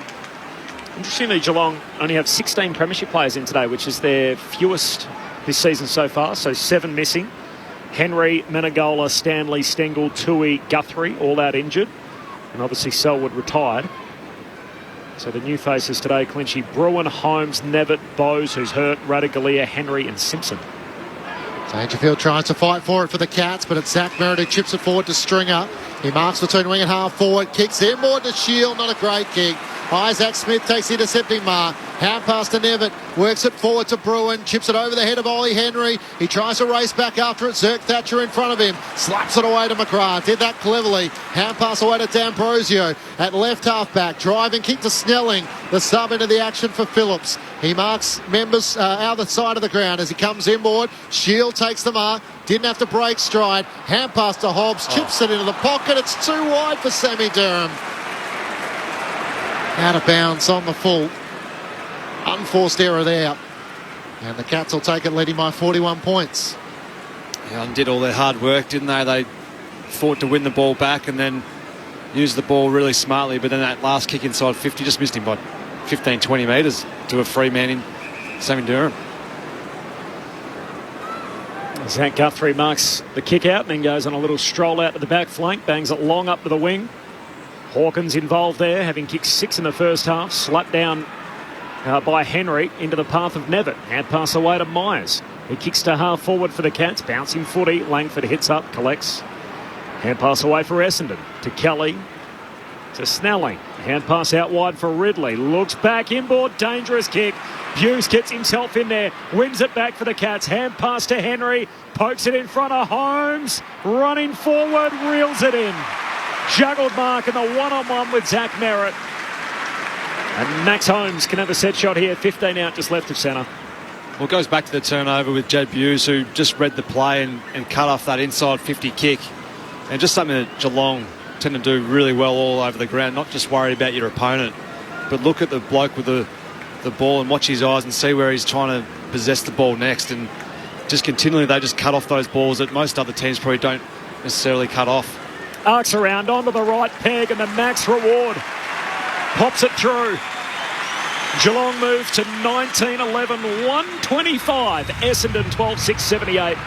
Counts by 47 points, a game high at the 15-minute mark of the final term. Every time there's a turnover, centre forward, I'm just looking deep forward to see where's Tom Hawke. I want to see whether he can get a big bag. Oh, he's got a big bag, but just top it off, get to double digits. You don't see it enough, I don't reckon, in footy these days. But good decision by Ollie Henry going forward there. It's a good offside run too from Max Holmes. He's been a solid contributor today, Max Holmes. 18 touches, 11 of those contested, 8 ground balls, 6 score involvements. Kicked it at 88% as well. Used his speed and power really well to get out of congestion and then find a target. He stands out, doesn't he? When he does get the touch, you do notice him because he does usually run and carry the football and then uses it so well when he does get that opportunity.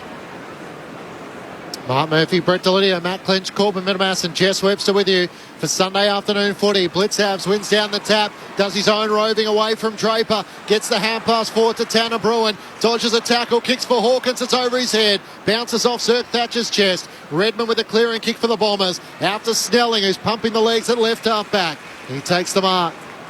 So Tom Hawkins had 6 goals in the first half, just 1 so far in the second. And Snelling looks to send it up the outer wing. Nick Martin takes the mark in front of Tanner Bruin. Turns onto his right-hand side. Spots Caldwell free. He marks it centre half forward. Hand pass away to Hobbs. Inside 50 from 45 on the run.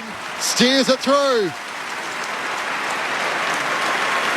Ben Hobbs with his first goal of the season. And the Bombers 13th. They're 13-6-84. Trailing Geelong 19-11, 125. It's the Cats by 41 points. Meanwhile, at Docklands, the opening 2 goals the way of the Suns through Ben King and Noah Anderson. It's the Suns leading the Tigers by 10 points. Jess Webster on the boundary. Sam de Koning is just receiving some treatment on the Cats bench. A little bit of claret coming from the nose. He's got it patched up and he's rocking the quite glamorous look of having the bandage wrapped around his entire head across his nose. So good news is he's good to go back out there, but looking a little different. Disappointing for the big fella. He's a good-looking young rooster. He'll be flat with that. Good finish from Ben Hobbs, though. He's worked his way into the game pretty well. Still running hard to try and finish off this game. Ben Hobbs, one of 3 Essendon players to get a Rising Star nom last year. There's Setterfield here in the middle of the ground. Just tumbles a kick out to the wing. Stewart shakes the tackle and then sends the ball for Geelong down to half forward. Here's Nick Hine. Got it at half-back. Hand pass away to D'Ambrosio. He was one of the other Rising Star noms. In fact, Essendon's last. In round 16, he looks for Draper. He tries to compete and, in the end, gives away a free kick, making illegal contact with Rada Galea. Hughes and Stewart share it, and Stewart's kick heads down the wing for Henry, who marks and immediately plays on. Lifts a hand pass over to Dangerfield. Short kick to Hawkins. Just feeds him beautifully as he takes the mark, hitting up in that channel at right half forward. He'll kick from just inside 50. That's Danger's 15th inside 50, 27 touches. That's I wonder what the world record is for inside 50s. I reckon Joey, get a stat on that. Joey Montagna had it at one stage, but I don't know whether that's been broken. Danger would have to be right up there. God, that's a lot, isn't it? 15 inside 50s. It'd be great to see Tomahawk go back and slot this for his 8th, but geez, Paddy D's been pretty good. Gee, eight and not being best on ground. Gee, that's it wouldn't happen too often, would it, Lids? Well, no. About to find out. We'll find out after the siren, I suppose. Tom Hawkins from just inside 50. Oh. Superb finish. He's having a day. That's 8 for Hawkins. 6 in the first half, 1 in the third, and now 1 in the last. 20-11, 131 Geelong. Essendon 13-6-84 as we tick into time on in the final term. A bag of 8 for the Tomahawk. He's making it interesting. He is keeping us interested, isn't he? which is nice. If only had a player who used to play bring him off. Don't bring him off. Spearhead forward. What would Fev be thinking if he had 8 next to his name? What? He's not coming anywhere near the bench, I know that. Tom Hawkins has come off. We saw it last night, Corby, with Charlie Curnow coming off. Yep. I don't think I've seen Charlie Curnow come off in a game for a while. I don't think I've seen Tom Hawke come off. They're thinking that, we'll bank this and we'll work to the next week and the week after. You know, a cumulative load. We're trying to manage that. Give the fans something. We want double digits. All I can find is Patrick Dangerfield had 14 inside 50s back in 2002. See if you can find more clarity than that. It's back in the middle of the ground. It spills away the Bombers. D'Ambrosio kicks out to the southern wing. Bouncing ball. Snelling is after it.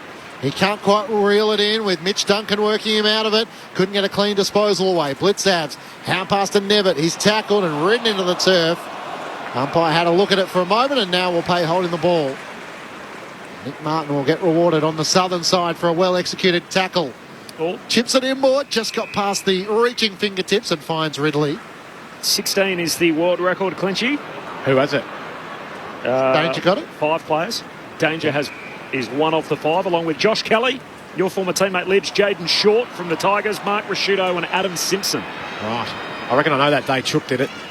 So do you, Murph. So 16 is the record and Patrick Dangerfield's on 15.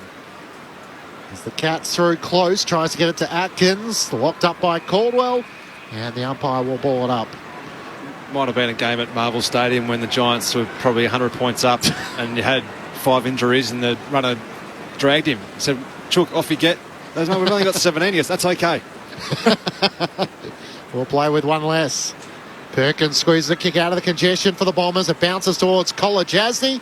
He's shoved out of play by Ben Hobbs and a boundary throw in. Of course, after this, we head to the Adelaide Oval. It's the Crows taking on the Pies.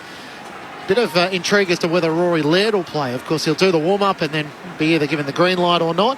Did you ever have to the last warm-up before the match to work out if you were right to go? I did at Giant Stadium one year and with a hamstring and then couldn't get up for it.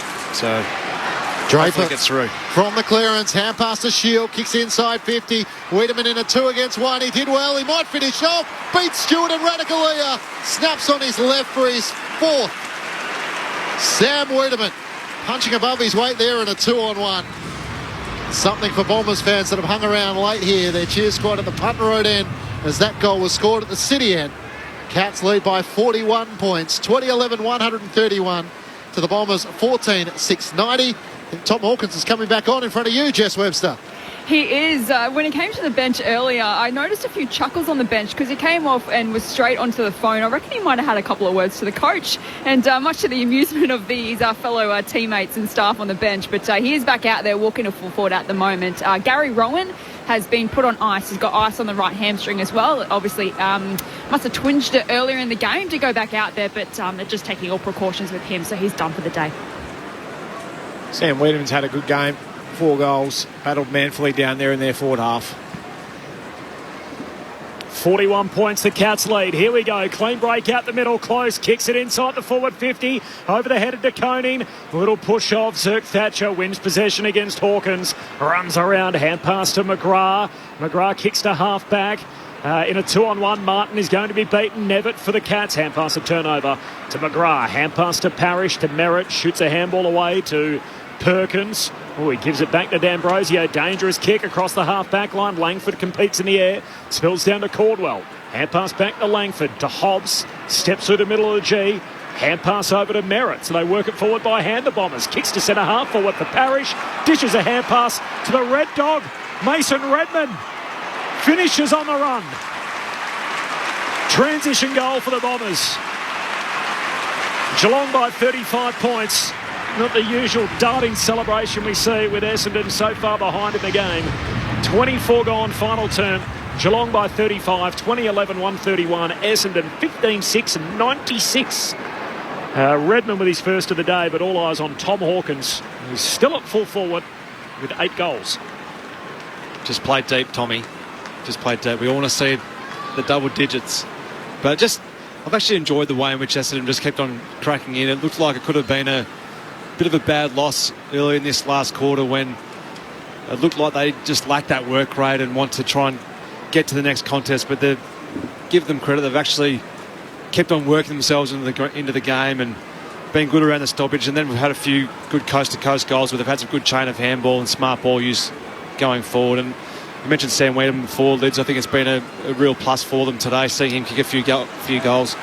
Back in the middle, Draper wins down the tap to Parrish, kicks inside 50, Durham up, can't take the mark. Hughes for the Cats, trying to clear it, can't do so. Trying to charge his way through. Kolajazzi brought down by Durham. No whistle. Shields, hand pass to Parrish, and that's well wide. And the umpire will throw it in. Right half forward for the Bombers. Cats leading by 35 points. 25 minutes gone, final term. Toss back into play. Draper and Blitzhavs. Works its way to the front for Merritt. Squeezes the kick. It's over the head of Durham. Bouncing ball towards Wiedemann. Durham has another go at it. Hand pass away to Hobbs. Squeeze the kick towards the boundary. And he swung in the tackle as he does so. Tom Stewart electing for insufficient intent. The umpire says throw it in at the city end of the MCG. Left forward pocket for the Bombers. Quarter time in that game, Clenchy at Docklands. Not a shootout. No, 2-1 to 1-5. 2-point lead for Gold Coast. Hurried ball from the Cats to centre half back. Bruin jumps up, grabs it. Parrish has got him. Ball up. Centre half forward for the Bombers. 26 gone in the last. 5 minutes still on the game clock. Hawkins with 8 goals. And Geelong at the 4 points. They lead by 35. Another ball up. Stringer, bottom of the pack. Do it all again. Goals to Anderson, King and Rewalt in that match. Down it comes to Perkins. Chucks it on the left peg. Shoots goalward. Radigalia knocks it down and out of play. We'll have the boundary throw in left forward pocket for Essendon. Next week, road trip doesn't get any easier for the Bombers. They play Port Adelaide, who have won 4 on the bounce. Of course, Port played back on Friday night. That's a Sunday fixture at Adelaide Oval. So Port Adelaide and Essendon. The Bombers find themselves 4-3 and Port Adelaide, of course, sitting pretty at 5-2. Cats have got the Crows ahead of Richmond the week after. Thrown back in. Blitzhouse wins down the tap. Straight to Tom Atkins. Clearing kick only as far as Hine, who marks on his chest for the Bombers. Directly in front, 45 metres out. Could be game of the round. Geelong Adelaide. Yeah, depending on what happens. I think there's a pretty good one Friday night too, Murph, with your baggers up against the Lions Friday night. Yeah, it'll be a big game, won't it? Friday night, both sides looking to get a few on the trot.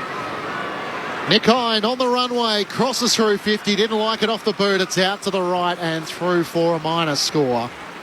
34 points, the Cats lead. And with a bucket of goals scored today, 35 goals. We're ticking past 28 minutes gone. Final term. You going Friday night? I actually will. Oh, whereabouts? No, Won't be in the stands. Just out of the stands. Oh, yeah. Me, mate. Yeah. Go and say good day to Murph if you run into it. Of course. Stewart kicks the half-back, turnover, falls down to Stringer. He shoots goalward on the behind line and in the end knocked through by Stewart. So a rush behind for the Bombers. 2011 to 15-8, Geelong by 33, 28 gone, final term. We'll see how many of the spectators, Murph, managed to spot you in the outer on Friday night. I'll be in the outer, Corby. I don't like this insinuation that I'm too good to sit in the outer. Stewart in a dunk, and he's going to get a 50-metre penalty as Wiedemann overstepped the mark. Take the family? It's a night game, probably 11. Tough task for young Max to go along and watch the Blues. He won't be impressed, though, if I don't take him. Yeah. Out of 10, how into his footy is he at the moment? He's, 12. Okay, like a lot of young kids at this time of year. Hughes out to the southern wing. Kolajazzi takes the mark. Long ball up towards Jeremy Cameron. Punched away by Kelly. Nevitt stayed down. Hand pass trying to link back up with with Cameron. It goes out of play. What number's on his back? No, he's still got the 3 and Daddy, so I might need to change that up. We had Charlie Curno's boots on this morning. Nice orange boots. It's just the people you know, hey, Corby. Just rolling around with Curno's boots. Boundary throw in, 33-point lead for Geelong. Comes down to Duncan and a ball up. Might be a bit disappointed with the Bombers last, young Max, for the award-winning Corbin and Ben. If you joined us on Monday, you would have heard this story that Max has a friend. Clenchy is a Essendon supporter, so We've had to just readjust him a little bit. That actually we're a Carlton household, and there'll be none of that going on. Today will help. Yes. A big win for the Blues and a loss for the Bombers. Any jumps. I was about to say, Hawkins had it on his chest, but the kick's coming back. Ches is going to get it on the wing. He always has a bit of sense of theatre, so look out for Tomahawk here. Geelong by 33, half-hour mark final term. Hawkins has 8. There he is. The kick heads in his direction, out wide. Oh, the diving effort can't complete the mark. Henry keeps it alive. Hand pass to Myers. He looks up, thinks, where's Hawkins? Finds Dangerfield against the boundary line, 30 out, right half forward. There's probably two blokes vying for pole position in terms of best on ground. The one we keep watching is Tommy Hawkins, and this bloke, he's been pretty good. Jake Stringer probably the other one for the Bombers. Had one of his best games that he's had for a long time, I reckon, Jake. Yep. Paddy Dangerfield, 15 inside 50s, 27 disposals. And he'd cap off his supreme day with a goal. It's right to the behind line. It's still alive. Henry chucks it on the boot. Still hasn't gone through. In the end, Thatcher spoils it over the line. 2 minutes to go to get Hawkins to 9 and 10. He's on 8 at the moment. Geelong by 33 points, 31 gone final term. He's had a big month of football, Paddy Dangerfield. They were zipping through, a few media coming for him, but he's been terrific in every one of his games over the past month.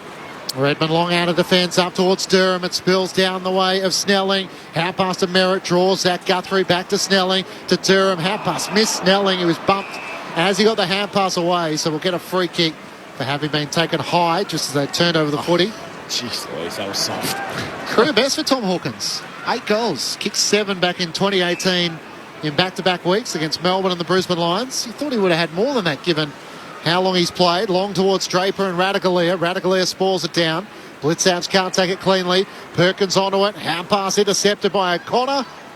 It's locked up by Snelling, and the umpire will throw it up. Very unselfish full forward clinch, I reckon, Tom Hawkins. They had Hawkins. the thing with Cam Mooney and Steve Johnson for goal assists back in 2007. Up it goes. Blitzabs knocks it forward. Myers, slick hand pass away to close. He kicks to Henry in a one-on-one with Kelly. Kelly puts his fist through it. And over the boundary line it goes, taken by the lad in the second row. Just a little handball back to the boundary ump, so we'll have a throw in here between wing and half forward for the Cats. Tomahawk deep, just outside the goal square with Zirk Thatcher. Stoppage on the wing. Minute 14 on the clock, Cats by 34, Danger has 8. From the boundary throw-in, Draper trying to get a hand pass out. Dangerfield goes to ground. Essendon win it. Setterfield by hand to Shield. Hand pass to Perkins. In the middle of the G, not a heap up ahead. He goes long to Wiedemann in a one-on-one, makes contact with Radaglia. Wiedemann's out the back, pops it through for number 5. His biggest haul yet as a Bomber. And it's come very much in a losing cause with Geelong kicking the first 38 points of the game. They were never headed. The Bombers never got within 23, but Sam Wiedemann in a losing cause has got 5. 28 points the Cats lead. Final minute of the game to come. Just enjoyed a few of his one-on-one contests today, Sam Wiedemann. Probably something he's not notoriously known for is his strength in the contest, but today he's actually been really good in the air and won a few 1v1 marks, that time creating a bit of space for himself against Radaglia, and then a few just smart balls where he's in the right spot at the right time. It's a quiet 5 he's kicked. Obviously Tomahawk being up the other end kicking 8, but he's been terrific along with Jake Stringer today. Back in the middle, Draper wins down the tap against Blitzavs. Spills the way of Jake Stringer. Gets the hand pass to Merritt. Can they put another one on the board here? Kicks inside 50 over the head of Snelling, and Zach Guthrie takes the mark. 40 metres out from his defensive goal. The Cats will be inside the top 8 after a slow start to the season. Goes short to Tanner Bruin. The sub who came into the action ahead of quarter time. Back out to Zach Guthrie. And right half back. Short to Myers. Has it at right half back. Looking around the southern wing. Pokes a kick to Radaglia. He marks on his chest on the shaded southern stand side. Looks to switch play across half-back, back inside the defensive 50 to Mitch Duncan. 67,457 as the Cats are back on track, having lost their opening 3 games of season 2023. The reigning premiers make it 4 on the trot. Tom Hawkins with a career best 8. The Cats by 28 points. The greatest team of all. We are Geelong, we're always on the ball. We play the game as it should be played, at home or far away. Our banners fly high from dawn to dark, down at Gardenia Park. Following crisis talks after losing their first 3 games of the season, the Cats are inside the top 8. They're in 7th position after round 7 of the AFL. 4 wins on the trot, winning by 28 points, 20-12-132 to the Bombers 16-8-104 in front of 67,457 fans. We are Geelong, the greatest team of all. We are Geelong, we're always on the ball. We play the game as it should be played, at home or far away. Our banners fly high from dawn to dark, down at Gardenia Park. Geelong booted the first 6 goals of the match. They led by 27 points at quarter time, by 44 at half time, by 36 at 3/4 time, and run out 28-point winners after the Bombers finished with a little bit of a flurry at the back end of the match with 5 goals to 3. Tom Hawkins has never kicked more goals, 8 goals, in which he kicked 4 in the first quarter. He finishes with 8 for the match. 3 goals to Jeremy Cameron, 2 goals to Bruin, to Henry, to Sam Simpson, and individuals to Holmes, Rowan and Close. Meanwhile, for the Bombers, 5 to Sam Wiedemann, 4 goals to Jake Stringer, 2 goals to Dylan Shield, individuals to Draper, Caldwell, Redmond and McDonald, Tippin-Ordi. The Cats move ahead of the ledger. They're 4 and 3. Patrick Dangerfield finished with 15 inside 50s. Tom Hawkins finished with 8 goals. Geelong by 28 points. The thoughts of Brett Delidio and Mark Murphy on ABC Sport. Well, apart from a little flurry there in the third quarter, I feel like it was pretty well controlled by the Cats all day, wasn't it, Murph? Yeah. I was hoping for that last quarter, even the back end of that third quarter, for the Bombers just to be able to hold on to make a real game of it. But unfortunately, and I know they won't put it down to, but they look like they stopped to a bit of a walk there at times. And that happens off the back of a 5-day break, and our team's got 3 days on you. It makes it very hard. But it was the way they started that probably cost them ultimately, wasn't it? They just didn't jump out of the blocks at the same speed or ferocity that the Cats did. They looked like they were bullied a little bit around the ball. They're stronger, harder at it, and they got the clearances and got it forward. And that's where ultimately Tom Hawkins did the damage in that first quarter and kicked 4 in the first. Yeah, Geelong certainly had the more aggressive approach and were more physical at the start of the game and just got the ball forward. I think they had that 6 centre square bounce clearances to 0 at the start, which inevitably ended up in goals for Geelong, and it was too far a bridge to gap by the end of the day. I hope they read the votes out in front of everyone. The 67,000 that are here as we're getting ready for the Toms Award as the player best of field in the country. I hope I got it right. I was a bit nervous there. You hardly heard from me in the last quarter. I was panicking. Well, there's only one correct answer. So I'll expose him if he's not. I think it's an obvious... I was about to say, who would you tip, Murph? It's an obvious winner, isn't it? Yeah. I would have thought so. Stringer. Yeah. It's totally obvious. If you don't get the medal in an 8-goal performance, you're probably never going to get it. Oh, Clinchy's gone. Oh, geez, I'm nervous now. What about what a build-up. Patrick Dangerfield, 28 disposals, 14 contested. 685 metres gained. Yeah. 10 clearances, 15 inside 50s. But 8 goals. Here we go. Well, let's go for the presentation. The game recognises and celebrates the contributions made by regional and rural Victorians to the success and prosperity of football. Both Essendon and Geelong recognise the huge impact that country football has on local communities and on our great game. Today, the Tom Wills Award will be awarded to the player deemed best on ground. Tom Wills was the man credited for founding Australian rules football. He was the co-founder of both Geelong and Melbourne football clubs, as well as the formation of the VFA back in 1877. So right now, it gives me great pleasure to welcome to the lectern absolute champion, Jeff Geeshan, who will announce the winner of the 2023 Tom Wills Award. Please make you feel welcome. Oh, the suspense continues. It gives me great pleasure to announce that the 2023 Tom Wills Award winner is Tom Hawkins. Got it right. A career best 8 goals for Tom Hawkins, including 16 disposals. Kicked 4 in the first quarter. Just have a look how many contested marks he took. Tom, if you don't mind, took 12 marks for the game. Yep. Thank you. Firstly, it'd be remiss of me not to thank everyone for coming out. 70,000 or close enough to it. Today's a fantastic effort, so thank you very much.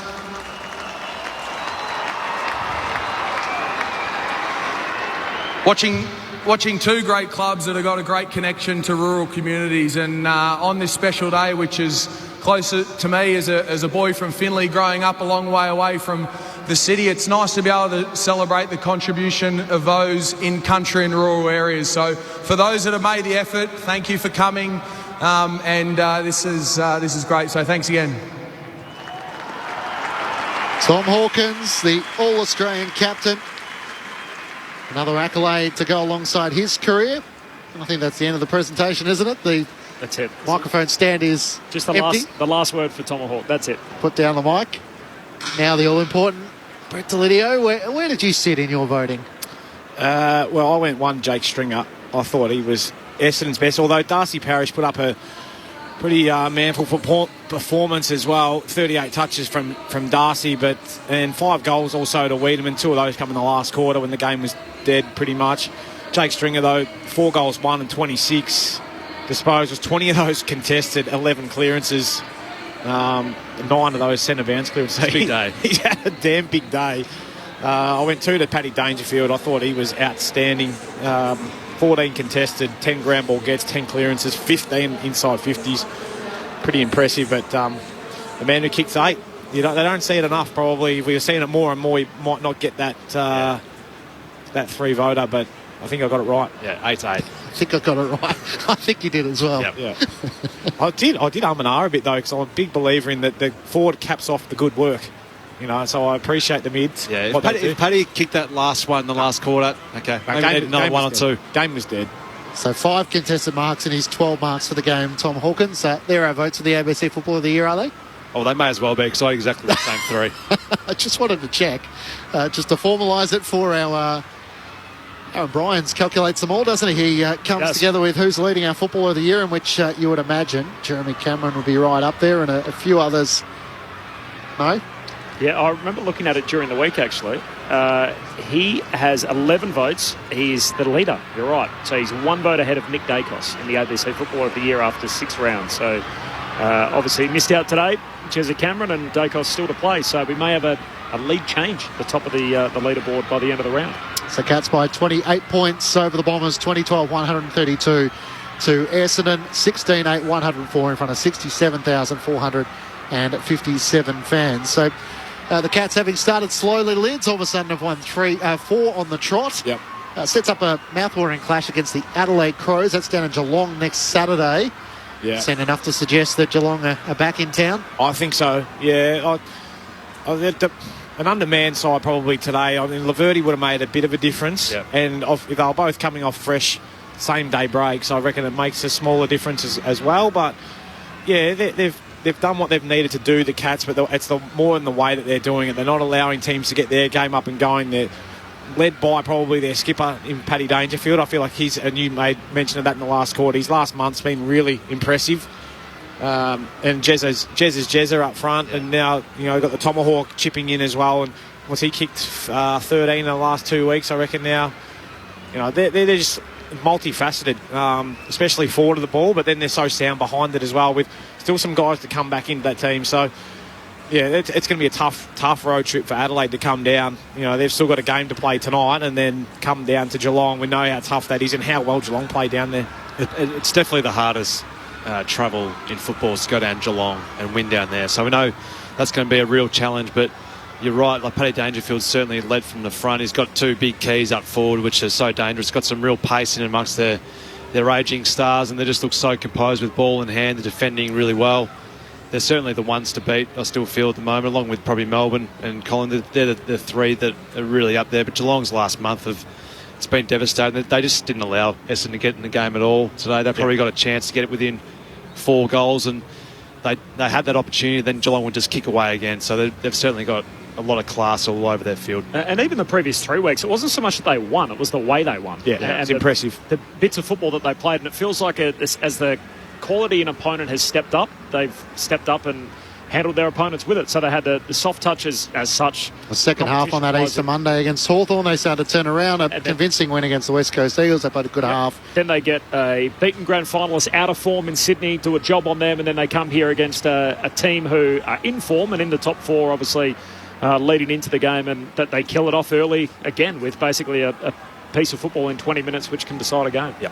So the Cats are lingering a bit out in the middle of the MCG. They're going out to a lot of their fans who have made the trek up. So we'll try and bring you the song and the reaction before we head to the Adelaide Oval in around 12 minutes' time for Adelaide and Collingwood, the final game of the round. No late changes there at the moment. So Harry Schomburg and Will Kelly has been named as the medical subs for the afternoon. So Laird just has to get through the training unaffected, and he will be right to take his spot in the selected side. And at Docklands, it's the Gold Coast Suns locked at 19 apiece against the Tigers. Richmond 2-7-19 to the Suns 3-1-19. And the goal kickers there, Ben King with a couple. Individuals to Noah Anderson, Jack Revolt and Samson Ryan. But Tom Hawkins has started the season. He started with 2 goals, 1 goal, 0 against the Gold Coast Suns, and then 2 against the Hawks, 4 against the West Coast Eagles, 5 against Sydney, and then 8 today. For a 34-year-old who, by his own admission, was starting from a long way back and trying to do a pre-season in the season proper. Yep. Have you been surprised as to how he's worked his way back? No doubt a match-up today which suited his favour against Brandon Zirk-Thatcher, helped him get going. Yeah, no, I'm not surprised. I think he understands his body, and I feel like they do it as well as any team down there at the Cats. I understand that they're more than likely going to be a part of it late in the year, and that's where they build their players and almost their performance a little bit around being ready to fire come late in the year. And I heard Isaac Smith round 1 say, it's going to be if we get to 4-4 at round 8, we're incredibly comfortable with that, which is ultimately what are they now, 4-3. 4-3. Siren sounded. The kids get onto the park for a kick on the MCG. As the Cats make their way into their rooms, let's join Jess Webster.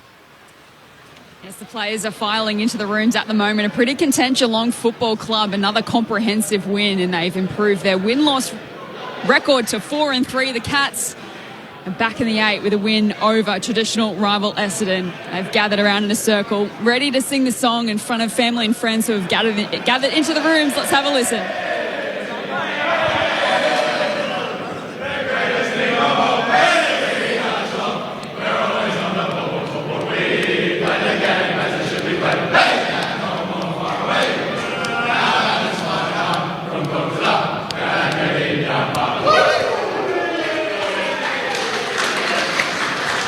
Geelong winners by 28 points, 2012 132 to the Bombers 16-8 104. Tanner Bruin was in the middle of the song for his first win as a Cat, but not the most gusto in which we've heard Geelong belt it out, it must be said. No, it wasn't. It was quite funny. Tanner Bruin was in the middle and he was trying to call Mitch Nevitt in the middle, and then some boys go, "Have you won one?" He goes, "Yeah, I've won one." "Yeah, all right. No, just you in the middle, Tanner." Nothing like organising it as the song's about to take place. Who manages that? Is that just for the boys to kind of work out amongst themselves as to who's played in a winning? Just got to remember. Yeah. Just if you've won one, you don't go in. I used to be filthy with watching the Cats when they were so good, and they'd be having blokes like pretending to fall asleep, and I was like, "You rude bastards! Like, we can't win one, and you're pretending to fall asleep." Who was that? Was that Harry Taylor? Yeah, and I reckon, it might have been Harry Taylor and Stevie J. I reckon at some stage. I was just like, "We are battling our backsides off here, and you blokes are snoozing on the job. It's that easy." You were telling a story where you moved about trying to keep the cameraman out of the centre of the circle. Yeah, that was a funny one we had for a while there, where we just wouldn't allow anyone to get in the inner sanctum of the circle, and it was always funny to try and see the cameraman try and force his way in, and blokes bump in and try and not let him in. Hey, get out of there! Hey, I'm trying to get in. Who does the silence now? Is that Collingwood? Collingwood. Yeah, the shush before they start, and the room has to fall. And then Sidey, I think, leads the song, doesn't he? It's pretty cool. I like it. Yeah, something different. You guys didn't have a song leader at Richmond or the Giants? Jack used to just come in with a certain part of the song. I think Milne was the best in terms of the Saints. So when when the Saints. Absolutely. Murph? No, nothing quite. You didn't start the da-da-da-da or anything like that? Nah. No. Just a bit of a All right, let's head down to the Cats' rooms. Winners by 28 points. Back down to Jess Webster. Thanks, Clincher. Here with Mark O'Connor. And Mark, look, if a week is a long time in football, a month is an eternity. You started the season 0-3. You're now 4-3 off the back of another impressive performance. You must be really pleased. Yeah, absolutely. And we're starting to find a bit of form and just flow in our game, which is satisfying because it can be frustrating at times when it's not quite going our way, like it was in the first 3 rounds, obviously. So, yeah, delighted. And when it was 0-3, obviously there was a lot of talk that the Cats are done and the dynasty is over. I mean, how difficult was it to, get through that external noise and focus on getting you guys back on the winners list? The expectation was probably there just to carry on, and nobody turned on each other, which was very pleasing as well. We all just stayed very calm, really. We kind of knew it would click at some point. But yeah, it's obviously frustrating at the time, but we just stayed calm. And nice to see that there's still some life left in good old Tomahawk. Another big bag of 8 this afternoon, and his teammates had the best seats to watch the show. What was it like watching him in action today? Yeah, it was awesome. Even just kicking in inside 50, we were just kind of, after a while, we were just looking for him, just because he was clunking everything, which was nice, and it's obviously always pleasing when it does stay in there. But no, it's just great to see the big fella go to work.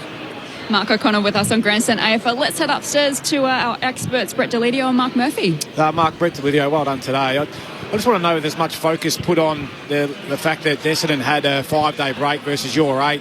You guys started incredibly well. Was that a focus for you guys, or just the way it panned out in that start of that first quarter? Probably just the way it panned out. You kind of never really know. We had a few 4 and 5 day breaks up in the hub, and that kind of suited us well at the time. So you never really know how a team's going to respond after the shorter breaks. And I suppose we probably didn't have the best record going down through the years after longer breaks. So you never really know. So it hasn't been a massive focus. And you must love the different amount of spread that you've got in terms of your forward half. Obviously the 2 big boys in Jezza and Tom, but you've also got young Close, Myers, Ollie Henry's put his hand up down there, Gary Rowan as well. Just a multi-pronged attack, mate. It must make it very easy going forward. Yeah, absolutely. And yeah, there's probably even more than that that aren't getting a game every week. So the competition is very healthy in there, and yeah, it's been great. Mark Murphy here, mate. Well done in your game today. Do you have the job on Zach Merritt along with Tom Atkins? Was it Chris Scott getting into the ears of your whole team, basically making a really tough day for Zach? He was sort of getting battered and rammed across the whole day by every Geelong player. Yeah, Zach's obviously a great player, so obviously we don't want the opposition great players having a great day. So yeah, it was kind of a bit of a spread. It wasn't one person in particular. Yeah, it was a bit of a spread across the team because yeah, we just respect their great players. And what was the focus going in today against Essendon? Of obviously hit the ground running this season. They have a great balance in the way in which they try and use the ball going forward. What sort of areas of the game do you guys try and focus on leading into today? We mainly focus on ourselves usually, but they obviously have some key strengths, and yeah, their attack kind of off half back is pretty impressive and has been throughout the year. So yeah, that was probably one of the pillars, and yeah, the rest is probably just working on ourselves and what we can do to kind of stop them. And your fellow Irishman and Zach Tui missed today. Any update on why Zach couldn't get through? He's a bit of a jovial character. I saw him warming up out there today. Is he okay, or is he just a bit of old age? I'm not sure, to be honest. Yeah, he must have been pretty close because he was tugged out and stuff. So yeah, I'm not sure if he was uncomfortable or if the physios weren't comfortable. I have no idea, to be honest. Sorry, Mark, I have another Irish-related question. At the end of last season, obviously, you're able to put a big gaudy premiership medallion around your neck, and then I understand you went back home and actually played some Gaelic footy when you were back home in Ireland. Can you tell us about that experience? Yeah, the club's been great and understanding in terms of the leeway they probably give us Irish lads, knowing that we obviously come from a far away place and different cultures, obviously, but yeah, they gave me the green light to go home and play some Gaelic football, and I actually had maybe 14 or 15 of the lads come over and watch me. So yeah, we had a good time over there in Ireland, and yeah, played a couple of games, and yeah, they probably got to experience a bit of my culture, and yeah, it was really enjoyable. So Zach, and you obviously played an official or GAA game, obviously, when you were over there at the time. So we've now got 3 premiership players in Australian rules football of sort of Irish heritage. I think Zach Tui's closing in on the all-time games record, which is held by Jim Steins. Are there players in Ireland at the moment, now that the pandemic hopefully is mostly behind us, that are there more players we can expect to see come and play in our competition in the not too distant future?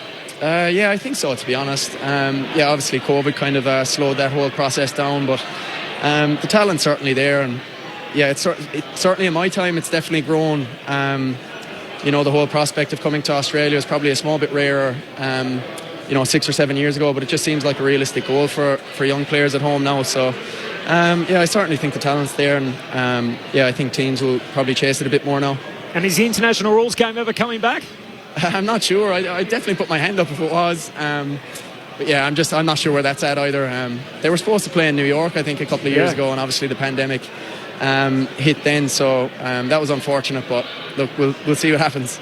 Marcus, we let you go. You've been in the AFL system with the Cats playing the last 7 seasons.